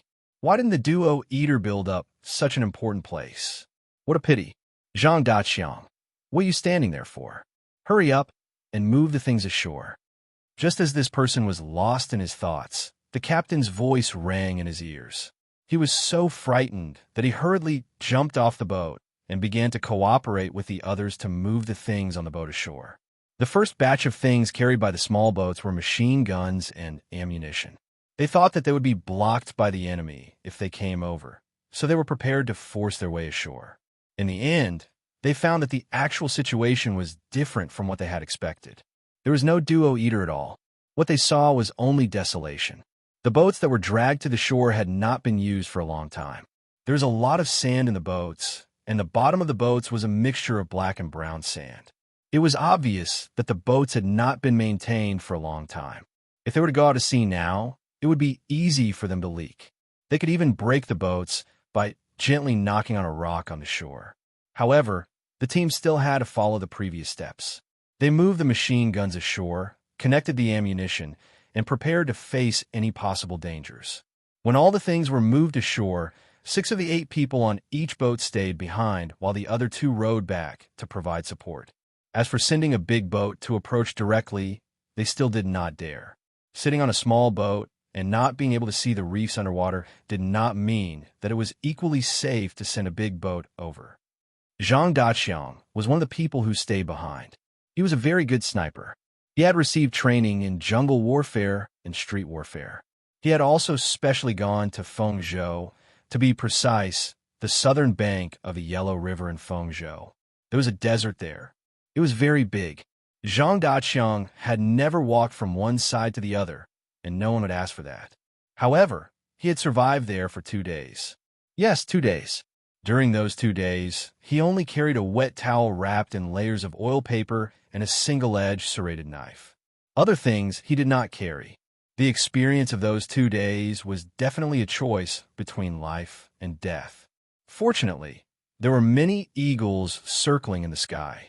The 2 most beautiful ones were red and white. The red one was called the red luan, and the white one was called the shuiyan. If he felt that he could not stand it anymore, he would wave to the sky. There would be eagles bringing water and other supplies, but at the same time, he would be eliminated. Those who were eliminated would not be able to go ashore and continue to move forward. Zhang Daqiang also participated in other training after that, but it was still in the desert. He only came out after 4 months. Who knew how many layers of skin on his body had fallen off? Damn, it's so hot. Zhang Daqiang and the others left in a small boat. Some people stayed behind to provide cover fire, while he joined 1 person on each boat. There were a total of 200 people. They were very familiar with each other. They were teammates who had survived together in the desert. Yes, it's hot. A weak voice followed. Zhang Daqiang did not need to look back to know who it was. The person's real name was Tu Dong. He was the 4th child in the family. His nickname was Rabbit. 2C Rabbit. It was very pleasing to the ear. When Zhang Daqiang heard Tu Dong's voice, he didn't feel that Tu Dong was a very weak person. Tu Dong's voice was always so soft, and his expression was always shy. However, this kid was not weak at all. He was the most skilled at catching snakes and skinning them. He was also very bold. No matter what the desert thing was, as long as it was said to be edible, he dared to eat it raw. He ate it more delicious than anyone else. The most important thing was that he was very sensitive to water. He could always find the place with the heaviest water vapor under the sand, and then use simple tools to gather the water. Of course, his marksmanship was not bad. Otherwise, he would not have been arranged to be in the first batch of commandos. Don't talk so much when you're hot. Get ready and start adjusting your state. Today, we must advance 50 miles and clear all obstacles along the way. We must circle the area where the quicksand may appear and clean up all kinds of dangerous insects and animals in the desert. The person who came down from the other boat said to Zhang Daqiang and Tu Dong unhappily. The two of them immediately shut their mouths and began to prepare. They put on their gloves, tied up their sleeves, checked that the straps on their boots were done properly, and tied up their pants. They put on their hats, tied up their collars, and covered their face masks and reflective glasses.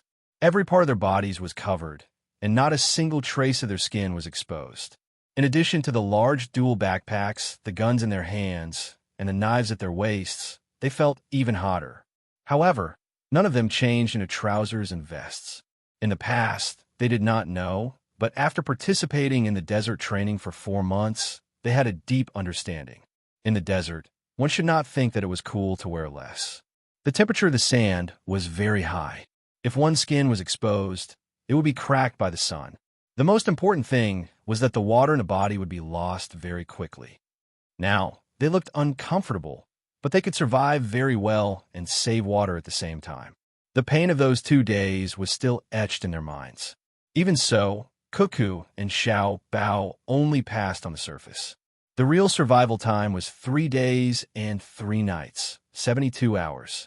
The reason why they did not add an extra day was because the rescue team could not keep up. During those 2 days, they could not just hide in one place. They also had to complete the mission. Otherwise, it would be much simpler. They just had to dig a hole in the sand, dune facing away from the sun, bury themselves in it, and hold on for a while. Zhang Daqiang, who had a deep impression of this, did not say anything, but he could use sign language. He said to Tu Dong next to him, Cuckoo and Xiao Bao are really amazing. When we went for the training 3 years ago, they must have thought of this moment. If we had not experienced it before, we would not have been able to walk too far. Of course, if Cuckoo and Xiao Bao are not amazing, who is? I am now wondering, how do the local polyphagous people survive? Do they also walk on the sand and be fine?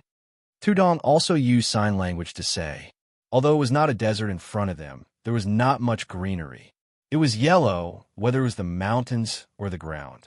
Coupled with the salty sea breeze and the big sun in the sky, it was easy to imagine how difficult it was to live here. At this time, the captain made a hand gesture and jogged forward. The others lined up and cooperated with each other to follow. Only the sound of chaotic footsteps echoed in the place where the 200 people were walking. The wind was still blowing, and from time to time, the dust on the ground would rise. The clouds in the sky did not have any intention of stopping. They floated by, but not a single drop of rain fell. Chapter 1347. When the Tang army landed behind the Duo people, Zhang Xiaobao and Wang Wan also set off with their troops. None of the 3,000 people in Simo Domo's tribe were missing. It wasn't that they didn't want to secretly leave the group, but they considered that if they didn't follow the larger group, the rest of them wouldn't be able to survive. Simo Domo took all the food and dried meat, most of the metal tools, and the livestock of the tribe. The people who stayed behind had to find their own food and use tools made of wood and stone. If the rabbits and deer were their food, then they were also the food of the wolves, tigers, leopards, and other carnivores. They didn't think that they could easily defeat the animals that wanted to eat them, and they didn't think that they could easily catch the animals they wanted to eat, especially salt. Who would provide it? Thus, everyone left. At least they didn't have to worry about starvation if they followed the Tang army. There were fewer old people in the group, and none of them were sick. Simo Domo had thought of all sorts of ways to let these people end their lives early. Otherwise, a person who couldn't work and needed others to take care of them would be a burden. Fortunately, Simo Domo wasn't stupid enough to treat the children as a burden, so the children were still alive. The women weren't. Simo Domo had quite a number of women, a total of 14. Looking at each of them, It was obvious that the local aesthetic view was different from the Tang people. Duoduo felt the same way as Simo Domo. He felt that the 14 women were beautiful. Of course, even if his aesthetic view was slightly different, he still felt that Cuckoo was more beautiful. The main reason was that he felt that this person who was called Demoness Cuckoo was strong enough. Not only could she command a battle, but she also had a fighting strength. At the same time, she could sing, dance, and cooperate with Xiao Bao to make delicious food. Such a woman was really hard to find, especially her skin. Why was it so soft and white? She was much stronger than the women on his side. Duoduo made such comparisons, but he still liked the other beauties in front of him, even if they were inferior to Cuckoo. Cuckoo didn't belong to him. Every time he looked at her, he felt a pain in his chest. He couldn't find such a woman, or he would be bullied all day. Xiao Bao, I just realized that you're really a man. Toto's eyes swept over Simo Domo's woman, and he didn't forget to talk to Zhang Xiaobao beside him. Zhang Xiaobao was a little nervous. He unconsciously covered his lower body with his hand and squeezed out a smile. How did you find out? You weren't beaten up by your woman, Cuckoo. Aren't you a man? Toto gave a reason that he thought was correct. Zhang Xiaobao began to worry about Duoduo. Could it be that after being kicked by Cuckoo, he began to change his outlook on life, the world, and values? Were there only two choices in his eyes? Men can do better than women, and women can do better than men, so they have to be on opposite sides. Zhang Xiaobao felt that he should help Duoduo, so he said, "In fact, she didn't hit me because she didn't want to, not because she couldn't beat me. I think you should contact more people outside, especially to see how good the life of the people outside is. In your situation, I guess you can only get in touch with the 126 people in your tribe. They have nothing to do, so they bully each other. Whoever wins will be powerful. Don't you know that there are many people outside who are more powerful than you? My wife and I don't have the leisure to play at home. There are many things outside that we need to calculate together. There are problems with our own people's lives, and there are problems with the enemy's strategy. I advise you to learn from me and think more about the outside world." Simo Domo also beat women. Duoduo found a realistic example to prove that he was right. Is he powerful? A small leader in charge of more than 3,000 people is powerful. He also has nothing to do. I never think that a man who beats women has something to do. Zhang Xiaobao was very disdainful of Simo Domo. A tribe of more than 3,000 people was considered a social group. A small place was a small place. Unfortunately, even with the large population in India, not many people took them seriously. The main thing was that their military power was not strong. And most hateful thing was that other people were thinking of ways to make money when they encountered economic crises, but they actually sold their wives. This kind of behavior was no longer an attack on ethics and morality, but on human nature. Zhang Xiaobao had thought many times that if he had a wife, when he had no money, he would take his wife to the market and sell her. Through all kinds of psychology, he would tell himself that it was right to do so. However, in the end, he failed. He couldn't convince himself at all. If he sold a wife who usually cooked, ate, and suffered with him, how cold-blooded would he be? That was not a commodity, but a period of time and memories that had a close relationship with him. The most infuriating were those women who were sold. They were very honest and accompanied the men to sell themselves. This might be a kind of habit. For a race and country with such a habit, the slightly stronger countries in the world would look down on them, let alone pay attention to them. Wife, speaking of the behavior of selling wives in India, it reminds me of lions, Zhang Xiaobao thought, and suddenly said to Wang Wan who was beside him. If it were someone else, they would be confused by Zhang Xiaobao's words. The jump was too big.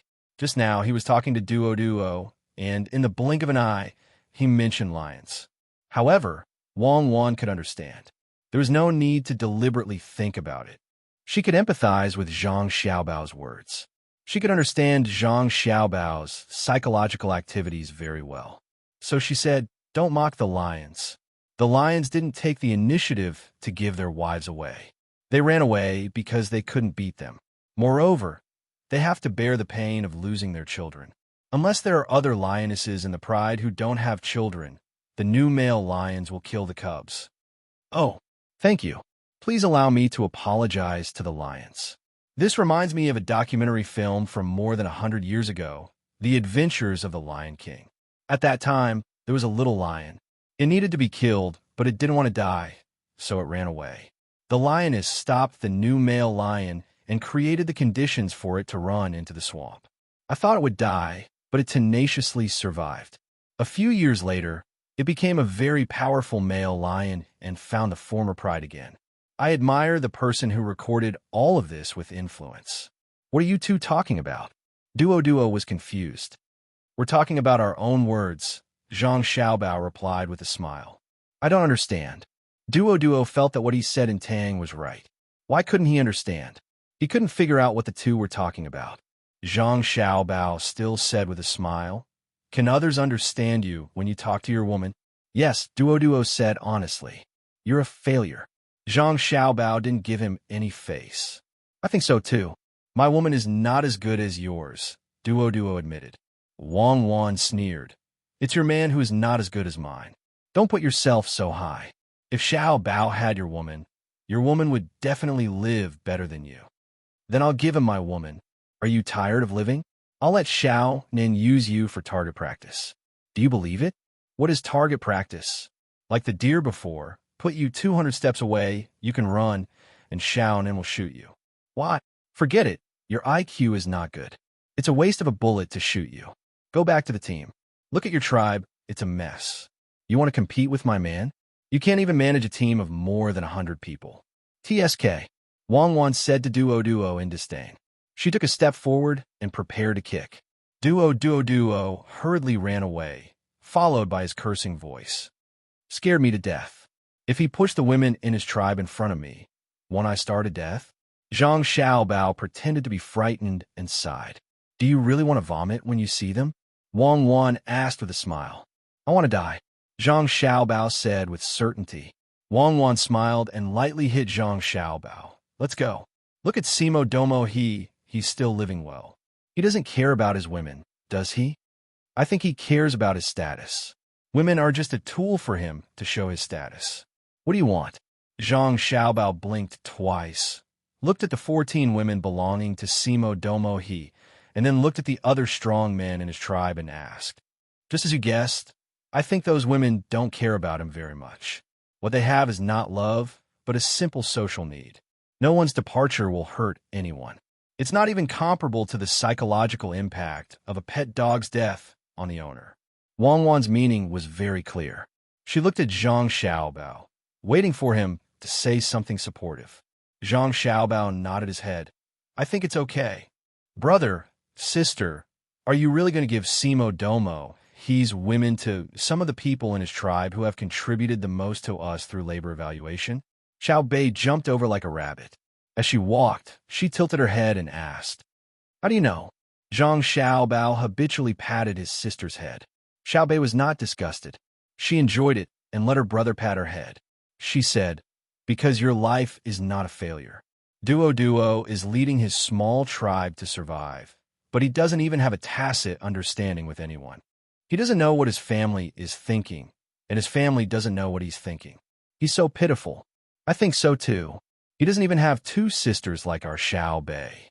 Isn't that so? Zhang Xiaobao used internet language. This kind of word sounded very cute, but he would not say it to adults. Yes. Xiao Bei nodded. Go ahead and teach. You're messing up our Chinese culture. You're saying all kinds of things to your younger brothers and sisters. When the time comes, can you still tell who is who? Wang was really helpless against Zhang Xiaobao. He taught blindly, drew cartoons, spoke internet language, wore European princess dresses, ate Western food, and dozens of commonly used foreign languages. His teaching methods were messed up, but Zhang Xiaobao still enjoyed it.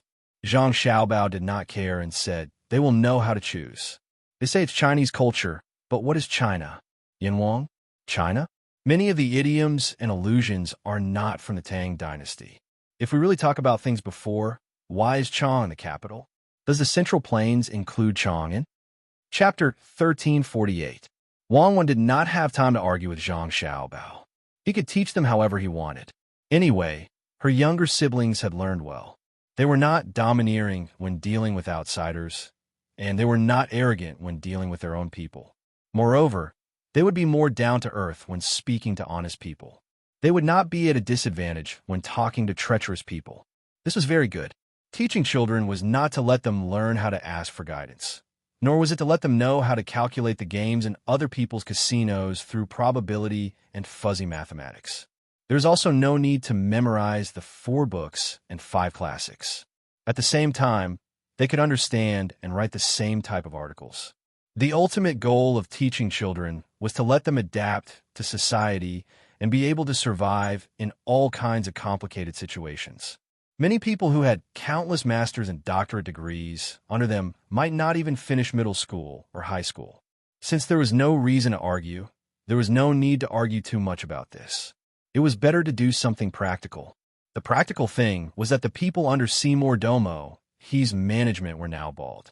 Regardless of gender, age, or age, they were also given a medicinal bath. The clothes were not made yet, so they had to wait. Therefore, the children were all naked now. Fortunately, the girls had a simple belly band. Xiao Bei said that he was afraid that Xiao Yuan would see something he should not see. Xiao Yuan did not say anything. He just let people tie leaves with a special smell with a rope and hang it on the little boy, saying that it could repel mosquitoes. The adults were actually the same. Before the new clothes were made, they could not wear their old clothes, except for those that had been washed and sprayed with disinfectant. However, not everyone had several sets of clothes. At noon, a more practical situation appeared. All the old people, children, and pregnant women were given dishes cooked in a large pot by the chefs. There were 2 dishes and a soup. The amount was very large, and they were all meat. Xiao Bei and the others' dishes were naturally cooked by Zhang Xiaobao himself. There was braised mushrooms, fried wild celery, and a vegetarian soup. The fried potato strips inside were the children's favorite. The children of Seymour Domo He tribe did not have a share, but the children under Duodua's command still ate. Seymour Domoka was in a bad mood when he saw this situation. He didn't care about the mushrooms and wild celery. What he cared about was Zhang Xiaobao's attitude. He was keenly aware of Zhang Xiaobao's status in the Great Tang. The Duogans and the Great Tang had already proven this point. Ordinary people would not be able to eat Zhang Xiaobao's dishes. Normally, only the emperor and Zhang Xiaobao's family could eat them. Just like himself, he used to be able to make some food, but ever since he became the leader, he had never done it. Even when he did, it was for himself. He felt that others did not have the right to taste it, including his women and children. Then he saw the dishes cooked by Zhang Xiaobao. Zhang Xiaobao's woman, Wang Wan, did not eat them, which was very normal. Xiao Bei and the other 9 people ate them. He was a little confused. Perhaps it was because the children were young and should be taken care of more. There were sick people in the team, but they could also eat. How was this the behavior of a leader? Zhang Xiaobao had degraded his own status. The most infuriating thing was that Duo, a person who could be abandoned at any time, actually allowed their children to eat Zhang Xiaobao's dishes with Xiao Bei. The more he thought about it, the angrier he became. Seymour Domoka's expression turned gloomy during the meal. He accompanied Zhang Xiaobao and Wang Wan to eat. He sat on the right side, while Duo sat on the other side. Today's meal was still stew. There was no choice. There were too many people, and they were marching. Regardless of whether they liked it or not, only stew could absorb nutrients the fastest, and it was also the most convenient to cook. When marching and fighting, it was already not bad to be able to eat stew. Under normal circumstances, they would eat dry rations and river water. Zhang Xiaobao did not think that the food was bad. He had once rummaged through the garbage bin to find food, so he had very low standard for food. At the same time, he had very high standards. He could eat anything, but he always liked to personally make more delicious food. He also did not think that Seymour Domoka's daily life was so extravagant that he could not eat the food made by the chefs from the Zhang Xiaobao and Wang families. This batch of chefs was indeed not the best. Because of their physical conditions, they had to adapt to various climates before they could be brought out. But if you randomly picked one of the chefs from the Zhang Xiaobao and Wang families. How could they be bad? Stew was a cooking method, but it did not mean the taste. Buddha jumps over the wall was also stewed. Who said that it was not delicious? Right now, Seymour Damoka did not put his mind on the food. Instead, he kept looking at where Xiao Bei and the rest were. Zhang Xiaobao was unhappy. Damn it, why are you looking at my younger brother and sister for no reason? So Zhang Xiaobao was angry. He glared at him. With a bang, he was shocked. He looked carefully. Wang Wan, who was beside him, threw the bowl at Seymour Damoka. It was so hot that Seymour Damoka jumped up and hit the bowl while screaming. Zhang Xiaobao was stunned. I haven't done anything yet. Why did you throw the bowl first? Seymour Damoka, stop screaming. Let me ask you, if you don't eat the food, why are you staring at my younger brother and sister? Tell me, do you want to kidnap them to threaten us? Wang Wan held her chopsticks tightly and questioned. She looked like she was going to stab him with her chopsticks if he did not agree with her. The people nearby who could hear the commotion stopped what they were doing and looked over. Xiao Bei, who was eating at a table, threw his bowl on the table. He stood up and took out a small pistol. He pointed it at Seymour Damoka and said angrily, "So you are targeting us?" Seymour Damoka did not feel that the stew on his body was hot. He recognized the thing in Xiao Bei's hand. It was called a gun. It was a very beautiful gun. It had a pink surface, a smooth shape, a straight line, and a black muzzle. Especially when the one holding it was child. A child always carried a gun. If he was in a bad mood or happy mood, how many people would die? No, I'm not. I'm not looking at you. I'm looking at Duodua's child. I'm not convinced. Why can their child eat with you, but my child can't? Seymour Damoka had to tell the truth. He was afraid.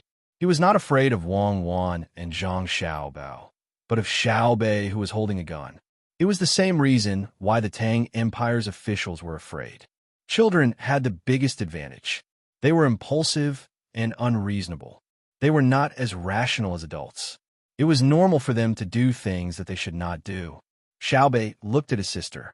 Wang Wan and Wei Wei turned sideways. He made a few gestures with his hands and blinked his eyes. Xiao Bei understood. So it was to trick people to seize power. Sigh. Seymour Damoka was really sad. Knowing that he had to find an excuse to deal with people, Xiao Bei was very cooperative. He said to Seymour Damoka with a cold face, "What does me inviting Uncle Duodua's child to eat have to do with you? I understand now. You did not follow us willingly because you lost a bet. You want to steal our power while you follow us. You are so ambitious. You even want to control me? Don't you want to know who I am? In the whole world, other than my parents, Xiao Yuan's parents, our grandparents, and my brothers and sisters, who dares to control me? I, Xiao Bei, came to this world to enjoy life. I'm not to be controlled by a person who lost the bet, a leader of a tribe with only 3,000 people. Are you unhappy? There are many things that make you unhappy. Do I need to care about you? You don't eat when you are eating. When you stare at me, I feel uncomfortable. Who asked me to? What did I say? Oh, right. Whoever makes me feel uncomfortable for a while, I'll make them feel uncomfortable for life. Tell me, how do you want to die? Are you bullying me because I am a child? Let me tell you, many people have died in my hands. Have I ever blinked? In my eyes, human lives are like grass. Oof. Xiao Nan, kill him. Bang. Xiao Nan opened fire and shattered the bowl in Seymour Damoka's hand. Bang. Another sound was heard as the wind blew a hole in Seymour Damoka's sleeve. Then, Xiao Nan frowned and looked at his gun.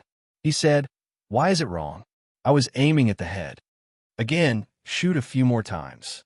"I don't believe that it won't hurt at least once," Xiao Bei said. Seymour Damoka immediately knelt down and looked at Zhang Xiaobao and Wang Wan. He shouted, "Help, Xiaobao, Cuckoo, I won't dare to look blindly anymore." "That's not right. Who allowed you to shoot so casually? Pistols also have recoil. What if you hurt your wrists? Pay attention to your status. You have to kill people personally." Zhang Xiaobao scolded Xiao Bei and the others. Wang Wan also glared at the little guys in front of Seymour Damoka and said, "Xiaobao, I think Seymour Damoka didn't mean it. Why don't you give him a chance?" Yes, give me a chance. I definitely won't dare to look blindly in the future. I won't be jealous either." Seymour Damoka realized that Cuckoo was a good person. She was better than Xiao Bao. Xiao Bao wanted to shoot to shock his wrists. How can my younger brothers and sisters be wronged? This time, I definitely can't enough. Seymour Damoka already knows that he was wrong. Why force him to death? Wang Wan interrupted Zhang Xiaobao. She looked at Seymour Damoka and continued, Chief Seymour Damoka, although this matter doesn't matter much, children are different from adults. I can't tie them up. How about this? You stay away from them and don't let them see you. What if the little guy shoots accurately again? Don't you think so? Yes. I'll stay away. I won't be near them. Seymour Damoka agreed readily. Someone come and take Seymour Damoka to a safe place. Wang Wan ordered. Immediately, someone came and took Seymour Damoka to a safe place. Seymour Damoka felt very wronged. He didn't mean that. How did it become like this? He didn't know that he actually didn't feel wronged at all. If he could let the elders in the tribe accompany him to eat, or let his women accompany him to eat, Wang Wan would temporarily tolerate him. But he only cared about himself. He was too selfish. This kind of selfishness reflected in the process of surrendering. He didn't have any weaknesses. Even if he used his family to threaten him, it would be useless. This kind of person could be used, but could not be trusted. The problem was that Wang Wan felt that Seymour Damoka didn't even have any value to be used. He didn't look like a traitor who could be used to help the team and their own people. After using him, they would get rid of him. In this world, no enemy would be good to a traitor. It only depended on how much the traitor could contribute. Therefore, Wang Wan decided to follow the plan. She didn't kill Seymour Damoka, but tied him up. Chapter 1349. Seymour Domo was sent to a place where he could not interact with his own tribe. Wang Wan was still angry and coldly ordered, Didn't you see my food spilled? Give me another portion. Immediately, someone brought a new bowl of stew over and begged for forgiveness. Wang Wan waved her hand and chased him away. Duo was dumbfounded. He had been watching and listening from the beginning, but he could not figure out what was going on. It was a very normal situation. Why was Seymour Domo being escorted away? And that young man's marksmanship. Previously, he had shot the deer more than 300 meters away and directly pierced through the eyes. Now, he was less than 10 steps away, and both shots were off. Wasn't Cuckoo very good to her subordinates? Why did she treat them so coldly? Previously, she did not eat special food and ate with everyone. She seemed to be very protective of her subordinates. Now that she acted like this, wasn't she afraid that her subordinates would be disappointed? Madam, don't be angry. It's a small matter. Zhang Xiaobao smiled and comforted her. Shut up. Seeing you annoys me. You can't do anything well. Look at Xiaobei and the others. How much grievance did they suffer just now? Don't talk to me today. Wang Wan scolded Zhang Xiaobao again. Zhang Xiaobao's smile was even more flattering. Yes, Madam is right. Duo began to feel depressed. He realized that he could not keep up with other people's thoughts. Cuckoo was too domineering. Zhang Xiaobao was not like a man at all. The others returned to their previous state, but Wang Wan kept a cold face. Xiaobei quietly nudged the young man and gave him a thumbs up, meaning that he was really good at shooting. The young man was very embarrassed and said softly, "It's okay." The cook who was scolded by Wang Wan just now was also very happy when he returned. He even took out a small mirror and tried to imitate the expression from before. Then he boasted, "I'm also a good actor. Stop bragging. Just now, when I saw you cooperate, your hands were shaking." A woman beside him snatched the mirror and rolled her eyes at the chef. Chef chuckled. "Madam, you can't expose me right in front of my face. Even if you bully me, you won't be able to show off your abilities. Be careful. If the young master and young lady find out, they'll teach you a lesson. Don't think that you're powerful and take advantage of them. Just because I didn't say anything doesn't mean that I really don't know how to resist. You only know how to use the young master and young lady to pressure me. When did you become the second master?" The woman continued to roll her eyes at Chef. "How could I bear to? It's fine if you bully me when you have nothing to do.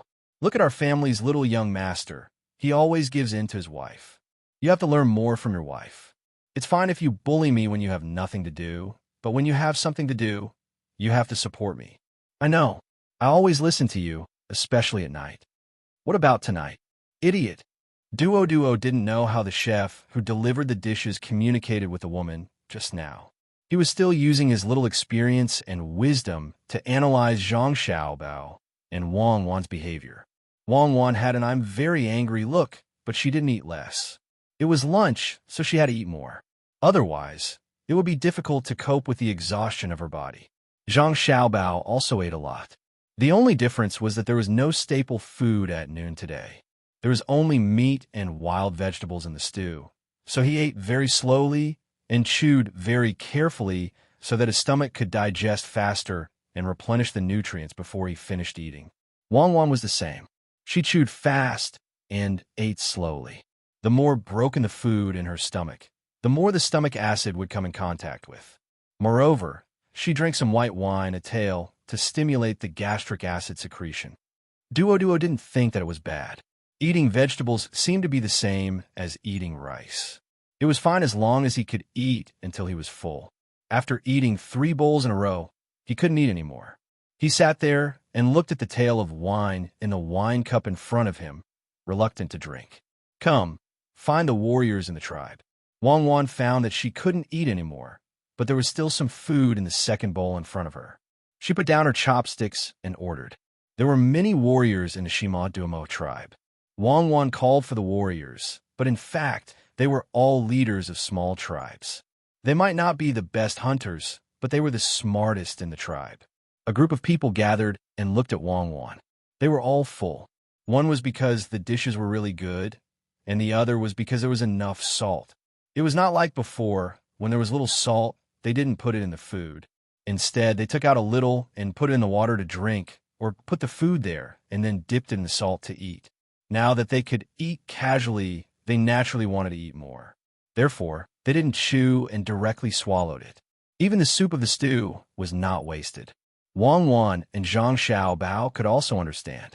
That was why they didn't let people cook the staple food at noon. Otherwise, it was easy to make the people in the tribe eat too much and get sick. The digestion of staple food was very slow. Of course, it was easy to delay the digestion. Drink water. After eating, keep drinking water. The concentration of stomach acid was low, so the digestion of food could be slowed down. The disadvantage was that drinking too much water would cause diarrhea. Wang Wan didn't care about how others ate. Seeing that everyone was here, she said, "Now I will announce a new rule. Women in the tribe who don't have a man can choose a man by themselves. Women who already have a man can also choose a new man. But a woman can only choose one man, and a man can only choose one woman. In the past, a man who had many women could still have many women as long as the woman didn't leave him. From tomorrow onwards, the resource points system will be implemented. It means that how much game a man can get, he will get the same amount of points. The same goes for the wild vegetables a woman picks. Go back and tell them, if I find any man threatening a woman, I will kill him directly." After speaking, Wang Wan waved her hand like she was shooing away flies. She lowered her head and continued to eat slowly. In the end, there was only 1/3 of the bowl left. She pushed it in front of Zhang Xiaobao. Zhang Xiaobao took it and continued to eat. As he ate, he said, "Fortunately, I am prepared. You usually don't eat this much, but you insist on eating more. Do you think your digestive system can change immediately according to your situation? That's why I say you are a good husband. You usually look like you don't pay attention to anything, but in fact, you are very careful. Don't worry, I won't leave you and choose another man." Wang Wan said to Zhang Xiaobao with a smile, "I really don't care. I can't keep you because I don't have the ability. But if you leave, don't think about coming back. I have done everything I can. If I can't keep the woman I love by my side and let her go with someone else, it means we are not fated. You should tell those leaders that a man can have more than one woman, just like us. Men who don't have women should not complain about society, but should be self-reliant. The status of women has never improved. Their improvement is relative because they find men who can get more living resources. So there's a phenomenon. Men who earn more money also have more women. For men who earn less money, the status of women has improved. But for men who earn more money, the status of women is lower. Zhang Xiaobao said with a nonchalant expression as he ate. Wang Wan continued to beat Zhang Xiaobao. Male chauvinism. You care about the woman who loves you, but you never compromise with the woman who wants to leave. For the woman you love and love, you can give up everything, but you will never be sad because of a woman's betrayal. You will not wrong the woman who loves you, but you will not wrong yourself because of the woman who wants to leave you. Unfortunately, there are few people like you. Many men want to find more women when they have the chance. When a woman wants to leave them, they feel uncomfortable. That's because they don't treat women as lovers, and they don't treat themselves as human beings. A person's life is only a few decades. Who cares about your life? If you've seen through everything and think that men and women are the same, then you can find 10,000 women. If you've seen through everything and think that you only love one person in your life, then you'd better not find a second woman, because you can't get past yourself. You're the latter. I never measure my success or failure by the number of women. So what you said just now made me very angry. You are needlessly provoking my view of love. As for me now, you are gentle enough, right? What are you doing? I just said it accidentally. Don't be angry, honey. I know you are a good man, at least a good man in the eyes of women like me. Of course, many women may not have the same position as me. Eat quickly. Others have finished eating and are waiting for you. At first, Wang Wan gave in, but later on, she felt uncomfortable and glared at him. Zhang Xiaobao immediately lowered his head and ate fiercely. Who asked him to care about his only wife? If he spoke too deeply, it would hurt their feelings. The two of them had a debate and psychological analysis, but the Shima Domo tribe was in chaos. Many men felt the crisis, and many women felt that there was new hope. Then the struggle between women and between men and men began. Zhang Xiaobao and Wang Wan held hands and watched coldly from the sidelines. They felt that there was no right or wrong in the struggle between men and women. There was only choice. Of course, such a choice could be regretted and chosen again. Unlike Zhang Xiaobao and Wang Wan, once you made a choice, even if you regretted it, you had to admit that time had passed. There was also the rejection in the depths of your heart. A mistake was a mistake, and you would not be given another chance to start over. The two of them had such personalities. So when they watched the people of the Shima Domo tribe make another round of choice, they felt both blessed and disappointed. It's too cruel. Originally, they were together, but many of them left. Little Yuan, will you do it in the future? Little Bei did not know about love, let alone sex, but she knew that it was a very painful thing when the people she usually played with suddenly became strangers. Little Yuan also frowned as he watched. He really could not understand and was as sad as Little Bei. When he heard Little Bei's question, he thought for a while and said, when a man rides a bamboo horse, he uses a tripping rope. Watering orchids and flowers together, they both look forward to blooming. Little Yuan, I know you the best. I won't put a tripping rope for you in the future. Brother Elong, what do you think of the jingle-like nursery rhyme that Little Yuan just sang? Little Bei happily pinched Little Yuan and asked Su Elong. Su Elong, who thought that she had gotten over the shadow, suddenly remembered what happened 2 days ago. Jingles and nursery rhymes? You can't scold people like that. You can't kill people like that. Chapter 1350. Now that Seymour Duomo's authority had been taken away, the women in the tribe were redistributed. The men in the tribe did not show any sense of collective honor. They were happy and worked harder to hunt wild beasts. The women in the tribe were more excited than the men. For the first time, they felt that their status had been elevated. They could freely choose a man instead of being assigned to a specific person. Therefore, they dug up all kinds of wild herbs seriously and took good care of the children in the tribe. It was like the simplest animal courtship. Regardless of whether it was a female or a male, they had to show their strengths to attract a better partner. This was natural selection. It was the most tragic for the males. They had to defeat their own kind to get the opposite sex. This was how the tribe survived. The old men that Seymour Duomo did not kill were taken care of by Zhang Xiaobao, and Wang Wan like treasures. Seymour Duomo did not kill them not because he did not want to, but because he did not dare to. For people who depended on the weather for their livelihood, it was too difficult for the young to survive. when to plant the crops, when to harvest them, and how to take care of them were all knowledge or experience. If they killed all the old men, the tribe would be ruined. That was why Seymour Duomo left a small group of strong old men to do the work when there was no danger. When there was a problem that could not be solved, he would ask them for help. Just like how Zhang Xiaobao and Wang Wan loved the local old men when they went to Luzhou, the experienced old men could predict the weather more accurately than satellite cloud maps. Of course, weather prediction was also an accumulation of experience. It was not enough to just have equipment. There must be a corresponding module and a calculation formula. It's going to rain. It's going to rain heavily. It will rain for at least 5 days. I was wondering why the weather was so stuffy. Zhang Xiaobao had just received information from the old men in the tribe that there would be 5 days of continuous heavy rain. Wang Wan did not doubt this at all. There had always been a lot of rain in the area, otherwise there would not be floods every year. However, it had rained for 5 days in a row. How could the team cross the river? The Brahmaputra River was not a small ditch. It was impossible to swim across the river unless they threw away all their supplies. With this thought in mind, Wang Wan began to fret. I kind of hate Zhang Shogui and Yang Xixuan. They had many ships before, but they destroyed all of them after attacking the man-eaters. There's no time to cut wood now. Are we really going to have to run all the way to the Bay of Bengal and then cross the sea? It's mainly because the locals are too poor and backward. Can't you just build a bridge? Using chains or bamboo ropes with boards on top will make it much more convenient. We can't afford to be delayed for 5 days.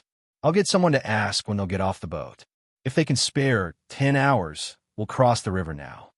Zhang Xiaobao had a deeper understanding of the battle for bridges in war. It was no wonder that in every major war, there would be countless bridge explosions and bridge defenses. Building a ship was truly not an easy and relaxing job. Speed was the most important thing in war.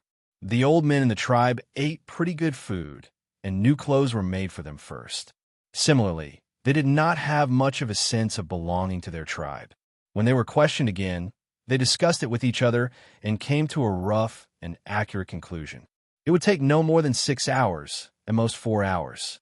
Moreover, there would be light rain in front of them. Sending more than 15,000 people across the river in 4 hours, including livestock and other supplies, was a terrifying task.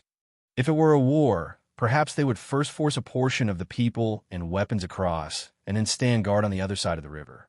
Once the situation on the river improved, they would then provide cover for the others to cross. Duoduo clearly did not think that they could cross now. He did not care about the delay, as long as he and his tribe had a good life.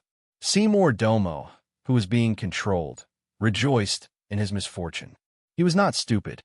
How could he not guess that his authority had been taken away by someone else? Furthermore, it was the most despicable scheme and means. His woman was no longer his. He even hoped that there would be a flood that would drown all the Tang people, or that there would be a landslide on the mountain where they were camping. But it was clear that the Tang army, whether they were marching or resting, was extremely meticulous in surveying their surroundings. There was simply no danger like this unless there was a sudden earthquake that caused the entire area to collapse. Since he could not count on a flood or a landslide to pose a threat to the Tang people, it was not bad to slow them down. Seeing the Tang people unhappy would make him feel better. Zhang Xiaobao and Wang did not have extra time to think about whether there were people with dirty thoughts. The two of them were calculating what they could do in 4 hours. Build the boats and cross the river. It's time to test us. We don't have 10 hours of preparation time, only 4 hours. Who is the elite will be shown at this moment. Wang gritted her teeth and made up her mind. An ordinary Tang army would need 10 hours to complete the task, but her family's team was not an ordinary Tang army. They had to be different. I think it will work. Zhang Xiaobao knew that it was time for him to go out and help with the planning. For hours, cutting trees, setting up boats, crossing the river. Everyone had to move. With an order, the entire team began to move at full speed. Xiao Bei and the others stayed together, not moving around or making a sound.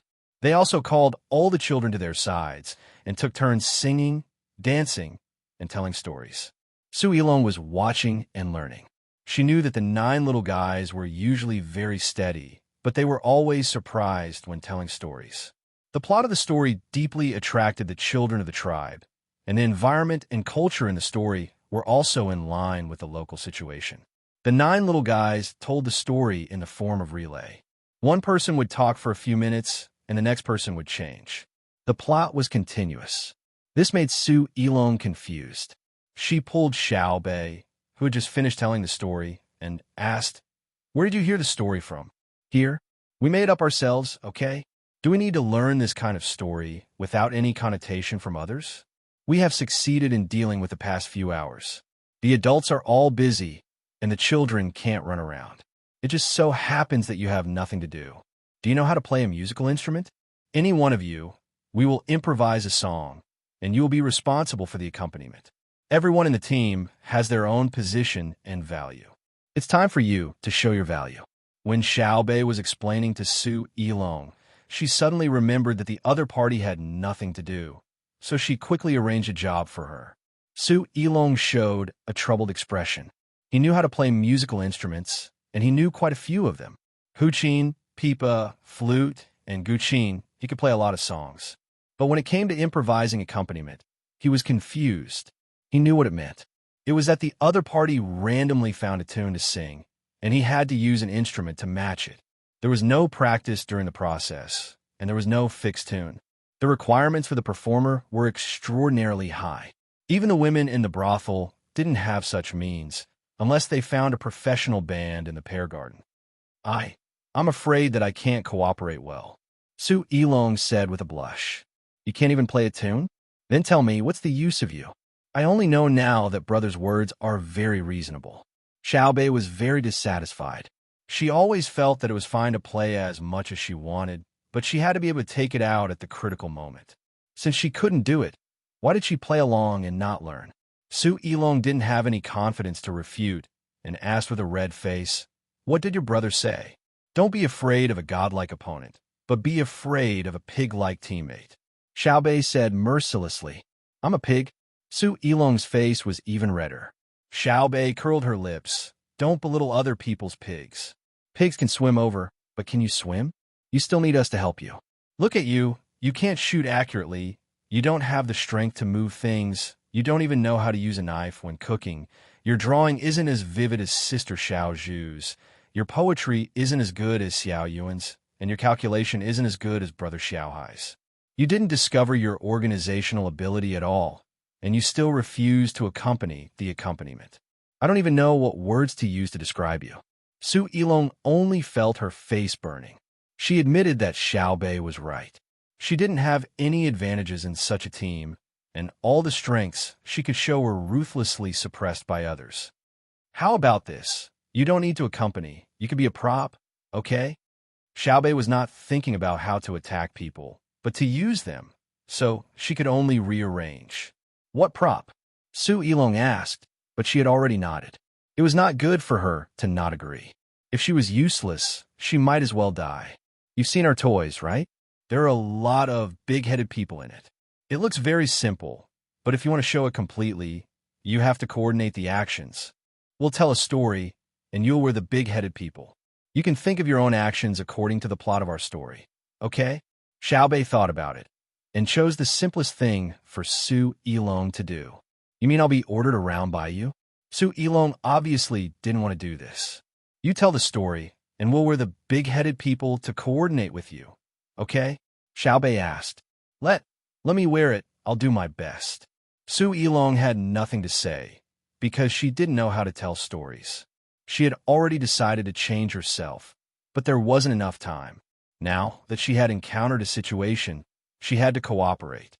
Otherwise, she would lose her last bit of use. Xiao Bei and the others took care of the children, and the adults were very fast. Those who were chopping trees did not stop, and those who were weaving ropes did not stop. Some people had thin threads on their bodies and first swam over, and then used the thin threads to pull the thick threads bit by bit. After waiting for 2 hours, rows of lattices like swimming lanes appeared on the river surface. The logs were placed down and walked along the lattices, one after another. Soon, a pontoon bridge was formed, and after a simple fixing, a large group of people and horses could pass through. Before the rain fell from the sky, the heavy weapons were first transported over. After waiting for 3.5 hours, the rain began to fall. Lightning flashed and thunder rumbled in the sky, and the other supplies began to be transported. After 4 hours, the rain became heavier.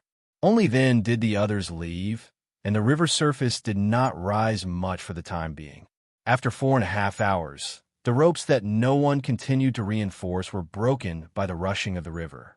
The tribesmen who crossed the river looked back and let the rain fall on their bodies, as if they were in a dream. Chapter 13:51. The people in the tribe knew what kind of river this was. It flooded every year. If the weather was bad, they might spend half a year in the water. The plains where the river rushed out were the plantation they relied on for survival. The mountains were where they hid from the flood. They were powerless to resist and could only obey. They also knew how fierce and merciless this river was. They had seen the Tang army before. They were fierce and powerful, especially with weapons that they had never seen before. They could kill people from afar, and they could even kill a large number of people. The leader had already said that this was the most powerful army of the Tang Empire. It was even more powerful than their own army. That army also crossed the river. With boats, they crossed the river very quickly. They were much faster than the people in the tribe. In the past, there were about the same number of people now, but they did not even need to use the boats for a day. The leader said that they were the most powerful, but that was the most powerful. What were they doing now? Well, they cut down trees. They did not use handheld saws. They used a buzzing thing. In a short while, one person cut down the tree. Then he used the useless tree branch to gently cut that thing off. Although the sound was unpleasant to hear, the speed was so fast that it was unbelievable. In the end, in a little more than 2 hourglasses, they all crossed the river. They had the same number of people, but they were twice as fast as the most powerful Tang army. What kind of army was this? There was a relatively older child who was not a coward. Seeing that no one was restricting him, he ran to the side of the protected Seymour Domo and asked, "Chief, their army is more powerful than the ones that came before. Didn't you say that the ones that came before were the best?" Seymour Domo, he liked this child very much because this was his son, his biological son. It was just that he never had the chance to admit it. It was not that he did not want to, but he did not dare. This son was born to one of the king's women. He met her when he went to the royal city. Then, he tried his best to bring this woman to the tribe. However, she was not his woman, but the king's woman. Therefore, this child's status had always been very high, and he was doted on. However, he could not and did not dare to say such things. The child grew up, and the king seemed to have forgotten that he had a woman. Every time he saw the child looking at him with a condescending and unfamiliar gaze, Seymour Domo felt his heart ache. He felt that he owed the child a lot. Hearing the child's question, Seymour Domo thought for a while and said to the child, "The Tang army that came before was indeed the best. However, what you see now is not the Tang army. It is the army of Zhang Xiaobao and Wang Wan. They are in the Tang, but their army is not under the control of the Tang. It is said that there are 2 similar armies in the Tang Empire. One is under the command of the Emperor of the Tang Empire, and the other is under the command of Zhang Xiaobao and Wang Wan. So when we lost the bet, we could only submit. We can't beat them. Then why didn't they rebel?" The child's thinking was very simple. He thought that with the power of the army, he could be the emperor. Seymour Domo looked around vigilantly.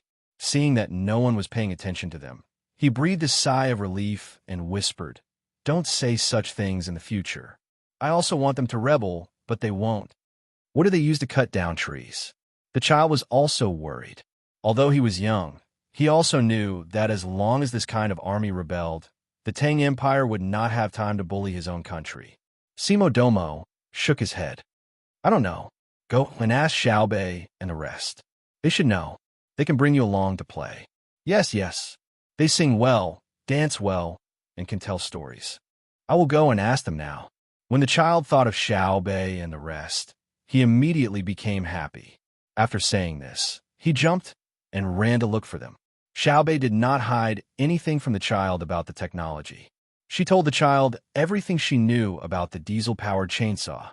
Anyway, she understood that she only knew how to do it, but not why. The principle was very simple, but it was very difficult to make it. The team brought the advanced chainsaw with the results of scientific research. One was to be used at critical times, and the other was to collect data for the Ministry of Works. At the same time, they also had to help the agriculture temple cut down some uncommon trees and collect seeds when conditions permitted. Xiaobei did not believe that the people in the tribe could make a chainsaw just by looking at it and listening to the principle. If they really had that kind of level, Xiaobei did not mind teaching them more theoretical knowledge. The child who asked for information was indeed not a genius. Even if Xiaobei explained the theory in a very simple way, he still could not understand. Knowledge needs to be accumulated. Just like a newborn child, you can't even stand properly. So how can you know what is running? So for the next few days, you have to stay by our side and learn. Call the other children together. In a month's time, I'm going to take an exam. Whoever does well will get an electric toy. It's more fun than chainsaw. Xiaobei saw that the child really could not understand, so she gave up on the idea of finding a genius. She began to use this matter to tempt the child. Giving out an electric toy a month was not a big deal. The learning that Xiaobei mentioned was actually learning the Tang language and the Tang language. Every day, she would teach the child to pronounce 10 words and write 2 words. In a month, she would be able to pronounce 300 words and write 60 words. Teaching a child to learn the Tang language was difficult, but teaching a group of children was easier. They would definitely communicate with each other, repeatedly speaking and listening. Even if a child forgot, the others would be able to recall it with a reminder. The 9 children were very clear that they were engaging in a cultural invasion. However, the children and adults in the tribe did not understand. They were happy to learn, and they were happy to see the children learn. After crossing the river, they walked in the heavy rain for 3 days. Before the rain stopped, the group arrived at a plain. The plain was not as flat as one would expect. It could not be compared to the iconic plains of the Tang Empire. At a glance, there were no protrusions. Instead, there were small hills and hills. In the autumn season, there were still various colors accompanying them. It lacked the most charming red and yellow leaves. It was also because of this that the group dared to move at a normal speed. Otherwise, in such heavy rain, they would really suspect that there was a swamp ahead. Xiaobei and the others didn't discover any swamps. Instead, they felt that the grass here was very tall and the trees were very dense. Seeing that the people walking around had all changed into high-waisted boots and leather pants, they could imagine how dangerous it was. Thus, Xiaobei and the others kept their heads down as they walked, afraid that some snake that had escaped detection would jump up. From time to time, the sound of gunshots would echo in the air, accompanied by the cries of some animal. Another 2 days passed, and the group left the place where it was constantly raining. Only then did they come to a riverside to rest. They had to wash their clothes and bathe. They also had to eat the animals that they had hunted a few days ago and simply prepared. There were elephants, tigers, wolves, deer, and other animals. These animals did not enjoy the benefits of crossbows and were directly shot down by guns. When dealing with a small elephant herd, they had no choice but to use grenade launchers and mortars. The group really did not have the time to waste on these animals. Otherwise, they would not be able to complete their strategic objective. There were already 2,000 people pushing forward lightly. When they reached the place, they would hide and guide the path for the large group behind. Brother, didn't you say that people are resistant to cultural invasion?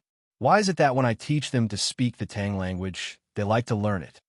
Xiaobei took a bath, changed her clothes, and became beautiful and clean again. She found her brother who was cooking and asked. Zhang Xiaobao was cooking the elephant's ears. The 2 big ears were placed in a pot and braised with seasonings. The elephant's tail and trunk were left to others to handle. The rest of the meat was cut into pieces and boiled in very salty water. Wan Wan was helping at the side. She was the same as Zhang Xiaobao. She did not like to eat the elephant's trunk, and it was not like the geoduck clam. However, the elephant's ears were not bad. There were crispy bones inside, and they were bigger and thicker than pig's ears. They tasted good. Of course, one could not eat too much of them. If one ate too much, one would get sick of the taste.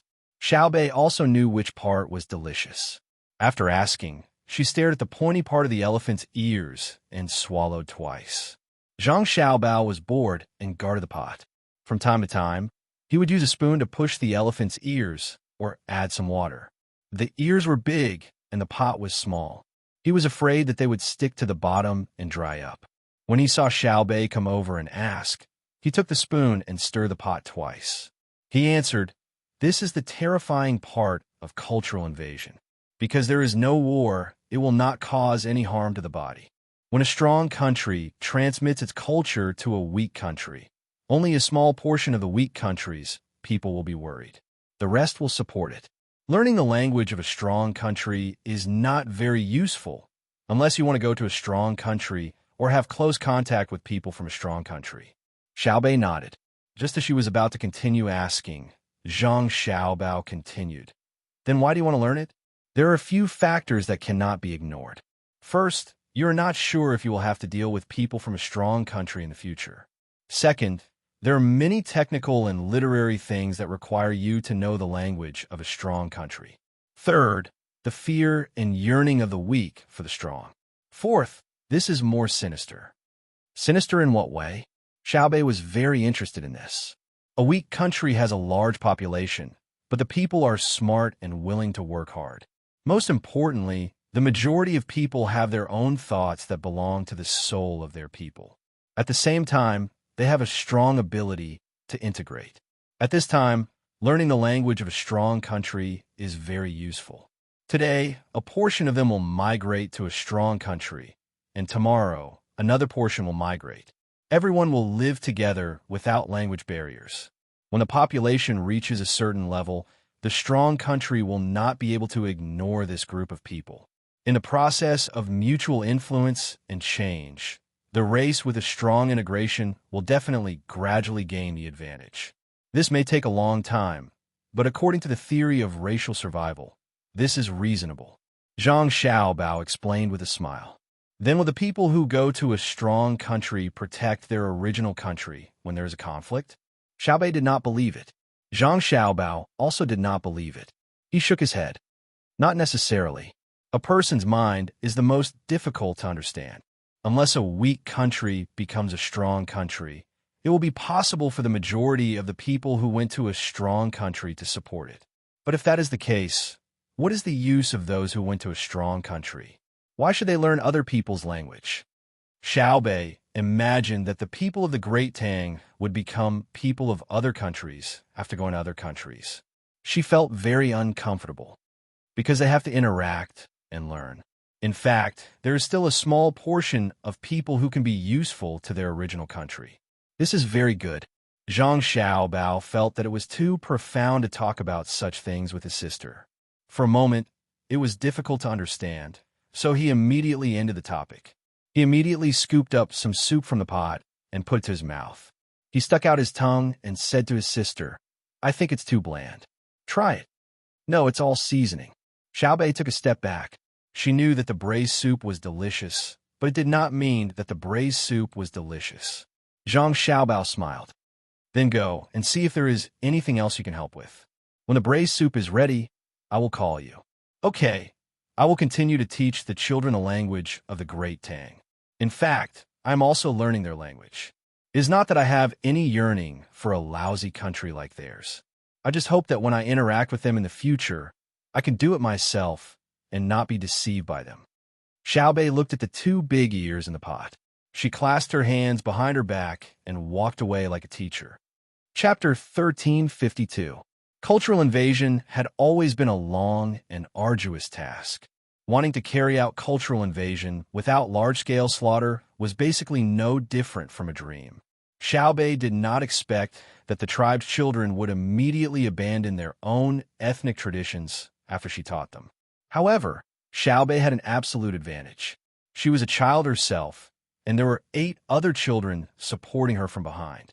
After some research, to Su Yilong's surprise, Xiaobei began to introduce the situation of Tang Dynasty to the children in the tribe through an interpreter. She didn't mention anything about boundless fields, towering mountains, or surging rivers. She was talking about the endless amount of honey that could be eaten, the fatty but not greasy braised pork, the sleigh that could run hundreds of steps in the snow with a gentle slide, the maze that could not find a way out after turning around, and the mirror that could change into various shapes. In addition, there were beautiful clothes, water guns that could shoot very far, and all kinds of huge animals in cages that could jump into lakes that would not sink. The children in the tribe listened to Xiaobei's introduction and imagined a dreamy fairy tale world. They were all full of yearning for Tang Dynasty. Su Yilong felt that this was a lie. She admitted that Tang Dynasty did have everything that Xiaobei said, especially the braised pork. This thing was also a kind of extravagant hope for the adults. They could not eat it every day. It was a good life to eat it every 3 to 5 days. The children could eat it because they were in the school and had the support of countless merchants. The merchants' thoughts were very simple and could be classified into 4 categories. First, they felt that the local children were indebted to them because they had paid for it. Then, in the future, the local adults would have to help them. Su Yilong felt that this kind of people were too direct, but she could not criticize them. They had simple thoughts and really did it. Second, they want a reputation. At the same time, it was also for their own family's business. Under normal circumstances, they were merchants who did daily necessities. If they did not take money, people would not go to their shop to buy things. Third, their business was big. They needed more loans from banks to complete the operation of the funds. If they did not take money, the examination would be stricter than the merchants who took money. Especially when there was no physical collateral, credit loans were impossible. What credibility did a merchant who was not willing to take risks for Tang Dynasty's children have? A sense of social responsibility was not just for show. Fourth, their family was rich, and they simply liked children. They just wanted to see their children's smiling faces. There was no end to the complexity of human nature. But Su Yilong knew that in such a complicated society, it was no different from a dream for someone who was not from the Great Tang to enjoy the same benefits. This group of children had been filled with hope by Xiaobei's words, and all of them worked even harder to learn the language and characters of the Great Tang. However, the result that awaited them was that even if they entered the Great Tang, they would still need to pay if they wanted to go to school. This was because many outsiders had already begun to do so. For example, the wealthy families of Xinlua in Japan took the initiative to come to the Great Tang without being invited by the Great Tang. They exchanged the money they earned in their own country with the Great Tang Bank in their own country for the money of the Great Tang. They brought their children to the Great Tang just to let their children have a better future. Su Yilong felt that as a powerful country, it was wrong to bully a small tribe. They should show more magnanimity, and Xiaobei and the others were too utilitarian. He planned to have a good talk with Xiaobei and the others. At the very least, he would stop lying to them. Otherwise, his conscience wouldn't be able to live with it. Snow-white paper is very precious. It's even more precious than the leather and cloth you use to write. Let me show you what the children of the Great Tang use. Just as Su Yilong was about to have a good talk with Xiaobei and the others, Xiaobei took out a book. It was a very simple book with large white characters.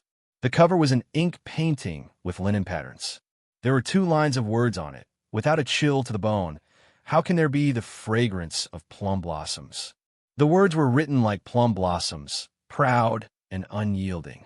Su Yilong had never heard of anyone who wrote this sentence, and he didn't know that the words were called thin gold. The only thing he admitted was that what it said made sense, and the writing was not bad, whether it was the content or the words. But now all of this was not the main point. The main point was Xiaobei's publicity. As long as you come to the Great Tang, you'll have the chance to use such beautiful paper. Is it white?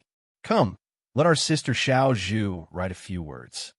Xiaobei passed a pencil to Xiao Zhu, who was beside him. Xiao Zhu was very shy and didn't like to talk, just like Xiao Hai. When the 2 of them were together, they had a common language. Xiao Zhu often helped Xiao Hai to draw pictures. Xiao Zhu could always draw a line that Xiao Hai needed to use when calculating very accurately. So, Xiao Hai recognized this future wife. He also always helped Xiao Zhu to calculate the scale of a picture, especially the golden section line. He calculated that very quickly. With a few strokes,